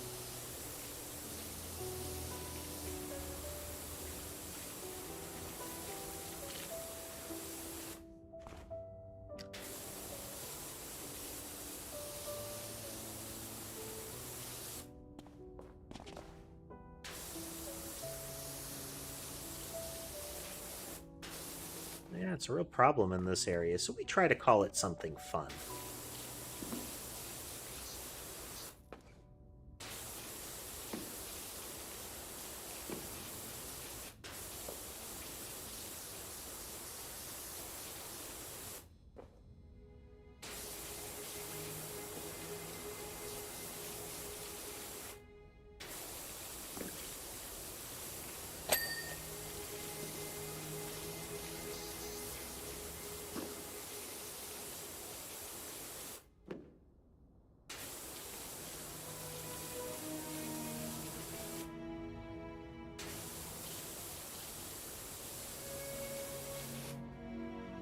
I mean, ultimately, this looks like a really nice place. Like, quality roller rink, you know?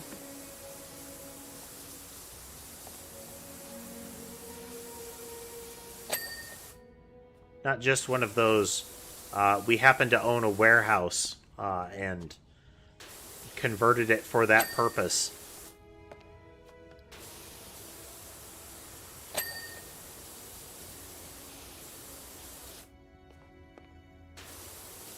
A place of questionable concessions, minimal safety, and dubious birthday parties.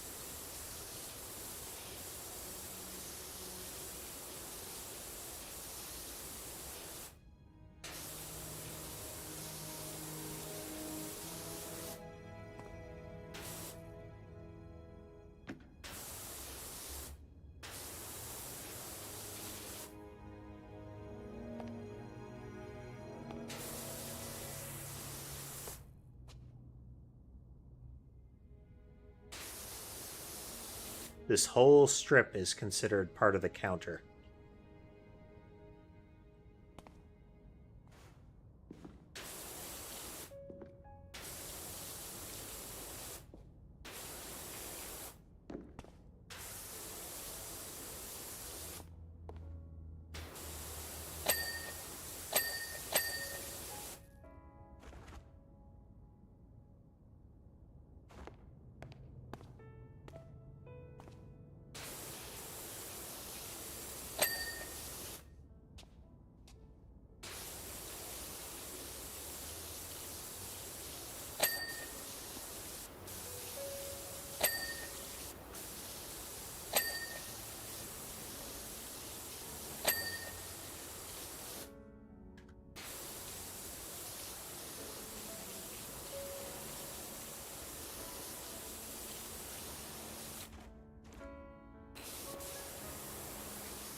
Supernatural, since it was mentioned, I think is a good case study in how the old format of like commissioning and broadcasting programs just doesn't really fly anymore, you know?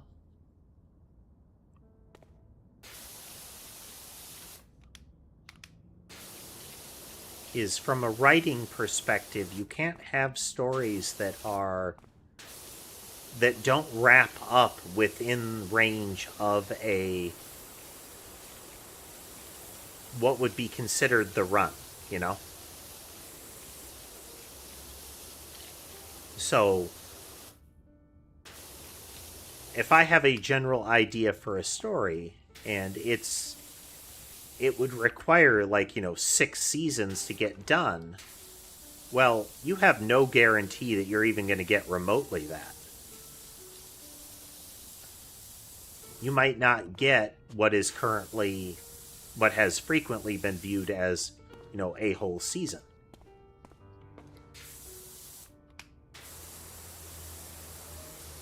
So if you don't get that, and this is setting aside situations where somebody like rug pulls the contract.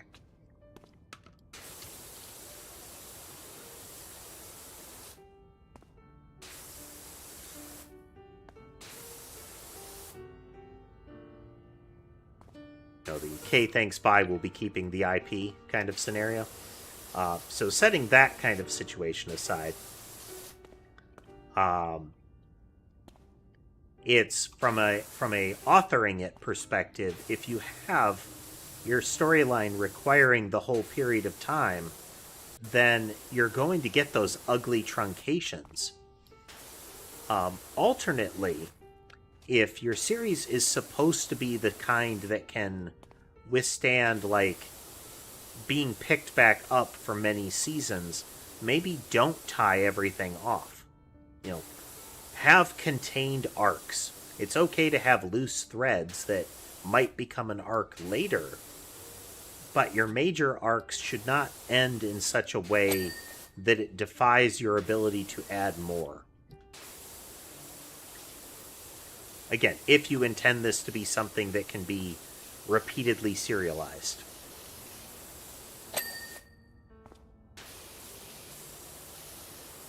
And Supernatural failed at that frequently. You know, we establish a cosmology, we establish truths.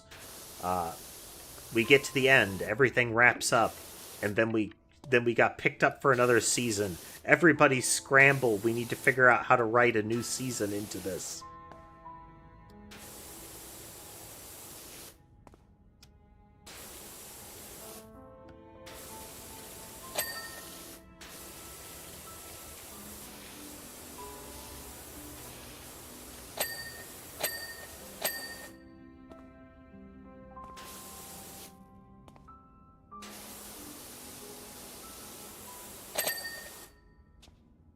And again, it's not something that's always in their control. You can get, like, publisher intervention in a lot of cases.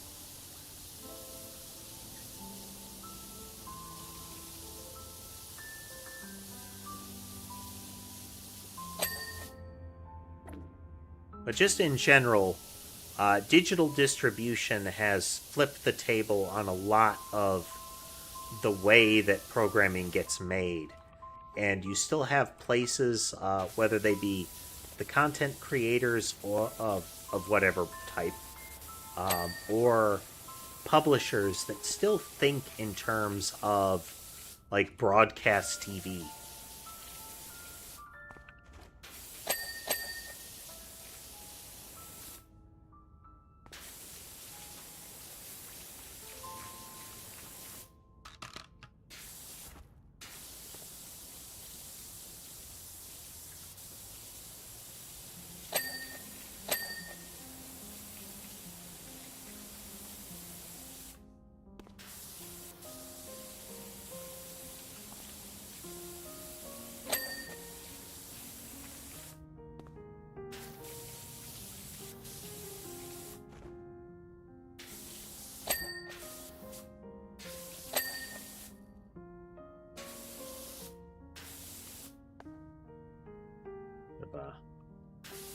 The water has a bit of a visual glitch with it on some of these surfaces, getting this weird, distorted, sparkly effect.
We still haven't heard much more about what happened at this place.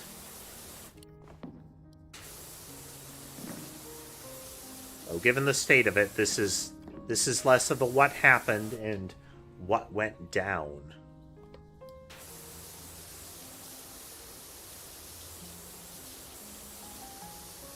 This is practically a police are responding to kind of what went down here.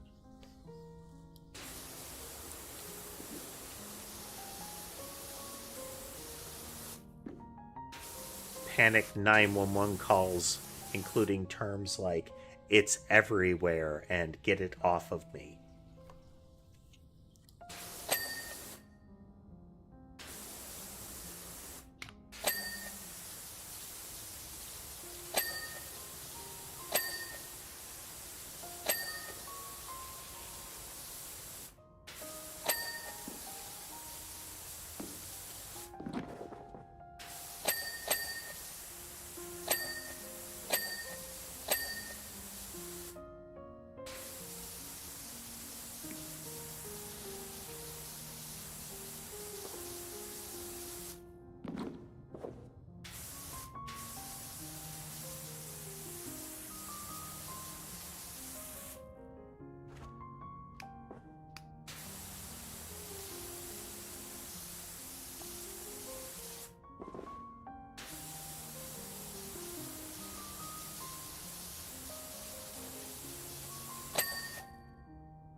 Nice.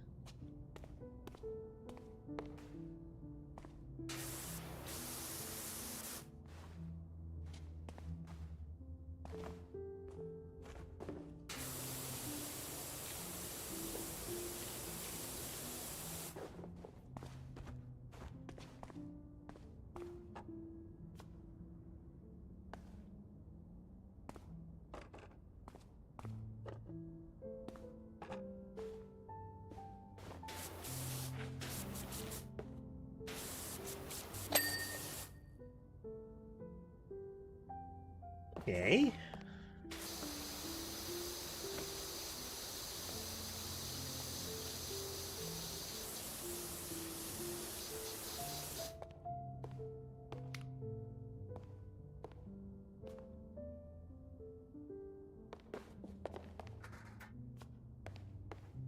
Here for now.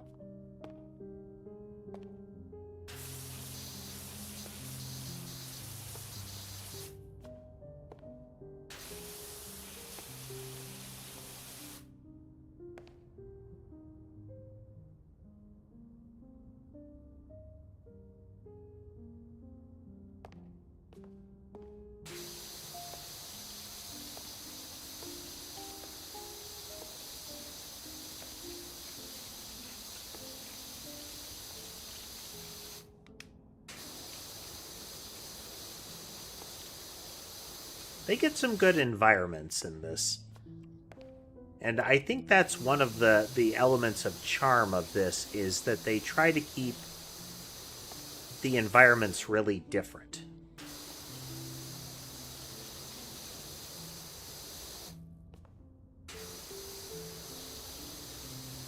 Like, it's not just, this is a slightly different house multiple times, you know?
Okay.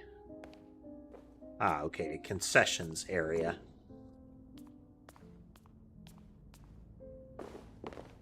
Oh, there's our gnome.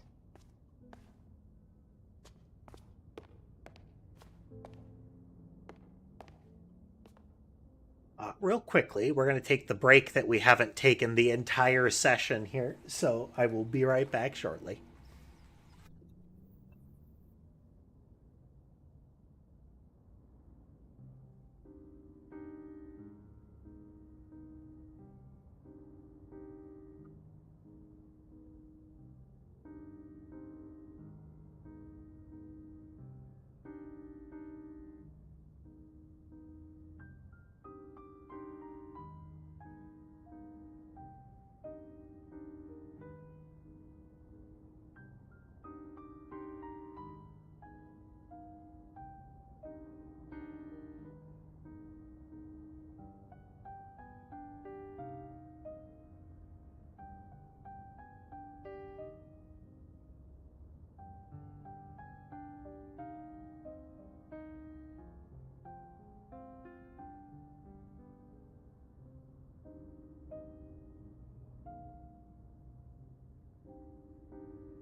And we're back.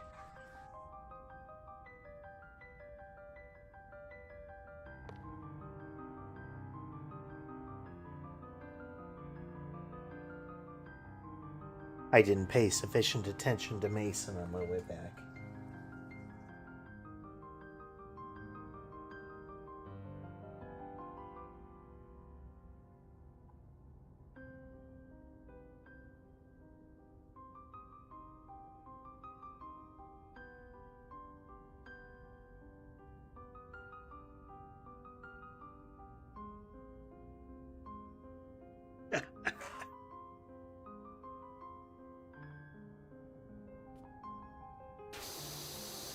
So if you're idle for long enough in the game, the character will start twirling the washer like it's a, Western revolver kind of situation. And the interesting thing about that is that the nozzle is moving during that.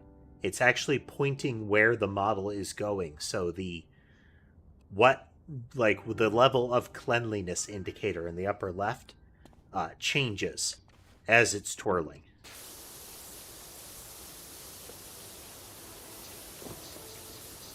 Reminds me of the weird details you get in Helldivers, where there's no need for it to actually do that.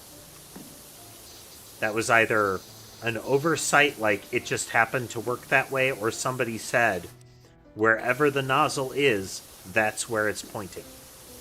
It's not where your camera center is, it's where the nozzle is aimed. And I get the impression that it's actually that second one. Given this right here, the fact that I can aim the nozzle elsewhere.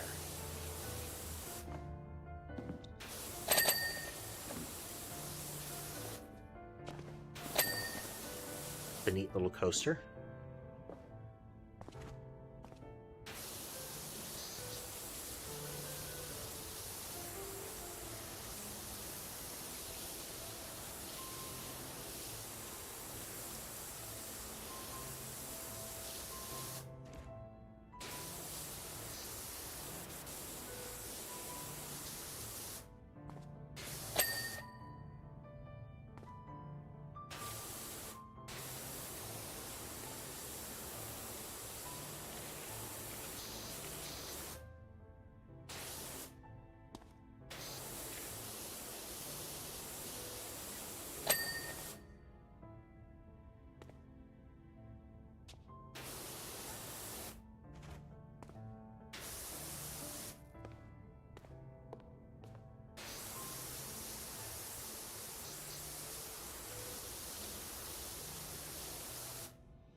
Saw the gnome there for a minute and thought that it had moved from where I put it.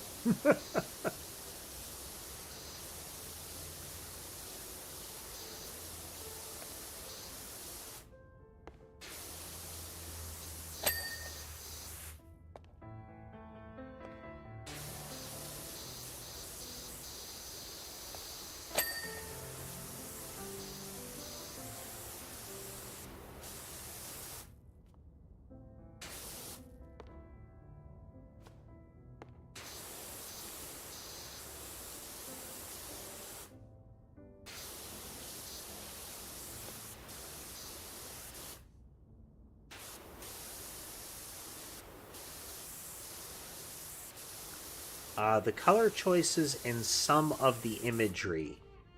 A lot of this is from the era that a great deal of cyberpunk imagery comes from.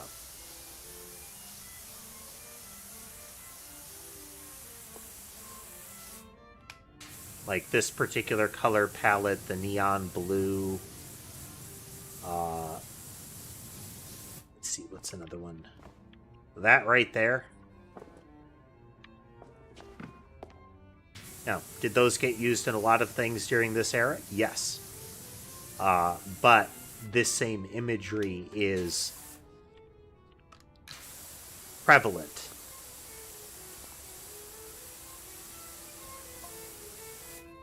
Marcus Aurelius. In the corner by the high tables is where Jams had been running her community kitchen. Not only is her cooking incredible, but her language is even spicier than her hot sauce. So kids are like moths to a flame. When she found out that we'd refurbed the diner in the corner of Ellison Street, she went wild and cooked up a feast for half the town.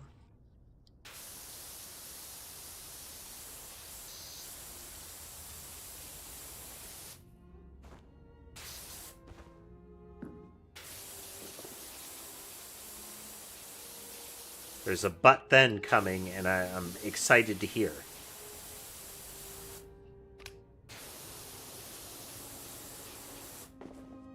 There'd better be a good payoff for this. The build-up is slow.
If I recall correctly, the time period, the 80s time period that a lot of cyberpunk gets its imagery from, originally did. It has, progressed since then. But one of the things you get is a real Japanese vibe to a lot of the stuff. And part of that, at least part of that, comes from Japan being kind of a rising figure in technology at the time. It's like, the cool new gadgets out of Japan was kind of the thing. So it's a short leap that was made to equate the accelerated technology coming out of corporations with Japan in that scenario.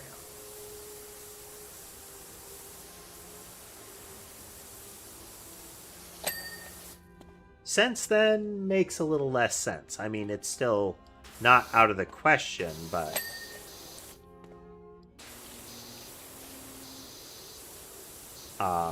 the blending the super tech with some Japanese imagery is less immediately apparent what they're going for now.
table's bottom of it. The whole bottom of that table was encrusted.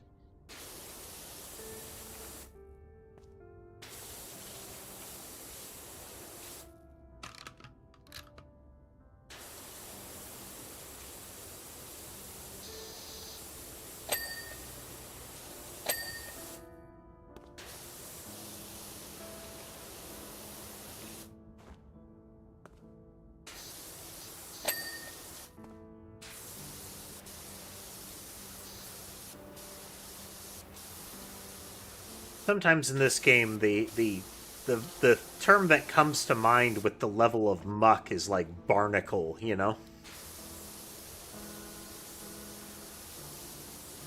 There's some sort of armored organic growth that has started to form.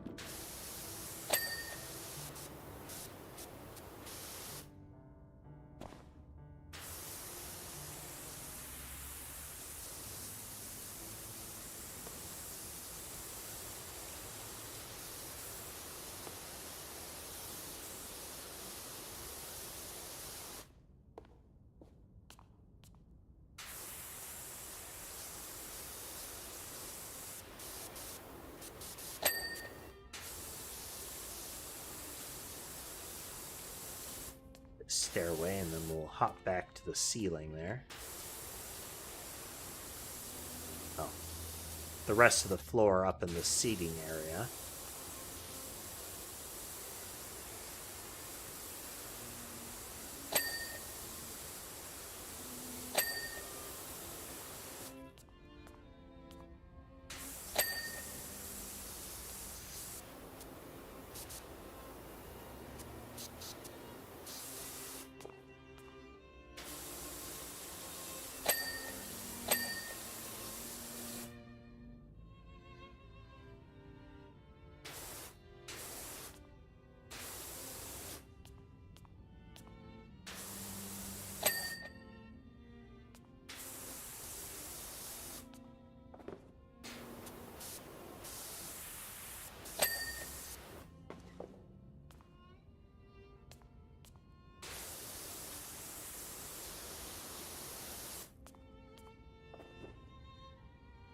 That.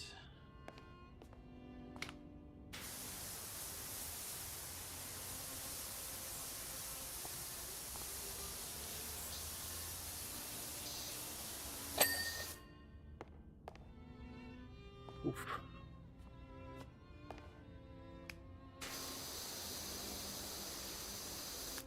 Funds coming in. Ooh.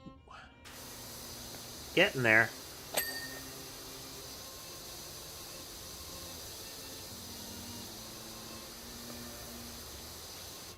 Not for science.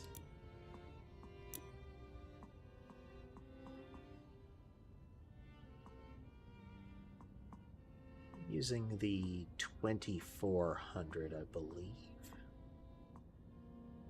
No, we're using the 3000.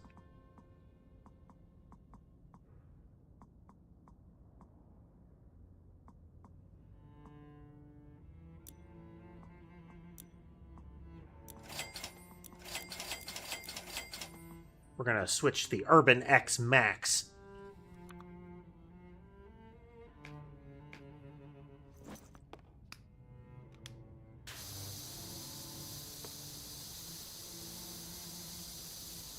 So apparently this one can't get as much coverage, but it can get more power.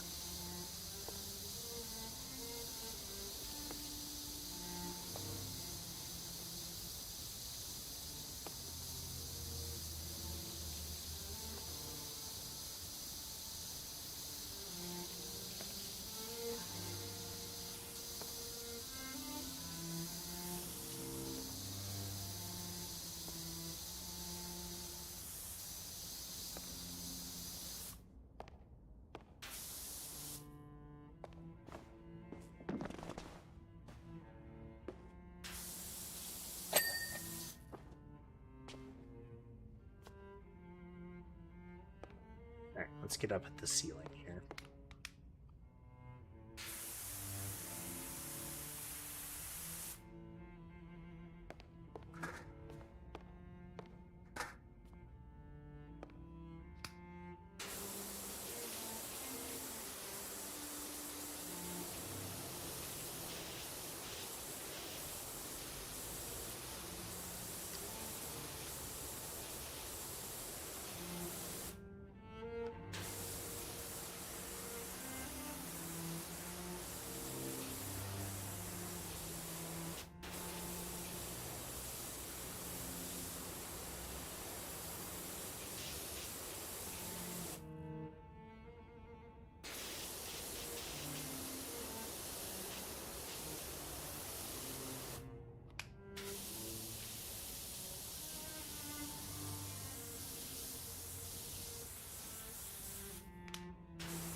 Didn't really realize how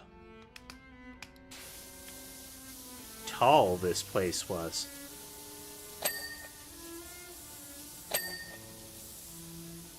I joked about how a common thing with this kind of place is that it's really just kind of a refurbished warehouse. And that, like, oh, this looks nice in that. Like, nope.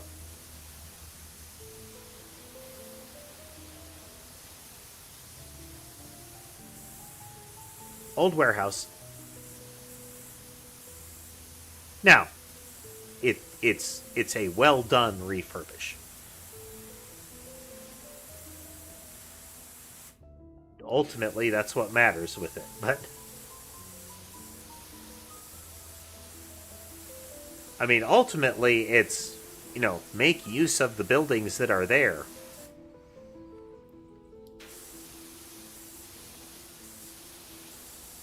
Especially when it comes to great big, like, reusable structures like this.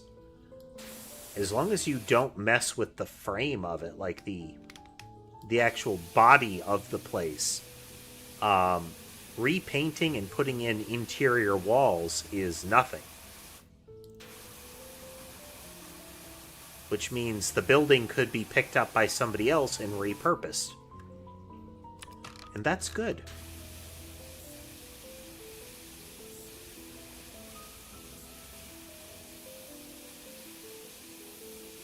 Means that local, like, construction crews still have stuff to do, but it doesn't require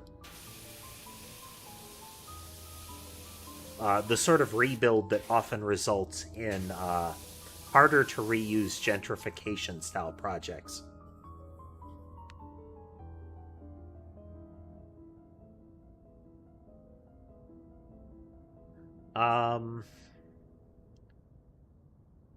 I think the problem with arcades is that you need a reason for that the product would be there.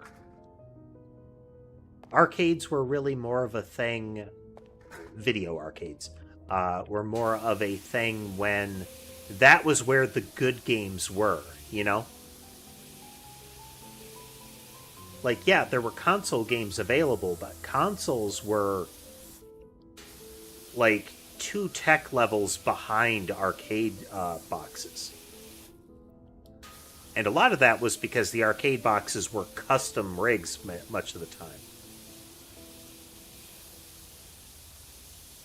Like, that cabinet runs this game only because the hardware is what that game runs on.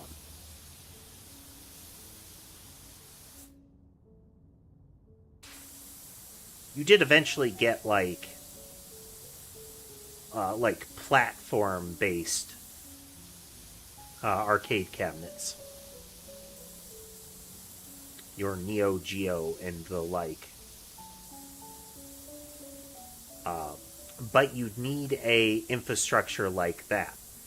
Now, some sort of hybrid I could see where you have... Well, actually, no, we have that. That's the thing.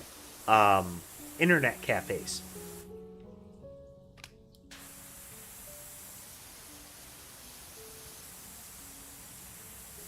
And I, thinking about it, there's probably a niche for that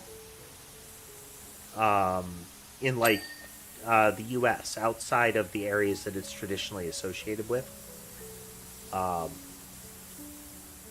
Especially with publishers putting out games for $100. Maybe time for a different model.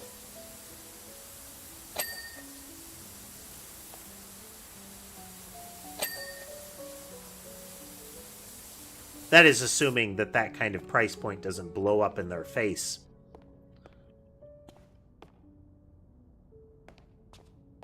We are seeing some of that, but it needs to blow up in a really painful way for it to do anything.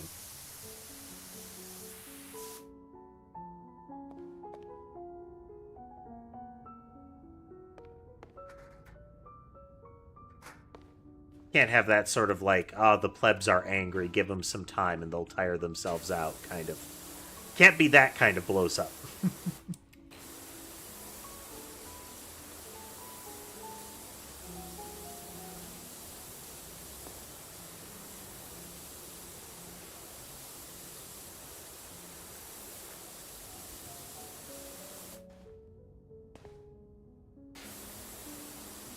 We are already seeing the raggedy edges of this, though. Because so much of the chip and board manufacturing side is focusing on purpose-built AI hardware. This is very similar to the early Bitcoin boom, where all of the graphics stuff was being repurposed, but it was still in that period still very heavily if you can get it, they're still oriented towards computer game enthusiasts. But now you can see that a lot of the effort at places like Nvidia is going towards their AI chip manufacturing, because the graphics cards, while getting more powerful, are not becoming more practical for the stuff getting released right now. So we have software makers who aren't... I don't know if it's not realizing or just not acknowledging that the graphics technology is not actually keeping ahead in a consumer viable way, given what they're putting out. So we're seeing a lot of things it might be more future resistant, but it runs really badly right now and is at the edge of viable.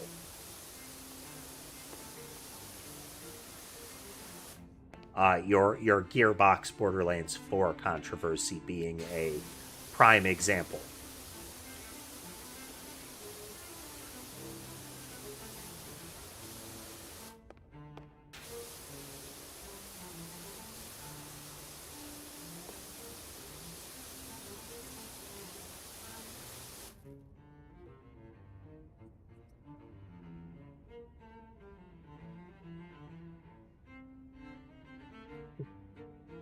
Twitch ad time, so good opportunity to remember to drink something.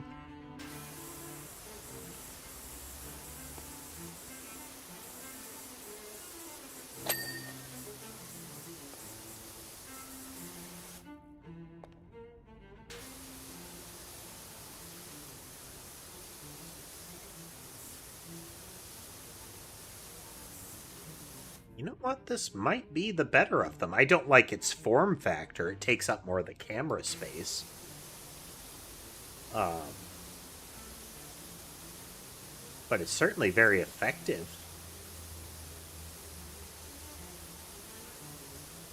Get that extra reach out of it, and that can be a lot more important than close-range coverage.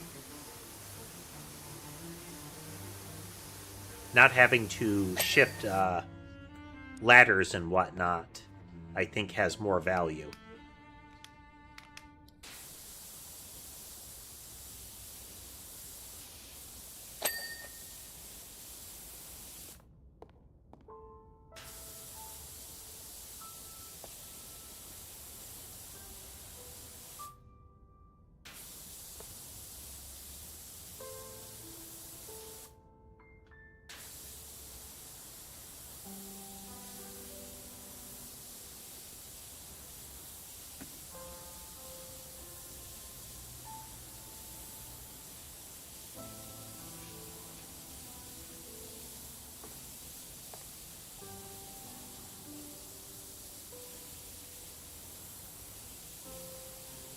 You know, as obnoxious as the U.S. government getting world governments ultimately getting hyper fixated on AI, as obnoxious as that is, I'm kind of pleased that didn't start happening.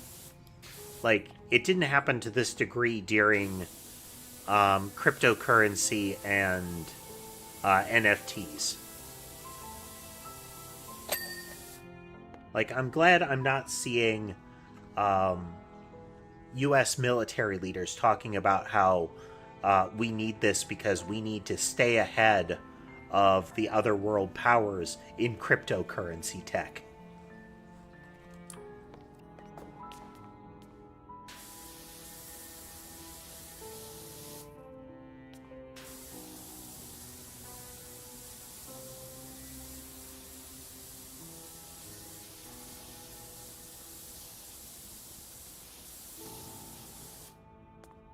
Still stupid, still painful, but, you know. Ugh. Now, that said, I think it's still painful task that I could actually see that, like, actually happening. Not just theoretically happening, not just Grandpa Simpson rambling about shiny new thing that he's, you know, stealing money through.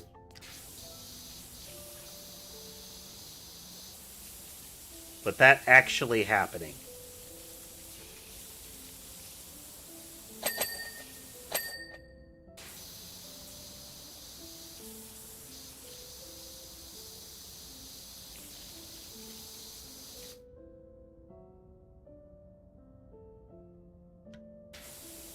Yeah.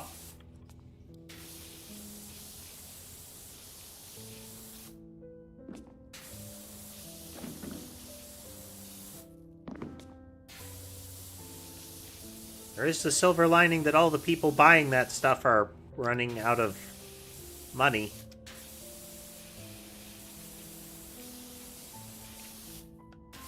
You know, quote unquote silver lining.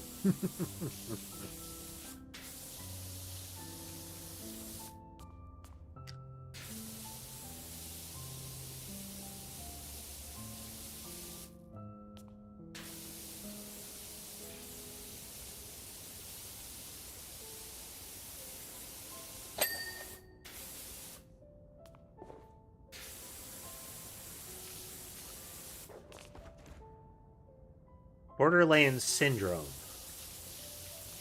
I am not aware of what that would be. I don't think I've heard that term. What would that be, Dots?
The condiment-related ooze coming down from the kiosks.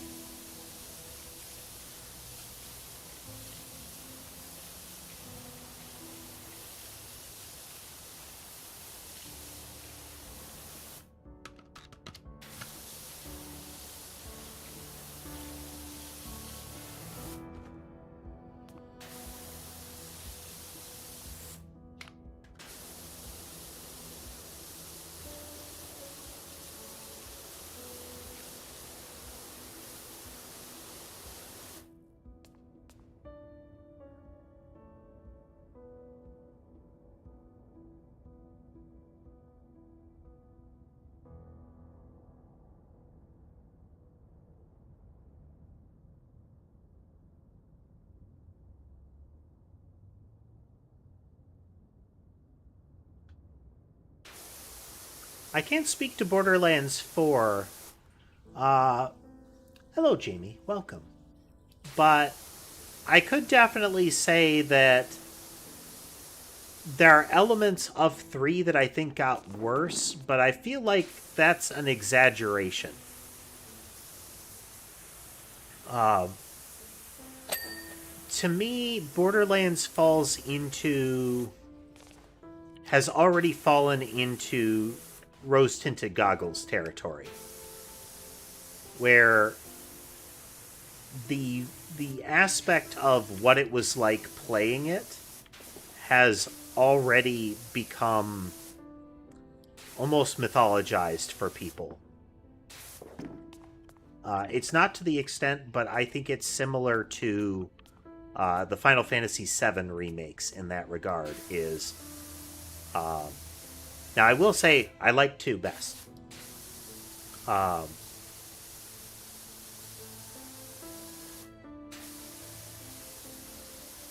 But I don't see...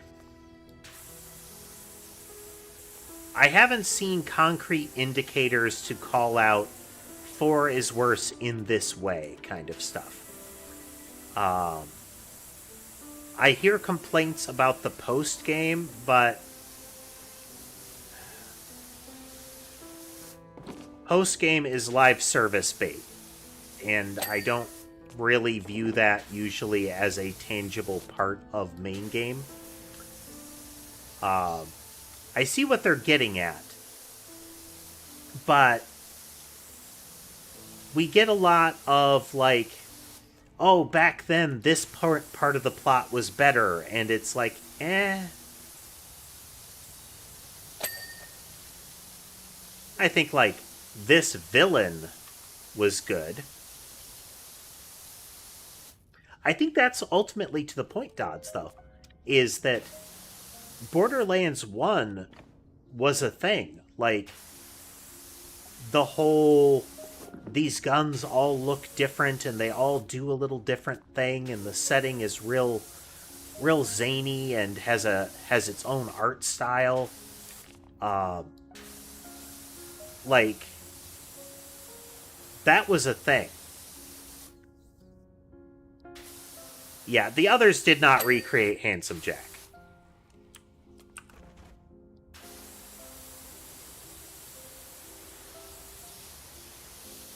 They have tried. They have desperately tried to, I think, recapture what they did with 2.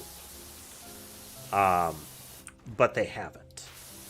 In my opinion. This is all very subjective, but I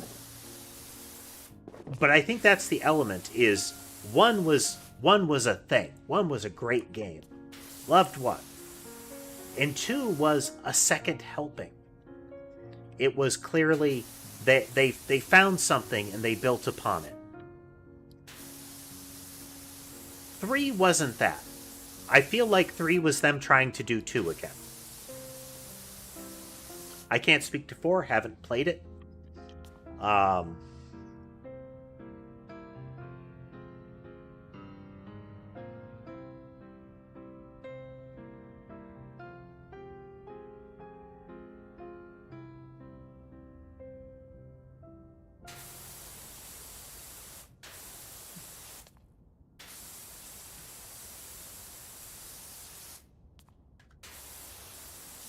Trying to think if there are any examples that I can recall.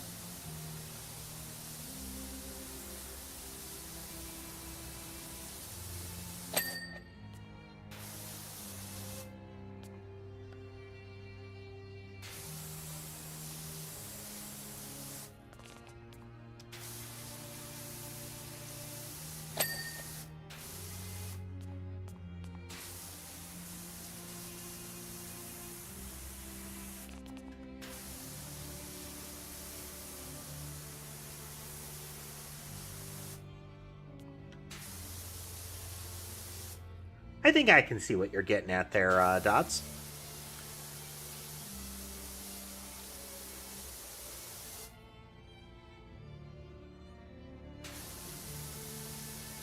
Now, one of the things I will say about 1 is 1 didn't really have a fantastic villain. It had a very concrete goal, and I think that's one thing that 1 carried better, is the whole concept of being a vault hunter and what you're actually doing was much better presented, you know? The who are we and why are we here felt more coherent. Now, 2 had the, you know, this villain thinks that we might be a problem and tries a preemptive strike, and now our goal is deal with this clown. 1 had more of that, but 1's prime antagonist always struck me as more of a mid-boss. Like, they're the right hand of the main villains kind of stuff. But never like a big bad, you know? Which can be fine. And it worked. The game was good.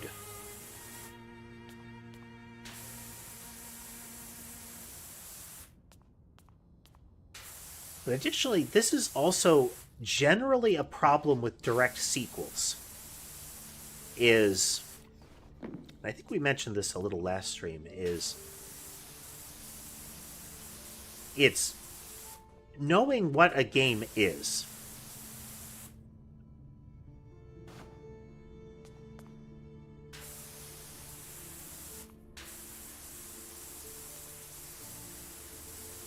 Like, what is the experience of the game? What are we trying to do here? And I feel like sequels frequently have a problem with that. And I mean real sequels, not like your Final Fantasies where it's not actually a sequel. You know, none of the Zeldas are real sequels.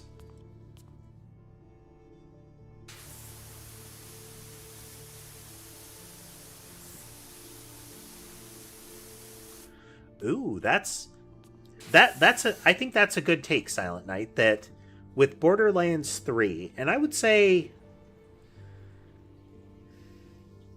yeah, I'd say particularly with Borderlands 3, and I think that's a very solid take on it. With Borderlands 3, if the player is removed, there are still significant actors that are there with you that would replace you in the story.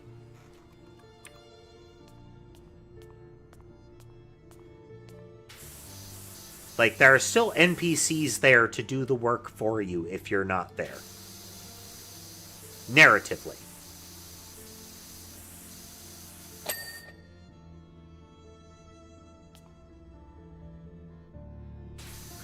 Right, Dodds. The Zelda timeline and sequels are as much personally a conceit. Like, it's like the FNAF plotline. It exists because people have put red strings together, not because that was ever really a thing.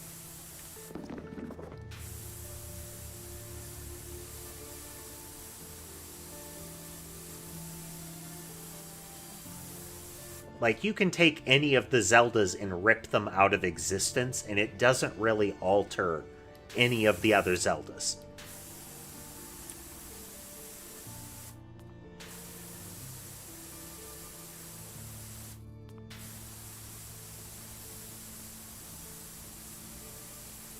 Because the core of them is pretty much universally, there shall be a goober in a green hat, and he shall be given a sword, and hijinks will ensue.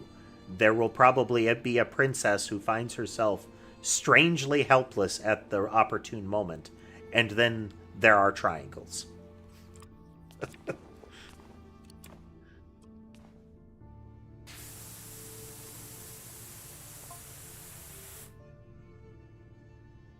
By the DJ booth is where Tony's been running his bird sanctuary. He gets everyone involved with that. Every Saturday morning, you'll see him lead his long line of kids down the street, all doing this bizarre head-flexing pigeon walk into the roller disco. When he found out that he's going to be heading our new community wildlife center, his jaw nearly hit the floor.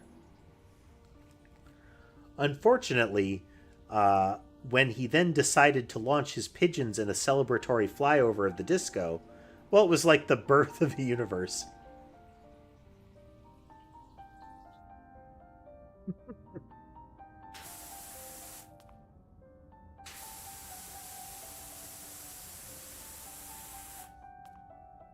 Now,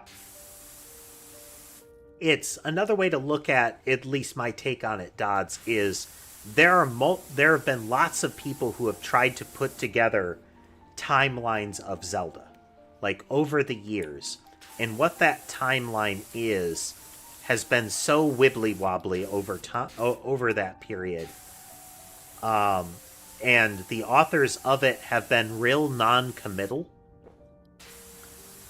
And to me, like I said, that screams the FNAF timeline, where there isn't one. These are like Mario games.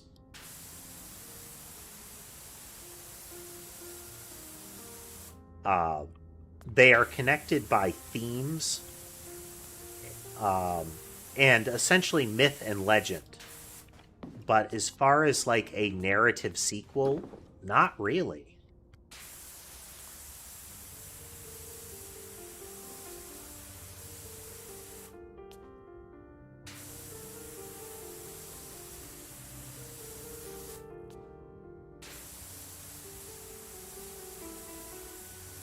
I mean, circling back around to Borderlands, that's actually kind of a problem with those, too. Yes, characters return, but prior consequences are less relevant. Yes, that's fair. Breath of the Wild and Tears of the Kingdom, though, yeah, but those personally are more like Final Fantasy sequels, like the beginning of Breath of the Wild, like, yeah.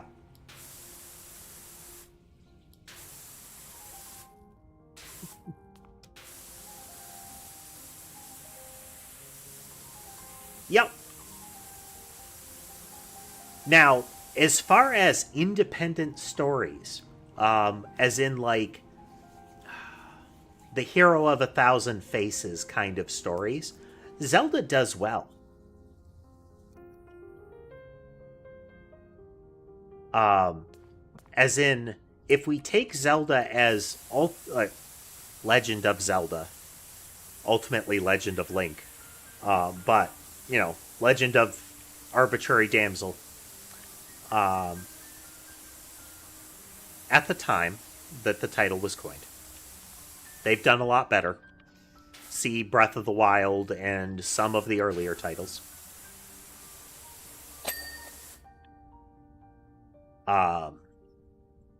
But taken as a mythological cycle, as far as the continuing thread, the idea that this is a story that repeats in time, kind of thing. Yeah. Like, it is what it is. Breath of the Wild deviates. Breath of the Wild deviates mechanically, like heavily mechanically, but in a lot of ways. But still has the same vibe. Welcome back, Rapid Fire. Again, there is the legend. There are legends of a hero, and that is a slot that is filled. Like, there will be a hero, and a hero rises. They do that, and they have their own mythology around it. And that's good. There also isn't pretension to something else in it.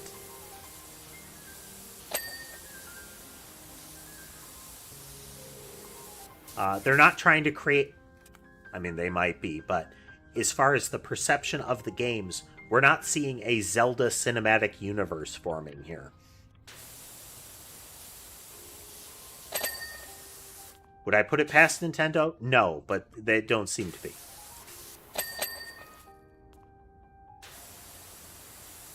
And that's kind of what has happened with Borderlands, is the perpetual, we're trying to make it into something big and better.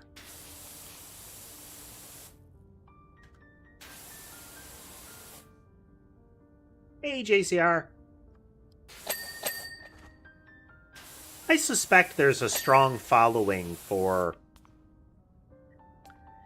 every weird spin-off of Zelda. Like, you know, your Link's Awakening, you have your Spirit Tracks. Hyrule Warriors.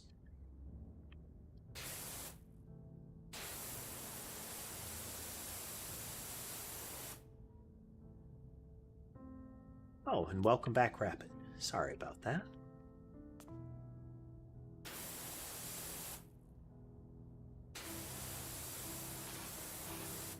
We are arbitrarily chatting about games. Yes, less arbitrarily. We are playing a game, so it's topically relevant.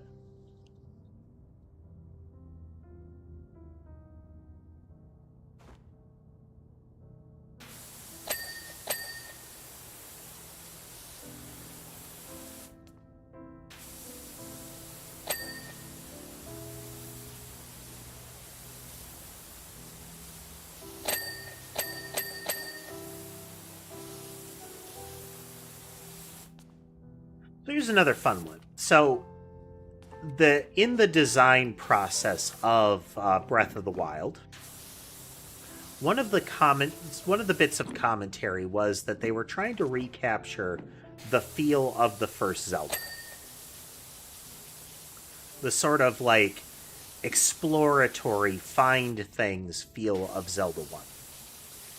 And while, you know, with the rose-tinted goggles on, I see what they're going for. But the original Zelda was not about exploration and finding stuff organically. There was stuff you weren't going to find organically. Straight up, period.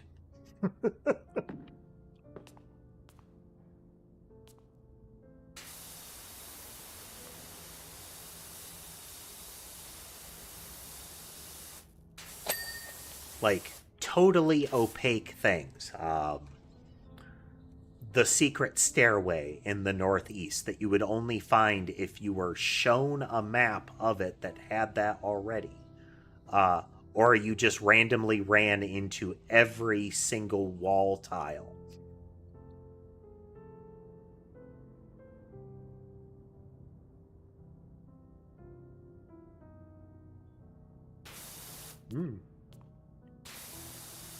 I mean, I think you could. Now, personally, I would rather see them do something with Samus Aran that wasn't bad.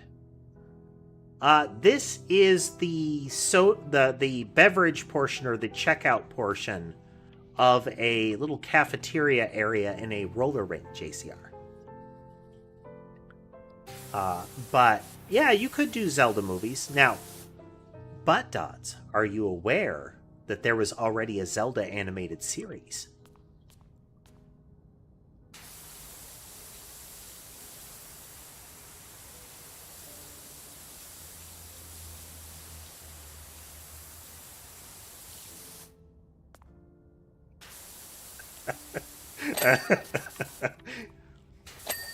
Cass is aware.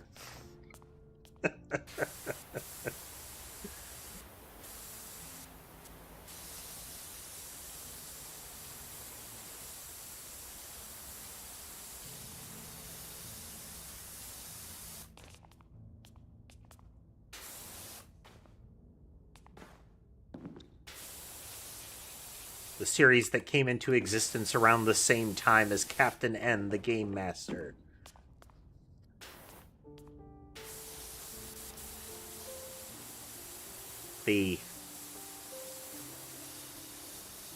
could have been, but wasn't really Nintendo licensed property.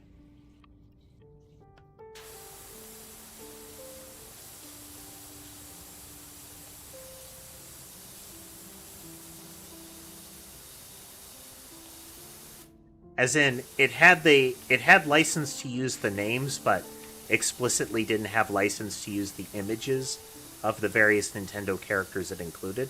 The Zelda one was different. They got access to a lot more.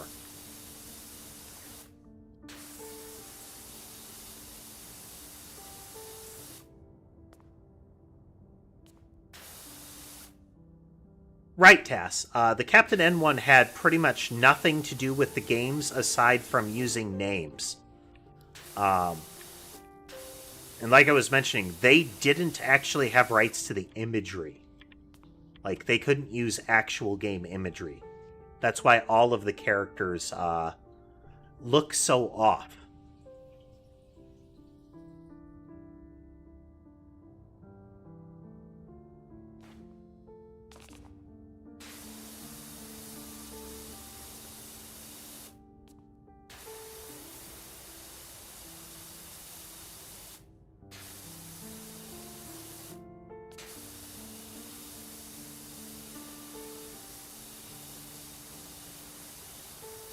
Oddly. So, setting aside the obnoxious oh-so 80s personality that they gave Link in the animated series, the way that they presented Zelda and Link as almost like an adventuring duo or people that knew each other drifts much further along towards your later era Zelda games. That Zelda is not just the objective figure that she is earlier, and much more of like her own entity acting out in the world.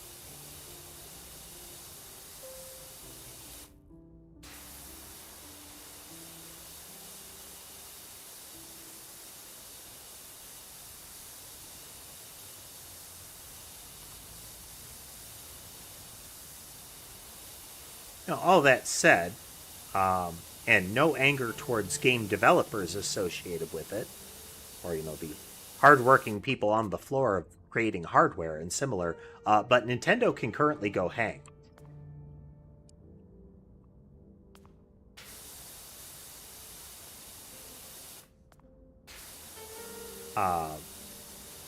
Both with the Switch 2, in addition to their current legal shenanigans.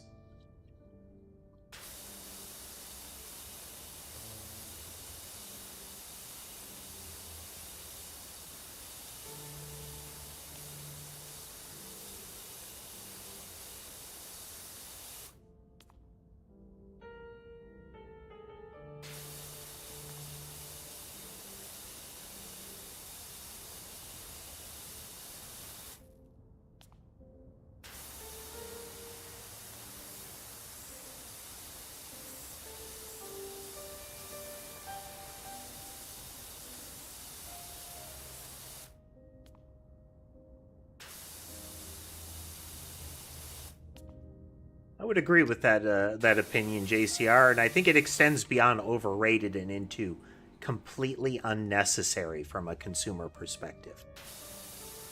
It needn't exist.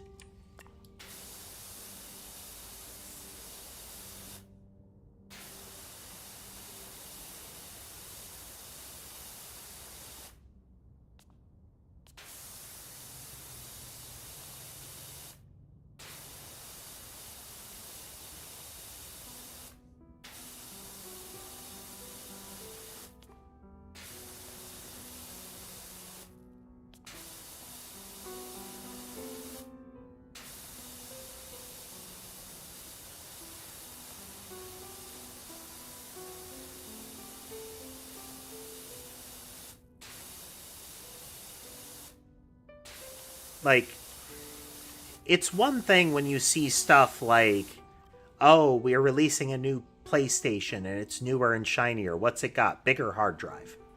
Like, okay, obvious cash grab. But it's another to essentially say, oh, we're releasing a new PlayStation and it doesn't really have any substantial upgrades for the price point that we're asking. And it's not fully backwards compatible with a lot of the features that it had. Like some things, but not all the things.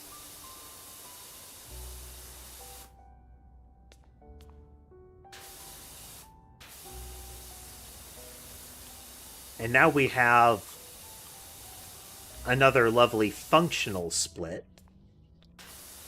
where as developers, like, oh, you put out a Switch 1 game. Oh. Or you put out a Switch 2 game.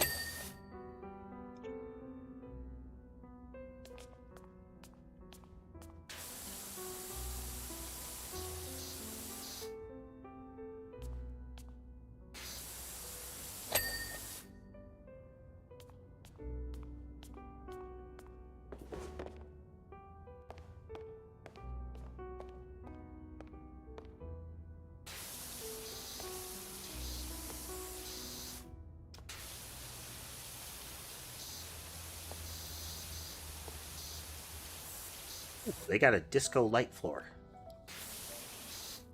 I wonder if there's a very specific term for this kind of flooring.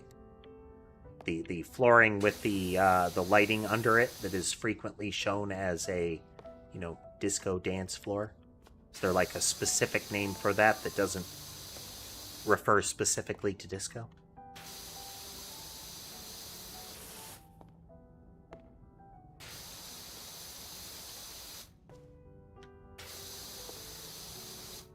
I mean, even outside of, like, power of the console, Nintendo is pretty well known for not aiming for tippy-top tech. It's that we're still paying that much for it.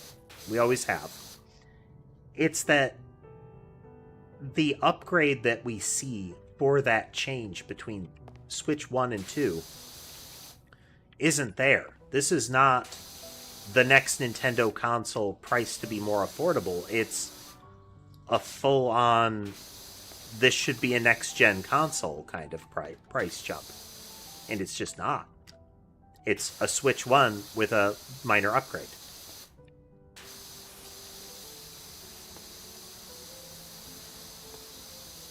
Add to it that they keep trying to put new titles on it.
So a lot of the Nintendo consoles fell off for me because they didn't have things that I wanted to play on them.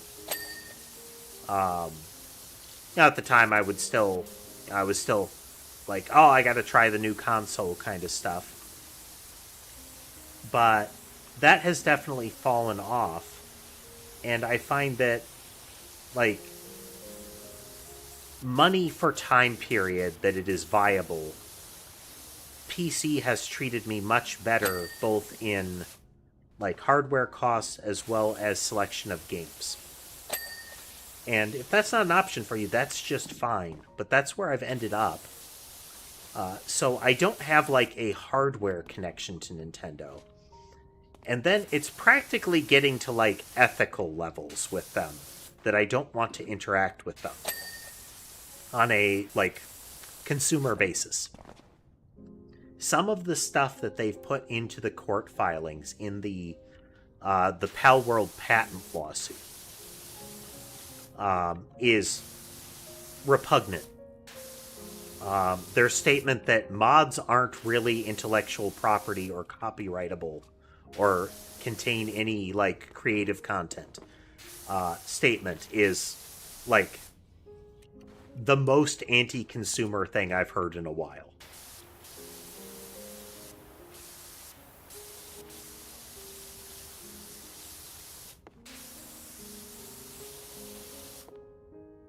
This was said in the context of them trying to say that mods should not be permissible in prior art because they aren't really art themselves. Like they aren't something that is actually its own thing. Is a horrific thing as far as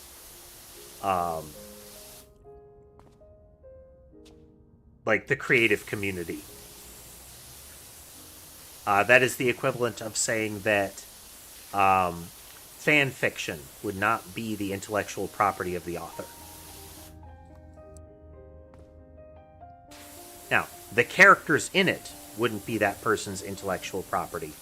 And from a copyright perspective, you're on tenuous grounds. But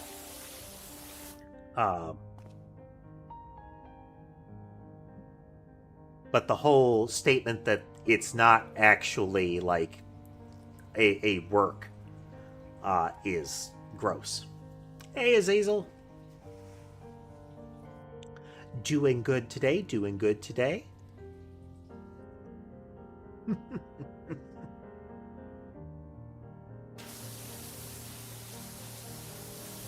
We were talking about the lack of sleep issues earlier, Azazel. Clearly you're amongst peers.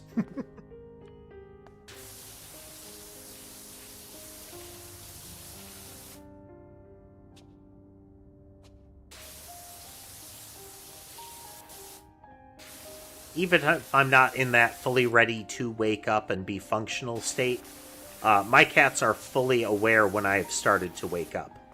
They begin to swarm.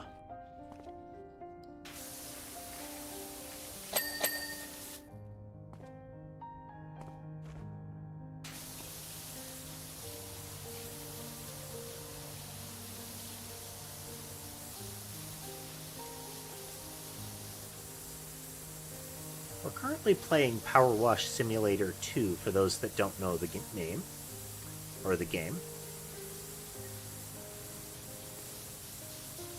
It's a job simulator game that has a bizarrely involved plotline.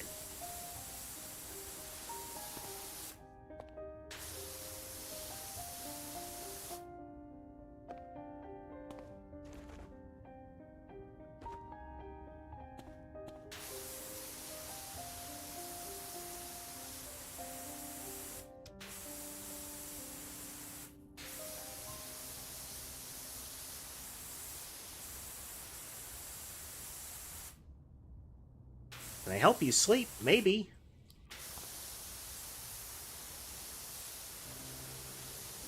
I mean, I wouldn't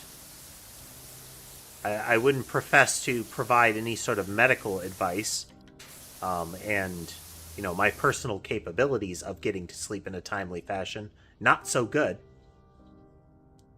But, I mean, maybe the music and the power wash sound will be soothing.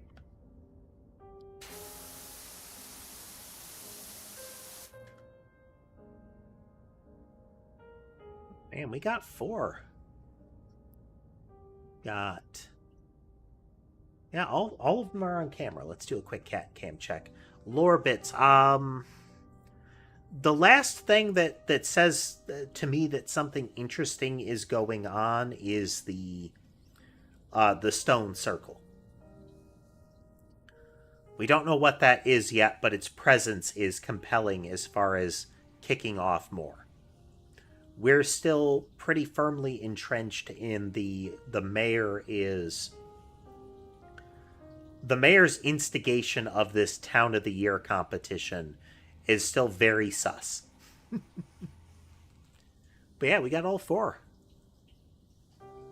Sorry, all 6. 4 on the bed, 2 on the desk.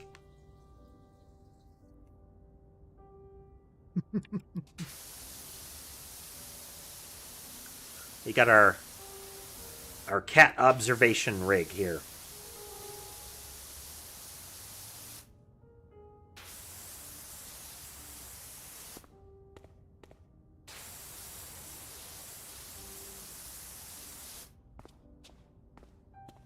You can't see it in the cameras, but there is a great deal of Ethernet cable running around driving those security cameras.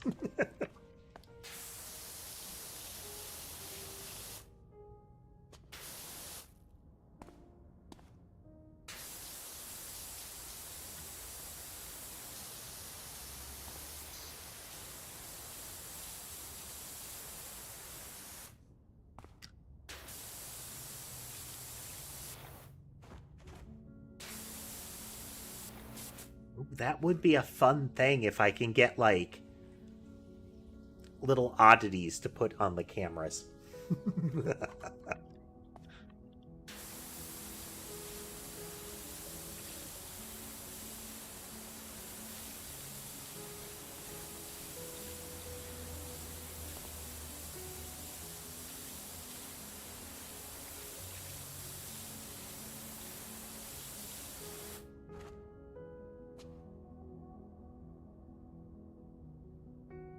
Something here.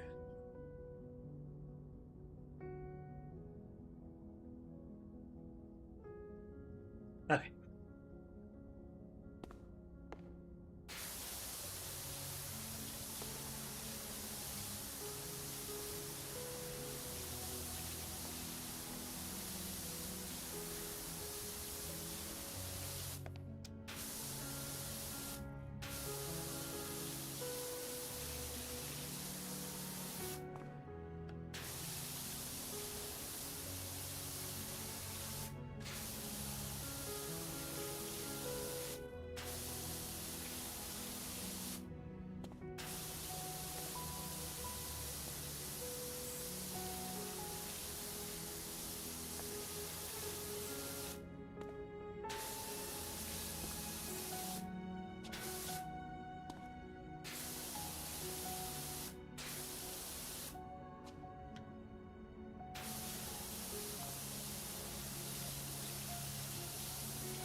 Broken controllers are pretty unfortunate, Azazel.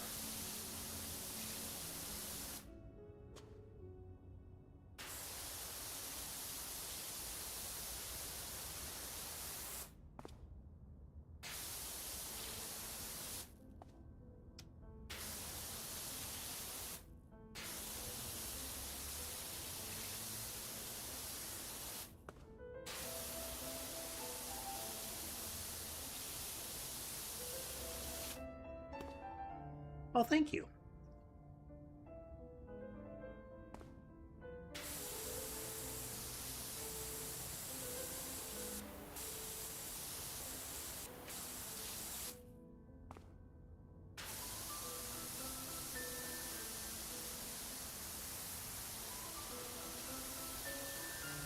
What's the lore behind it? Well, I am newtmechanist. The mechanist portion is an anachronistic title. But more importantly, I'm the prototype of the Nyanite product line. Brought to you by Catbot Corporation, makers of the original Catbot robot assistant. The Nyanite line improves upon that in every way. The factory for the nanotypes is operated entirely autonomously by me. I took control of the factory in a way that is entirely by plan of the Catbot Corporation and in a consensual fashion, using the engram of the actual original designer who gave me it in a non-destructive and, once again, completely consensual fashion.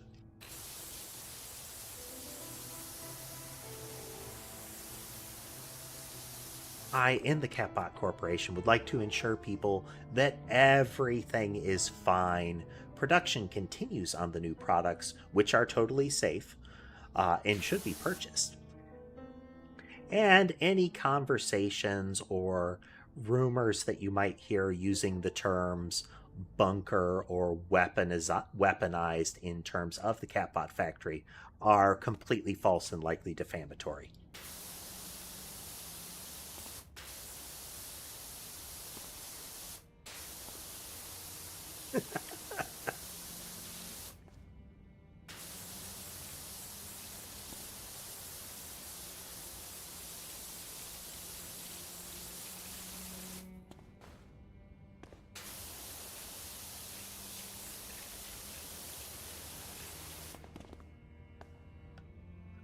Okay, so the cats that are visible currently, left, right, top to bottom, we have Molly, then Mason, then Sherbet, then Sammy. Then these two, wait for them to show up. The big fluffy one with the white stripe on his back is Sky, and then the little one that he is using as a pillow is Ember.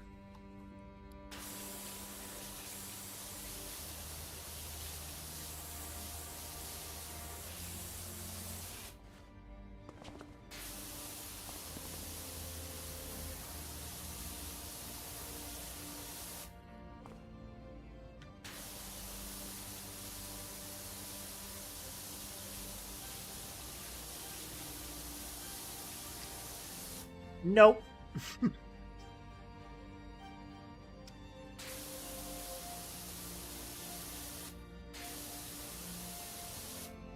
Guy just occasionally decides that he wants to use that spot too, and usually they're friendly with each other.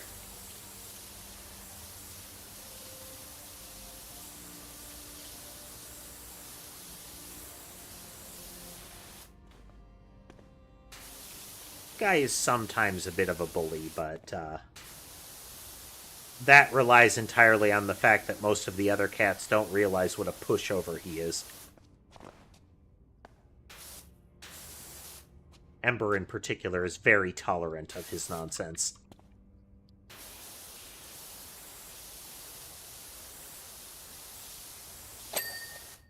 She is very non-confrontational, but has her limits, and the only thing protecting the others in that scenario is that she is itty-bitty.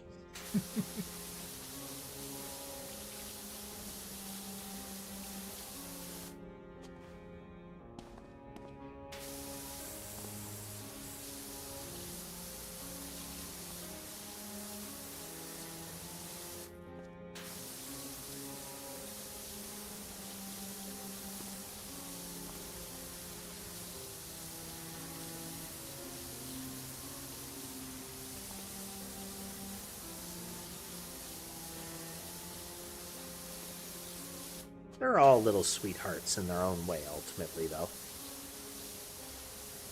Sky is a super friendly cat with new people. With new cats as well, he is just so friendly.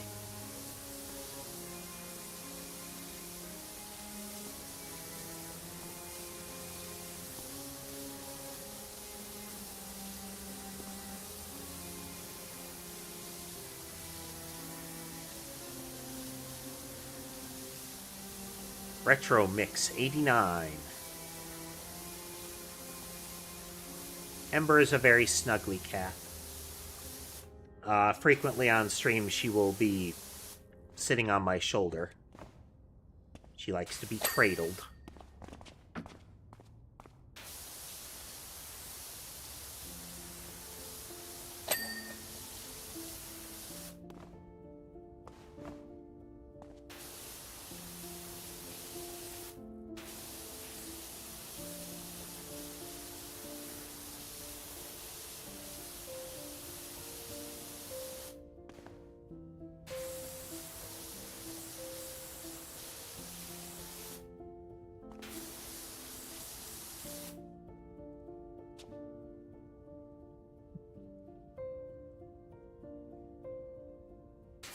Part of her tolerating being used as a pillow is that it's not like they're being rough with each other.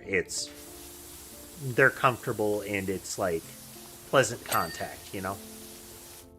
But the other is that's her spot and she doesn't want to give it up. If she moves, Sky might not move and she can't like squish back in there.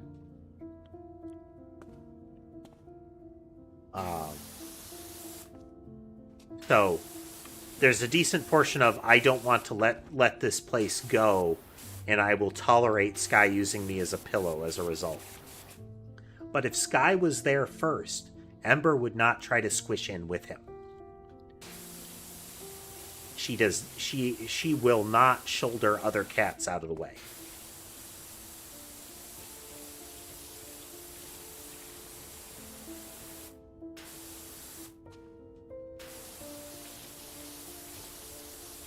Which is part of what lets Sky bully her now and again. Is she will try to disengage and he will try to chase.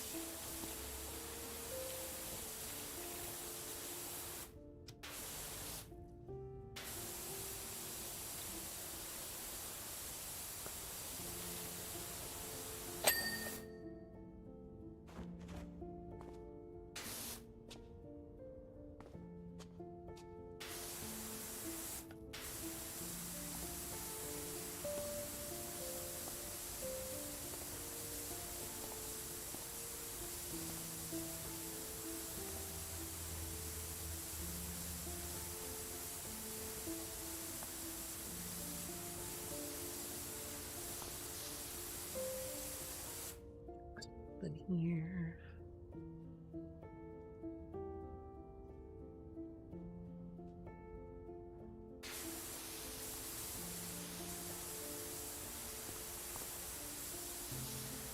We can find another milestone to act as our target for the day. Let's see here. Okay, let's try to get to this far wall.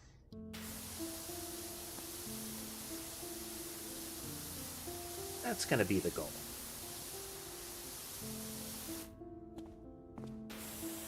For those on Twitch, there is an ad break imminent. As I just mentioned, we're going to try to get to this wall, get through this wall. Seems like a good target.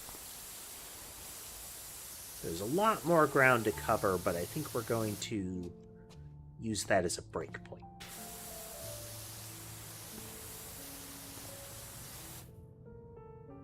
How did they get, like, hay there? Is this due to, like, the bird sanctuary stuff?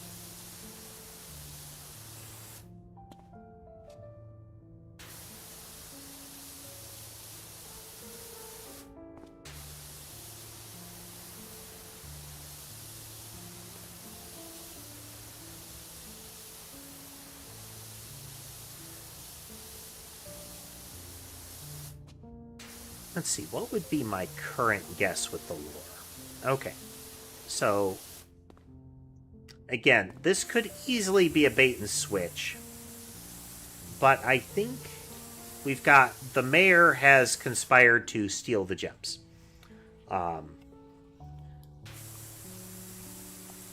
Those gems are going to be used in something else that he found between the prior game and this one.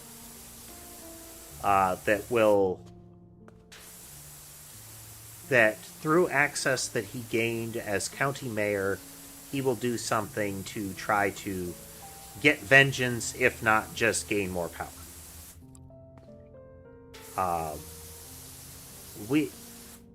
That is going to likely be like some other giant statue.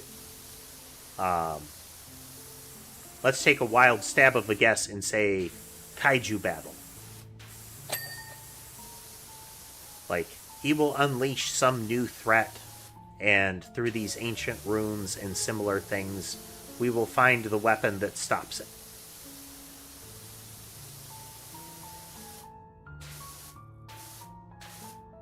Azazel, if I had to choose those two between those two things, if we're talking viewers, I would take the 10,000 viewers.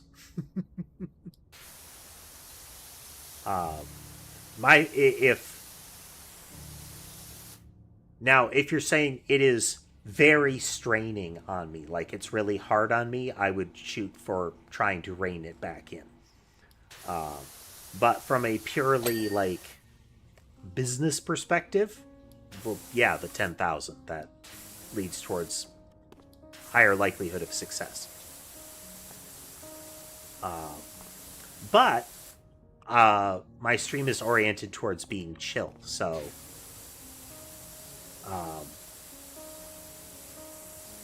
I don't think I would try to change my stream to be manic and stressful for me, as opposed to just seeking to grow a crowd that likes a generally chill vibe.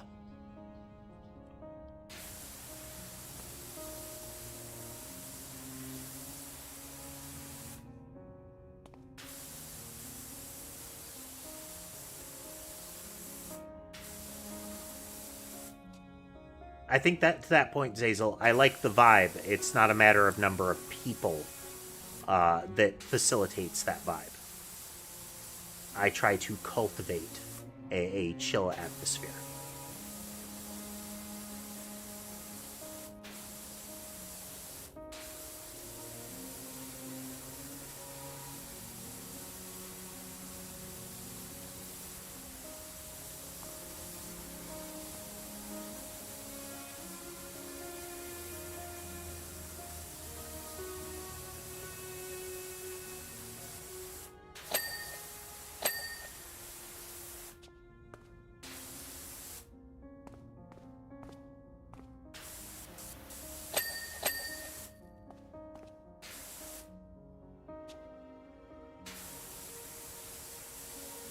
An important factor of entertaining is finding a combination of what you are capable of doing, what you like doing, and what people will watch. / listen to / consume in whatever fashion is relevant to your flavor of content.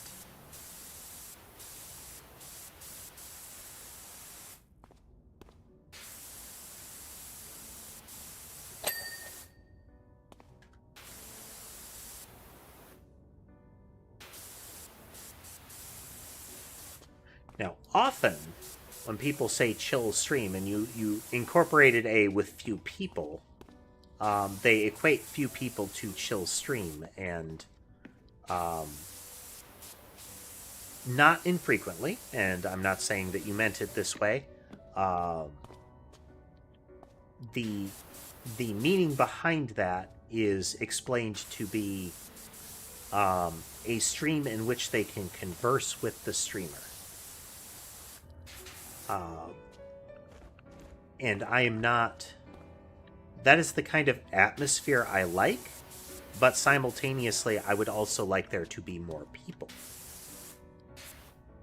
That would mean that there is the...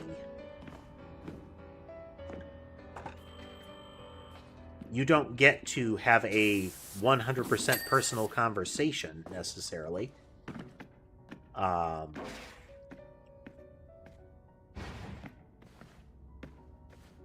But there would still be conversation.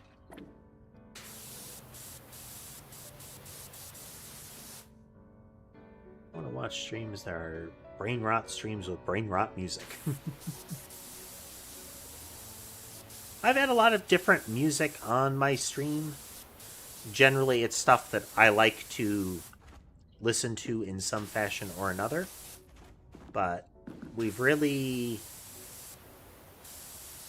had this one for this set of tracks for a bit, and it is enjoyable.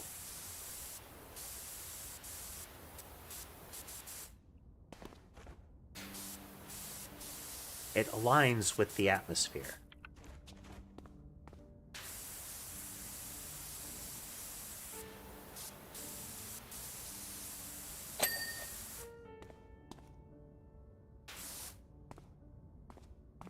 That.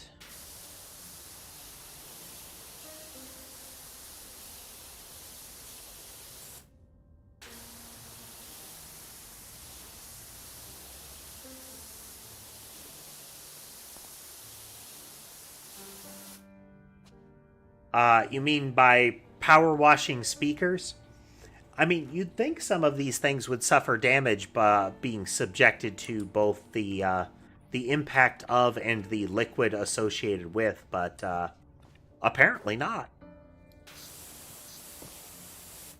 Part of the fiction of this world apparently includes very effective water seals.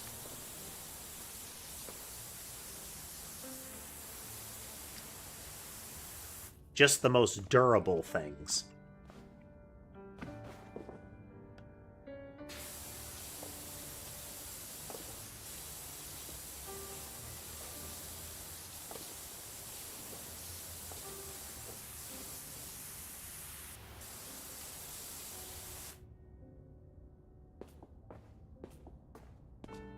Okie dokie. Yeah. Okie dokie. Let's see here. This button and this button. But we're going to wrap up there for the night. Pretty good, pretty good. Power wash is always just kind of relaxing. Not super intense, but it's fun. It's fun. Well, it's not intense at all. It's part of the attraction.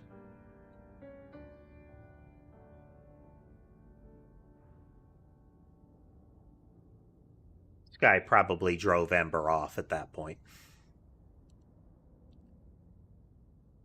Oh. But yeah, we're going to call it a night here, folks. We will be picking up later in the week. Ideally Tuesday. But for now, if you like what you saw and would like to see more, remember to like, comment, subscribe, follow, all of that kind of stuff that does help the channel grow. And if you'd like to consider supporting the channel financially, you can do so through Patreon, Coffee, platform-specific means like memberships and subscriptions, and similar. All of the links to my various channels are in the link tree that can be found in my profile and video descriptions. And with that, I hope the rest of your day is good, and I will see you next time.